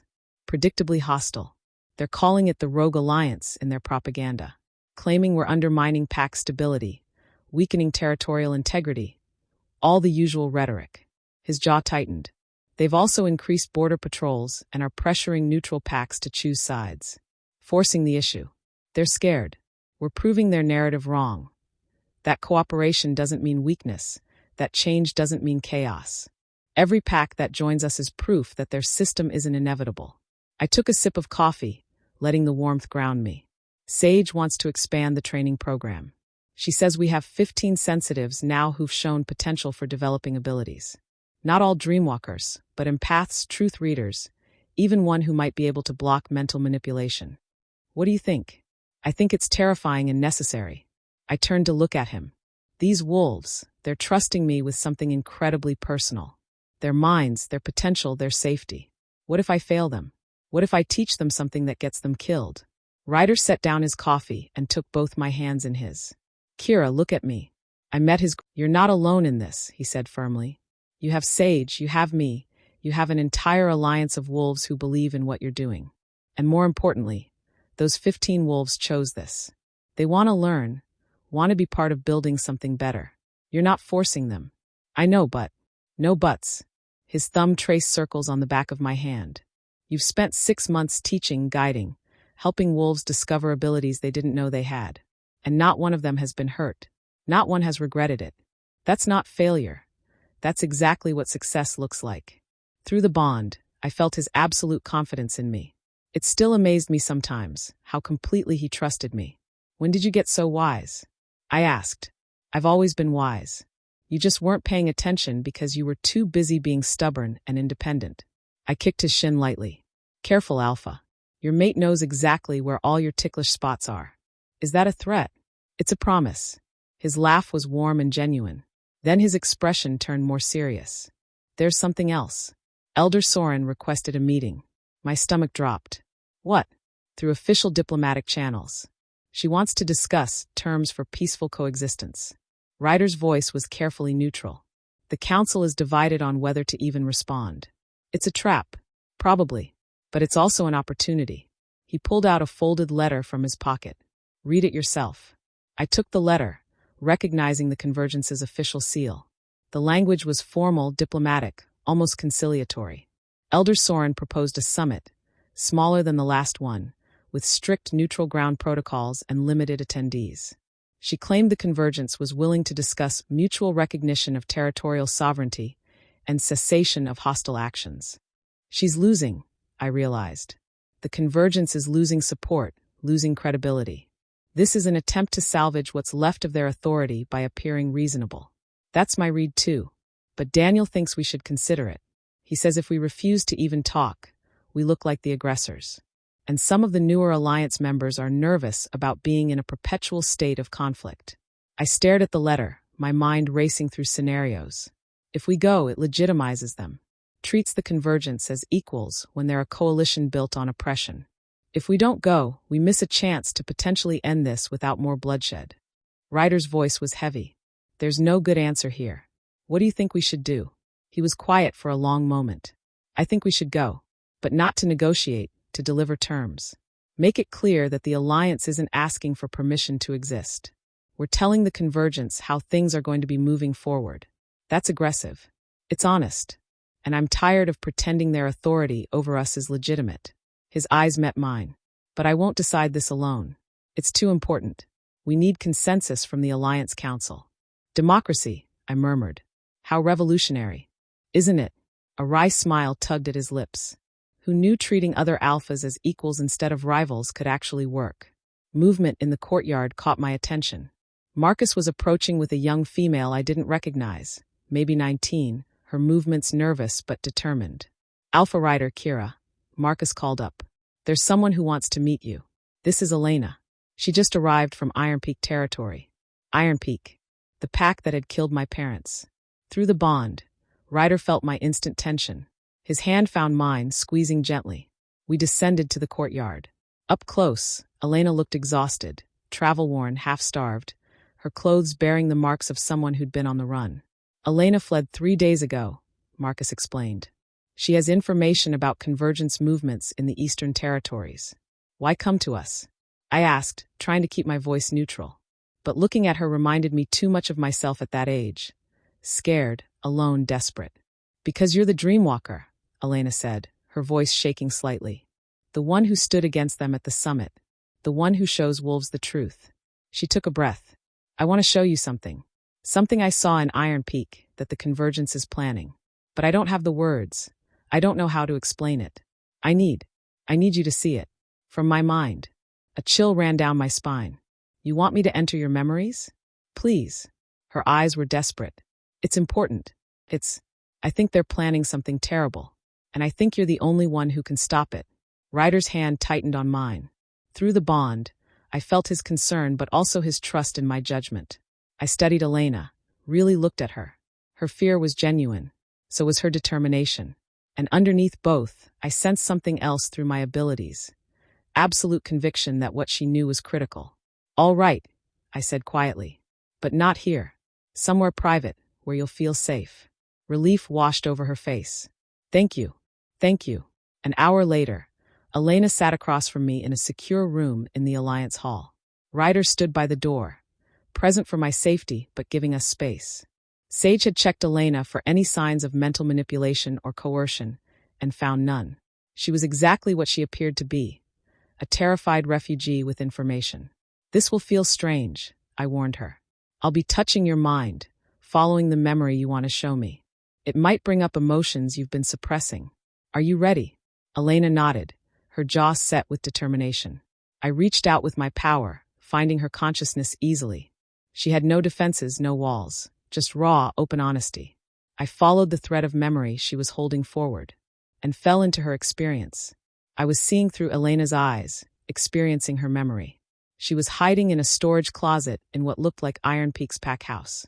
Through a crack in the door, she could see a meeting room where high-ranking wolves gathered. Elder Soren was there, along with the Iron Peak Alpha and several other Convergence leaders. Maps covered the table. Not just territorial maps, but detailed schematics of the Alliance Hall, Moonshadow Territory, Silvercrest lands. The Alliance is growing too fast, Soren said, her voice cold and calculated. If we wait much longer, they'll have enough support to challenge us openly. We need to strike now decisively in a way that shatters their unity. An assassination? The Iron Peak Alpha asked. Better. A massacre. Soren pointed to the Alliance Hall on the map. Next month, during their full council meeting, when all 14 alphas and their key advisors are gathered in one location, we'll use the human contractors, have them deploy silver gas through the ventilation system, then move in for cleanup while everyone's incapacitated. That's hundreds of wolves, someone protested. The backlash will be manageable if we control the narrative. We'll call it a rogue attack, claim we're responding to terrorism. By the time anyone questions the story, the Alliance leadership will be dead, and their packs will be in chaos.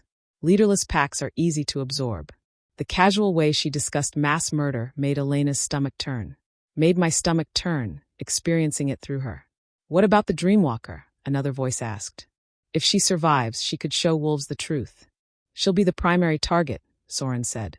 Once she's eliminated, along with Alpha Ryder and the other key leaders, the Alliance collapses. Wolves will return to their territories, scared and directionless. The Convergence will offer protection, order, security. Within 6 months, we'll have absorbed or eliminated every pack that stood against us. I pulled out of the memory, gasping. My hands were shaking. Elena's eyes were wet with tears. I'm sorry, she whispered. I'm so sorry I'm from Iron Peak, that my alpha. You're not responsible for their actions. I cut her off firmly. You're here, warning us. That's what matters. Ryder was at my side immediately. What did you see? I told him. Everything.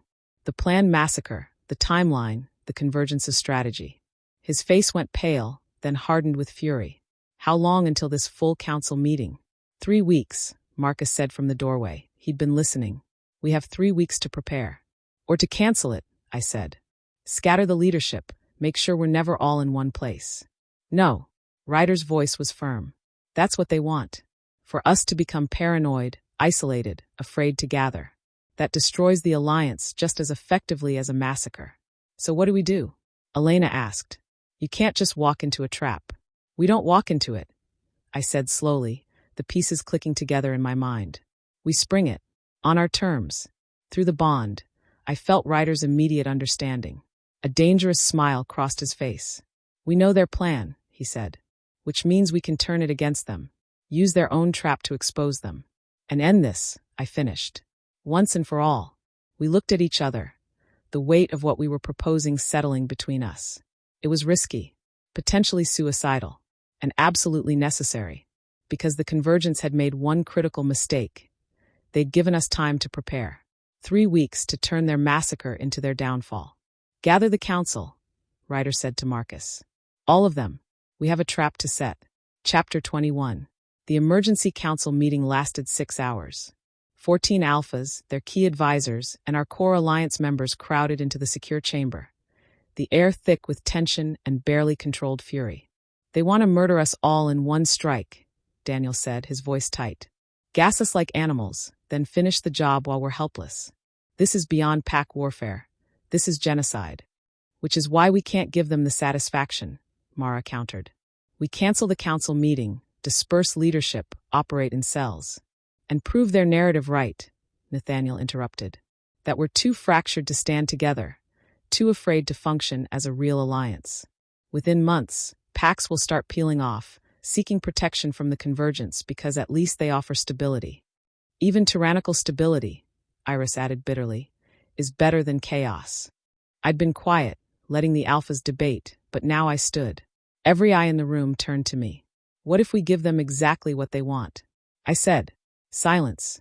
Elaborate, Ryder said carefully, though through the bond one felt his understanding of where I was going. They want all of us in one place. So we give them that, but we control every variable. We know the attack is coming. We know their method. We can prepare countermeasures, turn the Alliance Hall into a trap for them instead of us. You want to use ourselves as bait, Daniel said slowly. Intentionally walk into their ambush, then reverse it. More than that, I move to the maps spread across the table. We document everything. Use my abilities to record the truth. Not just what happens, but Soren's planning, her intentions. Then we broadcast it. Not just to our packs, but to every pack in the territories. Force them to see what the Convergence really is. How? One of the other alphas asked. The Convergence controls most communication networks. We don't need their networks, Marcus cut in, his eyes lighting up with understanding. We have something better, dreamwalking. Kira can project to hundreds of minds simultaneously. If we coordinate it right, if we have relay points in neutral territories, we could reach thousands of wolves across multiple packs at once. A psychic broadcast, Sage said, her voice filled with equal parts awe and concern. It's theoretically possible, but the strain would be immense, I finished. Potentially fatal if I'm not careful. But it's the only way to bypass Convergence propaganda completely. Show wolves the unfiltered truth directly into their minds. Ryder's hand found mine under the table, squeezing hard. Through the bond, I felt his terror at the risk, his pride at my courage, his absolute determination to protect me. There's another element we need to consider. Elena spoke up hesitantly. All eyes turned to the young wolf who'd brought us this intelligence. The human contractors, they're mercenaries, not believers. They're being paid. What if we offered them more? Buy them off, Daniel said, catching on immediately. Turn the Convergence's own weapons against them. It's risky, Nathaniel said. Mercenaries are unpredictable. They could take our money and still follow through with the attack. Then we don't just offer money, I said. We offer evidence. Documentation of what the Convergence is really planning.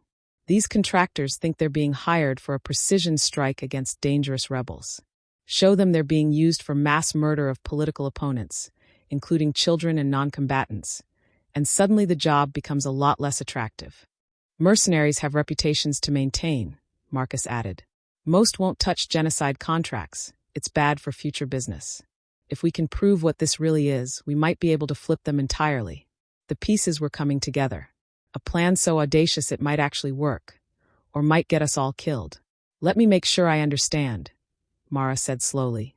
We proceed with the council meeting as planned. We secretly prepare countermeasures, gas masks, silver resistance protocols, hidden warriors. We attempt to flip the mercenary contractors. And when the Convergence makes their move, we document it, survive it, and then Kira broadcasts the truth to every pack in the territories. That's the plan, Ryder confirmed. It's insane. It's brilliant, Daniel countered. The Convergence thinks they're 3 moves ahead. They have no idea we know what's coming. That gives us the advantage. What about casualties? Another alpha asked quietly. Even with preparation, some of us might not survive. Are we willing to accept that? The room fell silent. It was the question everyone had been avoiding. I'll accept that risk for myself, Ryder said firmly. What I won't accept is forcing it on anyone else. Every wolf who participates in this needs to choose freely, understanding the danger. I'm in, Marcus said immediately. I've already got blood on my hands from serving the Convergence. Time to balance the scales. Pine Grove stands with the Alliance, Mara said. We knew there would be battles when we joined. Better to fight them on our terms. One by one, the alphas voiced their commitment. Not unanimous. 2 of the 14 wanted more time to prepare, wanted to explore diplomatic options first.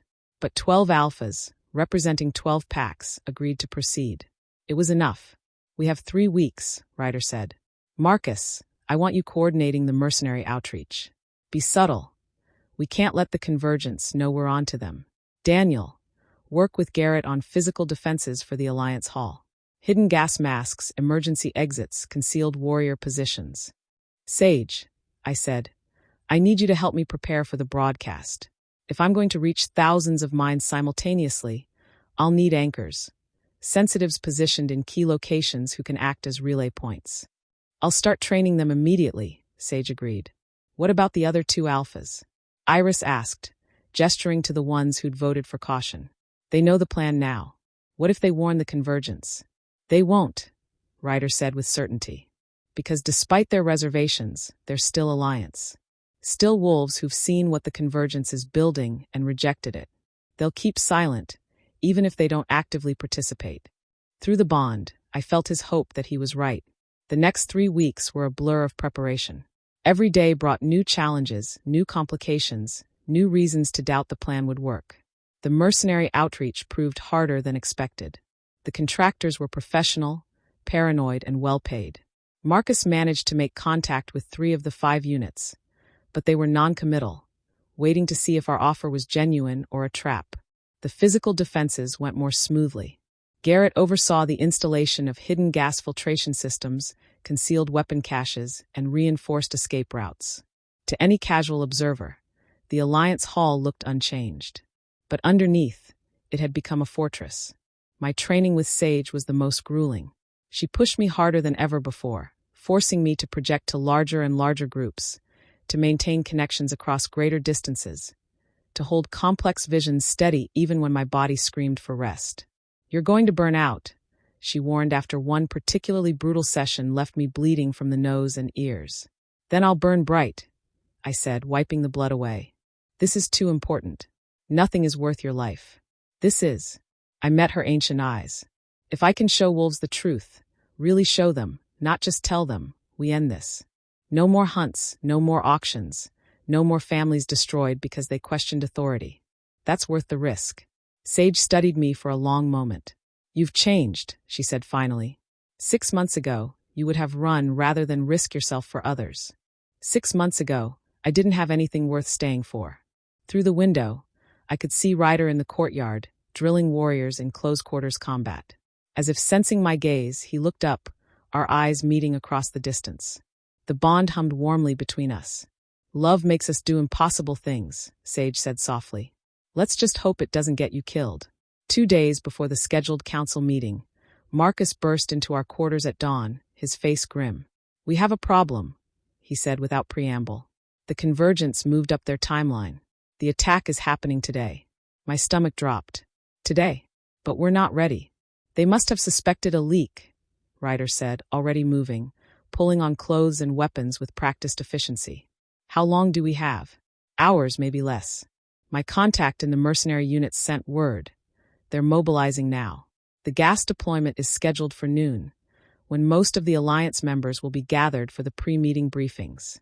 I looked at Ryder, fear and determination warring in my chest. Do we abort, evacuate, and lose our only chance to expose them? He shook his head. No, we accelerate. Get everyone in position now. Sage, can you have the relay sensitives ready? They're not fully trained. They'll have to be enough. Ryder's voice was firm. This is it. Our one shot. Through the bond, I felt his terror matching mine. But I also felt his unwavering resolve. Then let's make it count, I said. We had 3 hours to prepare for a battle that would decide everything. 3 hours until the Convergence made their move. 3 hours until we either changed the world or died trying. The storm was coming, and we were about to walk straight into Chapter 22. By 11 o'clock, the Alliance Hall was a powder keg waiting for a spark. To any observer, it looked like a normal pre-meeting gathering. Wolves moved through the corridors, discussing agenda items, sharing coffee in the common areas. 12 alphas and their key advisors, exactly as the Convergence expected. But beneath the surface, we were coiled tight and ready. Hidden gas masks were positioned within arm's reach of every Alliance member. Warriors in civilian clothes occupied strategic positions throughout the building. The ventilation system had been rigged with countermeasures. The moment foreign gas was detected, our own system would flood the building with a neutralizing agent. And in the central chamber, I sat in meditation, 15 sensitives positioned around me in a circle. Sage moved between us, checking our connection, reinforcing the mental bridges that would allow me to use them as relay points for the coming broadcast. "How do you feel?" she asked me quietly. "Terrified. Ready. Both." I opened my eyes. The relay network is stable. Once I start projecting, they'll amplify and redirect. In theory, we can reach every major pack territory simultaneously. "In theory," Sage repeated darkly. "If the strain doesn't kill you first." Always so encouraging. I'm realistic. Which is why I'm telling you now. If at any point this becomes too much, if you feel yourself fracturing, you pull back. Immediately. Understood. Understood. I didn't mention that I had no intention of pulling back, no matter what happened. This was too important. Through the bond, I felt Ryder moving through the building, checking defenses, ensuring everyone was in position. His anxiety was a living thing, barely controlled. "I'm scared," I sent him through our connection. "Me too," he admitted. "But we're ready. Whatever happens, we face it together. Always." The clock struck 11:30. 30 minutes until the scheduled attack. In the distance, I heard vehicles approaching, multiple vehicles moving fast. The mercenary units, arriving to deploy their gas and secure the building for the massacre that was supposed to follow. Marcus appeared in the doorway of the meditation chamber. "They're here. 5 transport vehicles, approximately 40 contractors. No sign yet of whether our outreach worked. Positions," Ryder commanded through the building's intercom system. A prearranged code that sent every Alliance member into their defensive stances. The building went silent. Waiting. Through the windows, I watched the mercenary vehicles park. Armed humans emerged, their movements professional and coordinated. They wore gas masks and carried equipment I recognized from my own capture. Tranquilizer weapons, silver-tipped ammunition, restraint systems designed specifically for shifters. The lead contractor spoke into a radio. I couldn't hear the words, but I could see the moment of hesitation. The way his team exchanged glances. Had Marcus's outreach worked? Had we given them enough evidence to question their orders? The contractor made a decision. He gestured to his team, and they began moving toward the Alliance Hall's main entrance. This was it. My heart hammered as they approached. Beside me, the 15 sensitives took deep breaths, preparing for what was about to happen. The mercenaries reached the doors, pushed them open, and stopped, because Ryder stood in the entrance hall, alone, unarmed, his hands raised in a gesture of peace. "Before you deploy your gas," he said, his voice carrying clearly, "I'd like you to see something. Something your employers didn't tell you about this job." The lead contractor raised his weapon. "Step aside, Alpha. We have our orders." "I know your orders. Gas the building. Incapacitate everyone inside. Then the Convergence comes in to finish the job. Execute every wolf in this building, including children and non-combatants." Ryder's voice was steady. "You're not being paid for a precision strike. You're being paid to enable a massacre." "That's not." The contractor's voice wavered slightly. "We have documentation," Marcus said, appearing beside Ryder with a tablet. "Communications between Elder Soren and your command structure. Payment records. Explicit instructions to eliminate all Alliance leadership and witnesses. Your employers have been very thorough in their planning. Unfortunately for them, we have a very good intelligence network." The contractor looked at the tablet Marcus held out.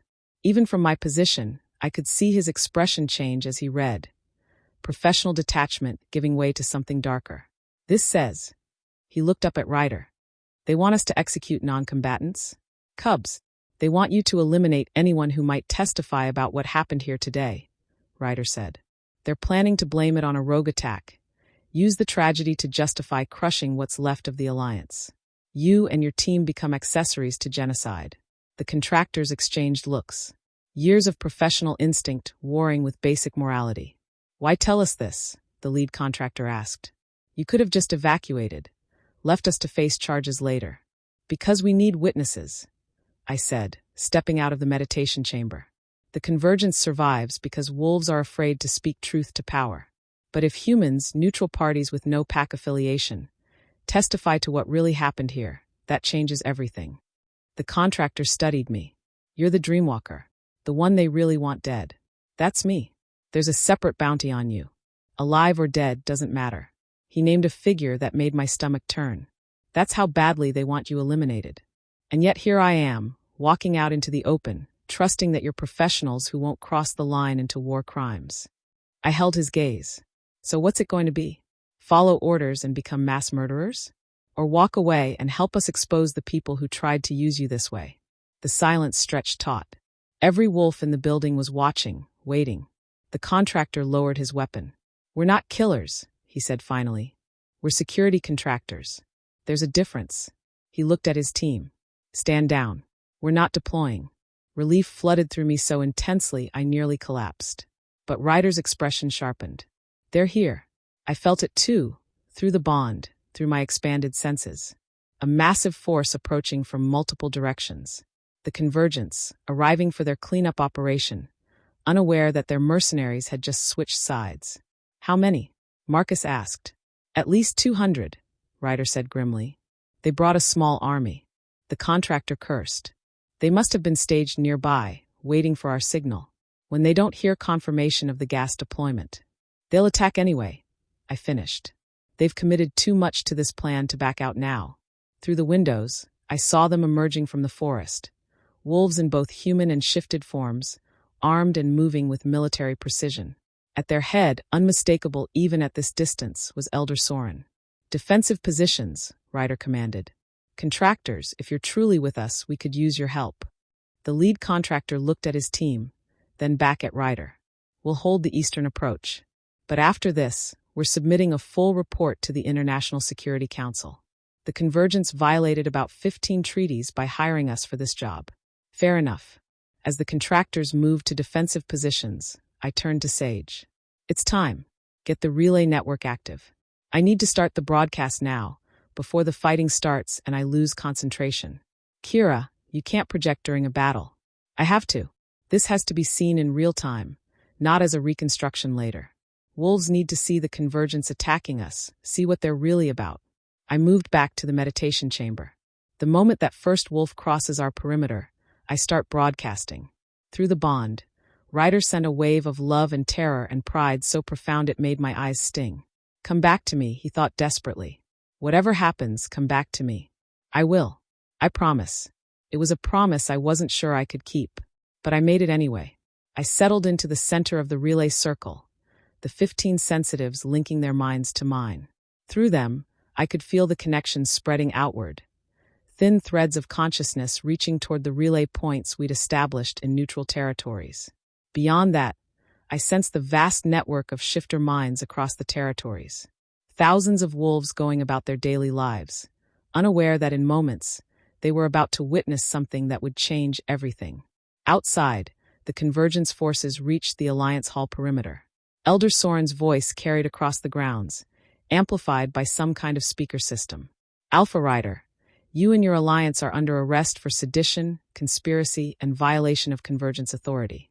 Surrender now and your deaths will be quick. That's not much of a negotiation, Ryder called back, his voice ringing with alpha power. How about this counteroffer? You turn around, disband your corrupt coalition, and face justice for your crimes, including this attempted massacre. Soren laughed, cold and sharp. There are no witnesses to any crimes, Alpha. And after today, there will be no alliance left to tell stories. Actually, the mercenary contractor said, stepping into view with his team, there are quite a few witnesses, and we've already transmitted our evidence to multiple international oversight committees. Your attempted genocide is officially on record. Soren's expression twisted with rage. You were paid. We were lied to. The contract's void. The contractor raised his weapon. And now we're operating under whistleblower protections. You want to get to these wolves, you go through us first. The standoff held for one breathless moment. Then Soren screamed, "Attack!" The Convergence forces surged forward, and I opened my mind to the territories and began to broadcast.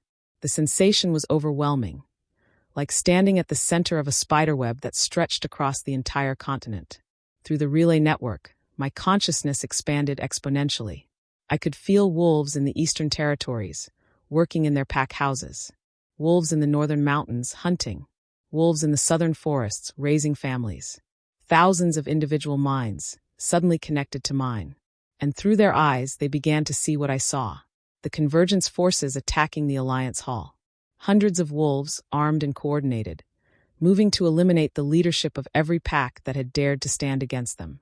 No mercy, no quarter, no pretense of legal authority, just raw violent suppression of dissent.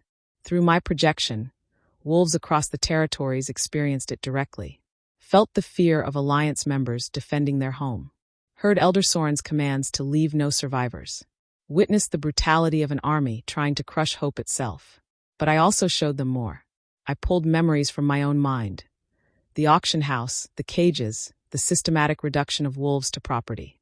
I pulled from Marcus's memories, the orders he'd received to hunt refugees, to eliminate undesirables, to enforce laws that had nothing to do with justice and everything to do with control.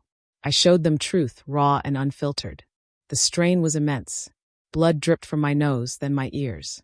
My body shook with the effort of maintaining thousands of connections simultaneously. But I held on, because out there, across the territories, I felt the shift happening. Wolves who'd believed the Convergence propaganda were seeing reality for the first time. Packs that had remained neutral were suddenly understanding what was really at stake. Even wolves within Convergence territories were questioning, doubting, their certainty cracking. The tide of public opinion was turning. I could feel it happening in real time. Outside the meditation chamber, the battle raged. Through the bond, I felt Ryder fighting, alpha power unleashed, defending his territory and his people with everything he had. I felt wolves falling on both sides. Felt pain and determination and fierce, desperate courage. But I couldn't break concentration. Couldn't stop the broadcast. This had to be seen, witnessed, remembered. Then I felt it, a massive presence pushing against my projection. Another dreamwalker. The Convergence had their own. Impossible, my mind screamed even as I felt the foreign consciousness trying to hijack my broadcast, trying to twist what I was showing into something else. They'd found another dreamwalker, trained her, were using her to counter my projection. We clashed in the space between minds. Not physical combat, but a battle of wills and mental strength. She was powerful, disciplined, trained by the Convergence specifically to do this. But she'd never survived 12 years alone. Never fought for every scrap of freedom against impossible odds. Never loved someone enough to risk everything. I pushed back, hard, and through our mental connection, I showed her the truth too. Showed her what the Convergence really was, what they'd do to her the moment she was no longer useful. Showed her that she was just another tool to them, another weapon, another thing to be used and discarded. I felt her certainty waver, felt her questioning, felt the moment she made a choice. She withdrew from the battle. Not completely, she was too well trained for that.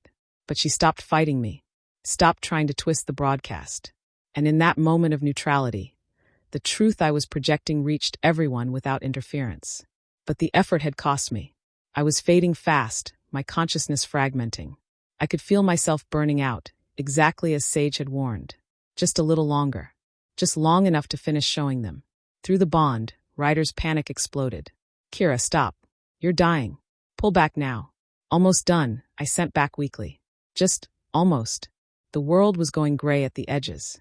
My physical body was shutting down, unable to sustain the mental strain any longer. But I'd done it. The broadcast was complete. Every major pack in the territories had seen the truth. I let go. The relay network collapsed. The thousands of connections severed all at once.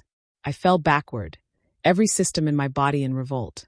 The last thing I felt before darkness took me was Ryder's scream of anguish through the bond, and the terrifying silence that followed.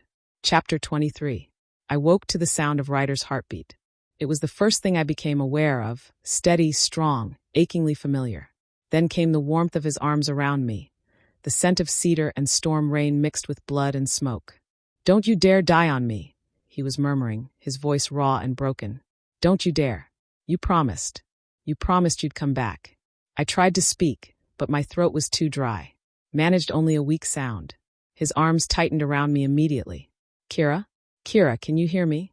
I forced my eyes open. We were still in the Alliance Hall, but the meditation chamber was destroyed. Furniture overturned, walls scorched, evidence of intense fighting. Sage knelt beside us, her hands glowing with healing magic as she worked frantically. "The broadcast," I croaked. "Did it?" "It worked," Ryder said, his voice thick with emotion. Every pack in the territories saw it. Saw everything. You did it. Relief flooded through me, then concern. The battle. Over. The Convergence forces retreated when their own wolves started questioning orders mid-fight. Seeing your broadcast, seeing the truth about what they were being used for, broke their unity. His hand cupped my face gently. You ended it, Kira. You ended the war. Sage pulled back, her face exhausted but satisfied. She's stable. Barely. Another 30 seconds and we would have lost her. She fixed me with a stern glare. Don't ever do that again. Can't promise that. I managed, my voice getting stronger. Seems to be my thing. Near-death experiences. Your thing is giving your mate premature gray hair, Ryder said, but there was no heat in it. Just overwhelming relief. He helped me sit up slowly. Through the windows, I could see the aftermath of the battle. Alliance warriors tending to wounded. The mercenary contractors had indeed held the eastern approach. I saw them now coordinating with our people, no longer enemies but reluctant allies. Casualties? I asked quietly. Ryder's expression darkened. 18 dead. 34 wounded. Could have been much worse. He paused. The Convergence lost over 50. And when word spread about what was really happening here, at least 20 of their wolves defected mid-battle. Including their dreamwalker, I said, remembering that brief mental contact. She pulled back. Stopped fighting me. We have her in protective custody, Sage said. Her name is Vera. She's young, barely 20, and absolutely terrified. The Convergence kidnapped her from her family when she was 15, forced her to train for them. Another victim of their system. Another wolf whose freedom had been stolen. I want to talk to her, I said. When I'm stronger. You will be. Sage stood with effort, her own exhaustion evident. But first you need rest. Real rest, not just unconsciousness. Marcus appeared in the doorway, his face bearing new scars but his expression triumphant. The relay network, it's still active. Packs across the territories are demanding answers from the Convergence. 3 more major packs just announced they're withdrawing support. The coalition is fracturing. What about Elder Soren? Ryder asked. Escaped during the retreat, but she's got nowhere to hide now. Every pack knows what she tried to do. She's effectively a rogue. Marcus's smile was grim.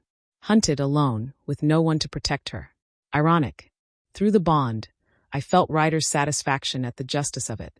The International Council is convening an emergency session, Marcus continued. They want representatives from the Alliance to testify. The human contractors have already submitted their evidence. This is bigger than just shifter politics now. It's a full investigation into Convergence war crimes. War crimes. The Convergence, for all their talk of strength and tradition, would be remembered as criminals. History would judge them accordingly. We should make a statement, I said, trying to stand. My legs immediately buckled, but Ryder caught me. You're not making any statements until you can stand without falling over, he said firmly. Sage, can you get her to the medical wing? Already planned on it. Sage moved to support my other side. Come on, stubborn wolf. Let's get you patched up properly. As they helped me toward the door, I looked back at the meditation chamber. The 15 sensitives who'd acted as relay points were being tended to by healers. They'd all survived, though several were unconscious from the strain.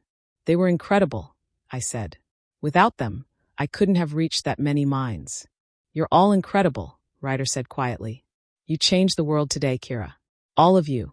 3 days later, I was strong enough to attend the Emergency Alliance Council meeting.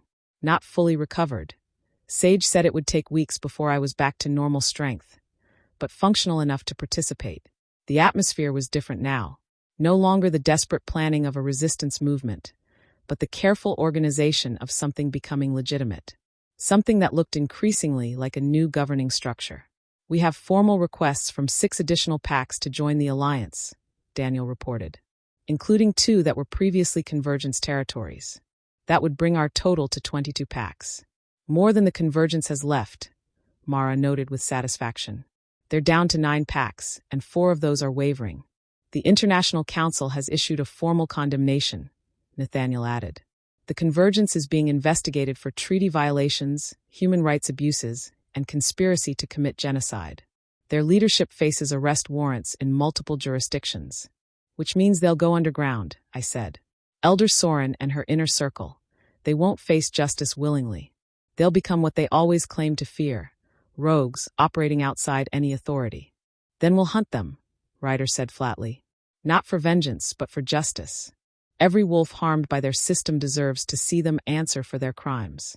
The council murmured agreement. There's another matter, Iris said hesitantly. The alliance has grown beyond anything we initially planned. We're not just a defensive coalition anymore. We're becoming a governing body, which means we need to formalize our structure, establish clear laws and protocols. A constitution, I said, the idea crystallizing. Not pack law, not traditional hierarchy, but something new. Something that actually protects individual rights while maintaining communal strength. That's a massive undertaking, Daniel warned. Different packs have different traditions, different values. Finding consensus will be hard, Ryder finished, but necessary and possible if we're willing to listen to each other instead of just asserting dominance. He looked around the table. We've already proven we can work together. Now we prove we can build something lasting. The meeting continued for hours, laying groundwork for what would become the Continental Shifter Alliance, a federation of independent packs united by shared values rather than forced submission. It wasn't perfect. There were arguments, disagreements, moments when old prejudices threatened to derail everything. But we worked through them, because the alternative, returning to the Convergence's vision or fracturing into isolated territories, was unacceptable to everyone present. When the meeting finally adjourned, Ryder and I walked out together into the evening air. The Alliance Hall was being rebuilt, expanded to accommodate the growing organization. Workers moved between scaffolding and construction materials. The sound of hammers and saws a promise of things being created rather than destroyed. Tired? Ryder asked, his hand finding mine. Exhausted, I admitted. But the good kind. The kind that comes from actually accomplishing something. We walked to our favorite spot. The clearing where we'd first truly talked. Where we'd made promises to each other when everything was uncertain and dangerous. Do you remember what you told me here? Ryder asked. Months ago, when we were just starting, I told you a lot of things. Most of them variations on leave me alone. He smiled. You said you didn't know how to be anything but alone. That you didn't know how to trust.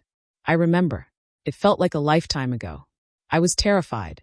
You still are, he said gently. I can feel it through the bond. Terrified that this will all fall apart, that we're building something too fragile to last. He wasn't wrong. Despite everything we'd accomplished, part of me still expected it to crumble. Still waited for the other shoe to drop. But here's what you've learned, Ryder continued, turning to face me fully. Being scared doesn't mean being alone. Trusting doesn't mean being weak. And building something together. That's not a cage. That's home. Tears burned behind my eyes. When did you get so wise? I had a good teacher. His thumb brushed across my cheek. A stubborn, fierce, incredibly brave wolf who taught me that real strength isn't about domination. It's about choosing to stand with someone even when standing alone is safer. I love you, I said, the words coming easily now. Even when you're being impossibly idealistic and making me believe in things I thought were impossible. I love you too. Even when you're being recklessly heroic and giving me heart attacks by nearly dying. He pulled me close. Though I'd appreciate it if you could stop with the near-death experiences. My nerves can't take much more. I'll try. No promises, though. He laughed, the sound warm and genuine. Through the bond, I felt his love, his relief, his cautious hope for the future we were building. In the distance, I heard wolves from different packs working together on the construction. Heard laughter, conversation, the ordinary sounds of community forming. 6 months ago, I'd been alone in a trailer in the wastes, convinced that freedom meant isolation and that trust was a liability. Now I stood in the center of an alliance that spanned territories, surrounded by wolves who'd chosen cooperation over domination, partnership over hierarchy. It wasn't perfect. There would be more challenges, more conflicts, more wolves like Elder Soren who'd resist change with everything they had. But we'd proven something fundamental. Change was possible. That the systems that had governed shifter society for centuries weren't immutable laws of nature. They were choices. And choices could be unmade, replaced with something better. What are you thinking? Ryder asked. That maybe Anna was right, I said. My old mentor. She used to say that true strength comes from finding your balance within the world, not pushing it away. I spent 12 years running from that idea. And now I'm standing still, building instead of fleeing. And it's terrifying and wonderful and everything I never knew I needed. Ryder kissed me softly, a promise sealed with the bond humming warmly between us. When we pulled apart, he rested his forehead against mine. "Ready to go home?" he asked. Home. Not a trailer in the wastes. Not a cabin on the border. But Moonshadow. Our territory, our pack, our place in a world we were actively reshaping. "Yeah," I said. "Let's go home." We walked back together. Two wolves who'd found each other against impossible odds and had somehow managed to change the world in the process.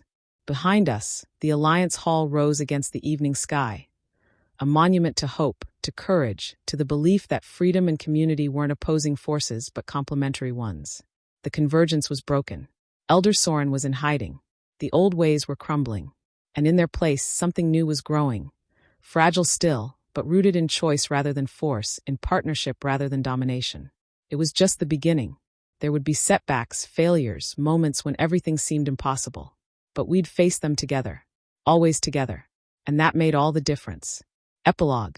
1 year later. The ceremony was nothing like the auctions that had once defined shifter society.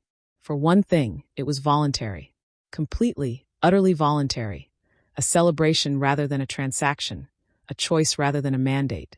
I stood in the newly constructed Alliance Hall's grand chamber, watching as wolves from 28 different packs gathered for what we were calling the first continental bonding ceremony. Mates who'd found each other over the past year, who'd chosen partnership freely, were publicly declaring their bonds. It was beautiful, chaotic, nothing like traditional pack ceremonies, because we'd intentionally designed it to be different. "Nervous?" Ryder asked, appearing beside me with that uncanny alpha ability to sense when I needed him.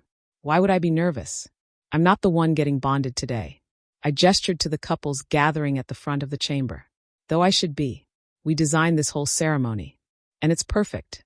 His hand found mine, the touch as electrifying as it had been a year ago. No coercion, no hierarchy, just wolves celebrating their choices. Among the couples was Vera, the young dreamwalker who'd withdrawn from our mental battle. She stood beside a shy male from Pinegrove Pack, both of them radiating nervous joy. When she caught my eye, she smiled, genuine and free, nothing like the terrified girl we'd found in Convergence custody.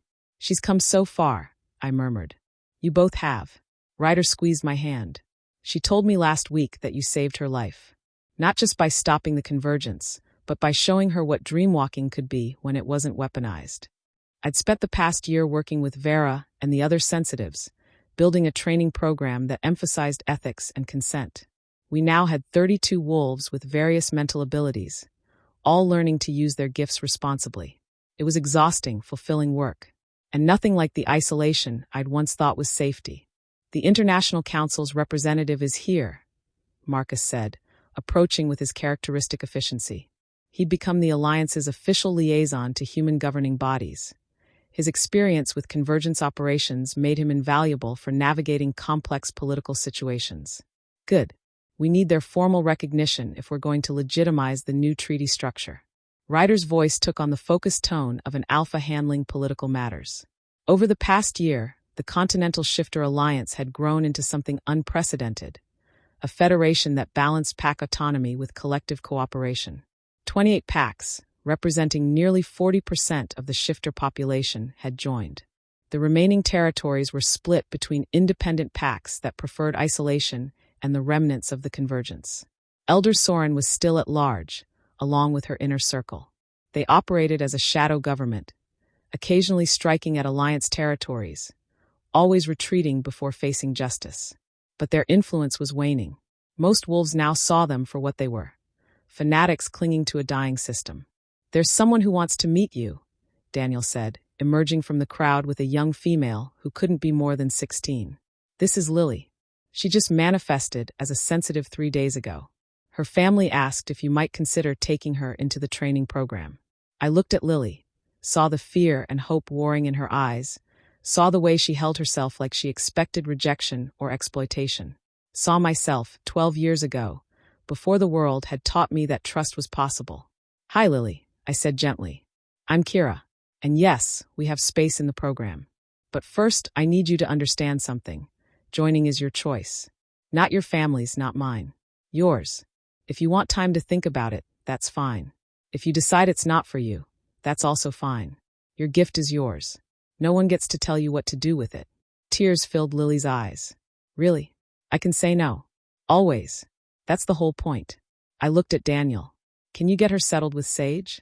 She'll explain the program, answer questions, make sure Lily knows exactly what she's choosing. As Daniel led Lily away, Ryder's pride flowed through the bond. You're good at this. The mentoring. I'm learning. Still terrifies me sometimes. The responsibility of shaping how these young wolves understand their power. I watched Lily disappear into the crowd. But someone has to teach them there's another way. Might as well be someone who learned the hard way. The ceremony began with Mara officiating. We decided to rotate leadership roles, preventing any single alpha from accumulating too much authority. She spoke about choice, partnership, and the radical act of building something together instead of taking from each other. It was everything the old system wasn't. Halfway through, a commotion at the entrance drew everyone's attention. Garrett appeared, his expression grim, escorting a wolf I didn't recognize. Male, middle-aged, bearing the scent markers of Convergence territory. We have a situation, Garrett said quietly to Ryder. This is Matthias. He's a defector from Elder Soren's inner circle. Says he has information about a planned attack. The ceremony continued behind us as Ryder, Daniel, Marcus, and I moved to a side chamber with Matthias. The defector looked exhausted, haunted by whatever he'd witnessed. Elder Soren is planning something, Matthias said without preamble. Not just another raid or assassination attempt. Something catastrophic. She's been working with fringe elements, rogues, human supremacist groups, anyone who hates what the Alliance represents. What kind of catastrophic? I asked, my tactical mind already racing through scenarios. I don't know all the details, but I heard her say it would force the territories to choose between the old ways and annihilation. She's lost her mind. Completely.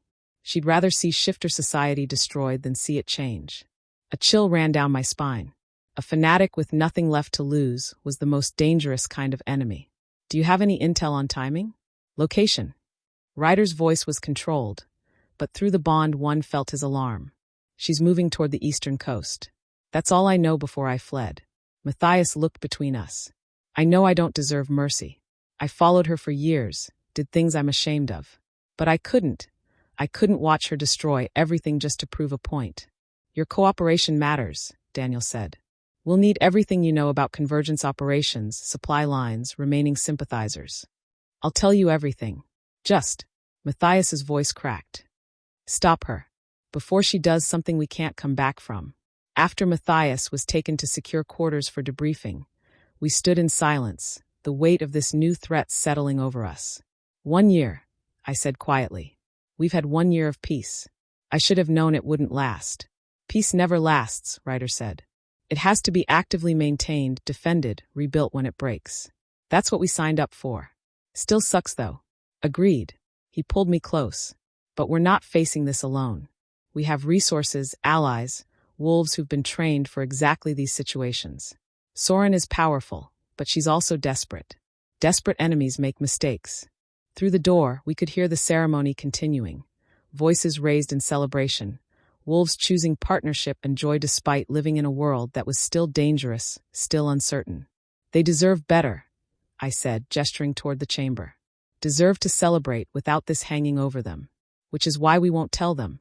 Not tonight. Ryder's voice was firm. Tonight they celebrate. Tomorrow we plan. We've learned to hold both, the joy and the vigilance. That's what it means to build something worth protecting. He was right. We couldn't let Soren's fanaticism steal the moments of genuine happiness we'd fought so hard to create. We returned to the ceremony. I pushed my concerns aside, focusing instead on the present moment. Wolves from different packs, different backgrounds, different beliefs, all gathered peacefully in one space. When the bonding declarations finished, there was music, dancing, the kind of unstructured celebration that would have been impossible under the old rigid pack hierarchies. Ryder pulled me into the dancing, his movements surprisingly graceful for someone who usually projected such serious authority. I didn't know you could dance, I said as he spun me. I have many hidden talents. You just never asked. What other talents are you hiding, Alpha? His eyes glinted with mischief and something warmer. Stick around long enough, and maybe you'll find out. I plan to. The words were light, but the promise behind them was absolute. Through the windows, I could see the moon rising, full and bright, illuminating the Alliance Hall and the territories beyond. Somewhere out there, Elder Soren was planning destruction. Somewhere, wolves still suffered under systems that reduced them to property. But here, in this moment, there was hope. There was joy. There was proof that change was possible. The battle wasn't over. Maybe it never would be. Every generation would have to choose between the comfortable certainty of oppression and the difficult work of freedom, between the easy path of domination and the harder path of partnership. But we'd given them a choice. That's what mattered. "What are you thinking?" Ryder asked, reading my expression. "That we did it. We actually did it." I looked around the chamber, at Vera laughing with her mate, at young Lily talking animatedly with Sage about the training program, at Marcus coordinating with human representatives like it was the most natural thing in the world. We changed the world. We started changing it, Ryder corrected. There's still work to do. Always. But tonight, he pulled me closer. Tonight we dance. Tomorrow we fight. That's the balance. Very philosophical, Alpha. I learned from the best. He kissed me softly, oblivious to or uncaring about the fact that half the Alliance leadership was watching. When we pulled apart, he added, "I love you, Kira Thorne. My mate, my partner, my fierce dream-walking revolutionary. I love you too, Ryder Blackthorn. My alpha, my home, my impossibly idealistic co-conspirator." The music swelled. The celebration continued. And for this one perfect moment, the world felt exactly as it should. Not perfect, not fixed, but hopeful. A year ago, I'd been a rogue who trusted no one and believed freedom meant isolation. Now I stood at the center of an alliance that spanned a continent, surrounded by wolves who'd chosen cooperation over conflict, bonded to a mate who'd taught me that strength and vulnerability weren't opposites. Elder Soren and her fanatics would come. There would be more battles, more threats, more moments when everything we'd built seemed fragile enough to shatter. But we'd face them. Together. Always together. Because that's what it meant to be Pack. Not forced loyalty or blind obedience, but chosen partnership. Wolves standing together not because they had to, but because they wanted to. It was messy, complicated, sometimes frustrating, and absolutely, undeniably worth fighting for. The moon shone bright over the Alliance Hall, illuminating a future that was uncertain but full of possibility. And in that future, I finally saw myself not as a survivor just getting by, but as someone who belonged. Home wasn't a place. It was this moment, these wolves, this choice to stand and build instead of run and hide. I'd spent 12 years learning to survive alone. Now I was learning something infinitely harder and infinitely better. How to live together. And it was the greatest adventure of all. The end.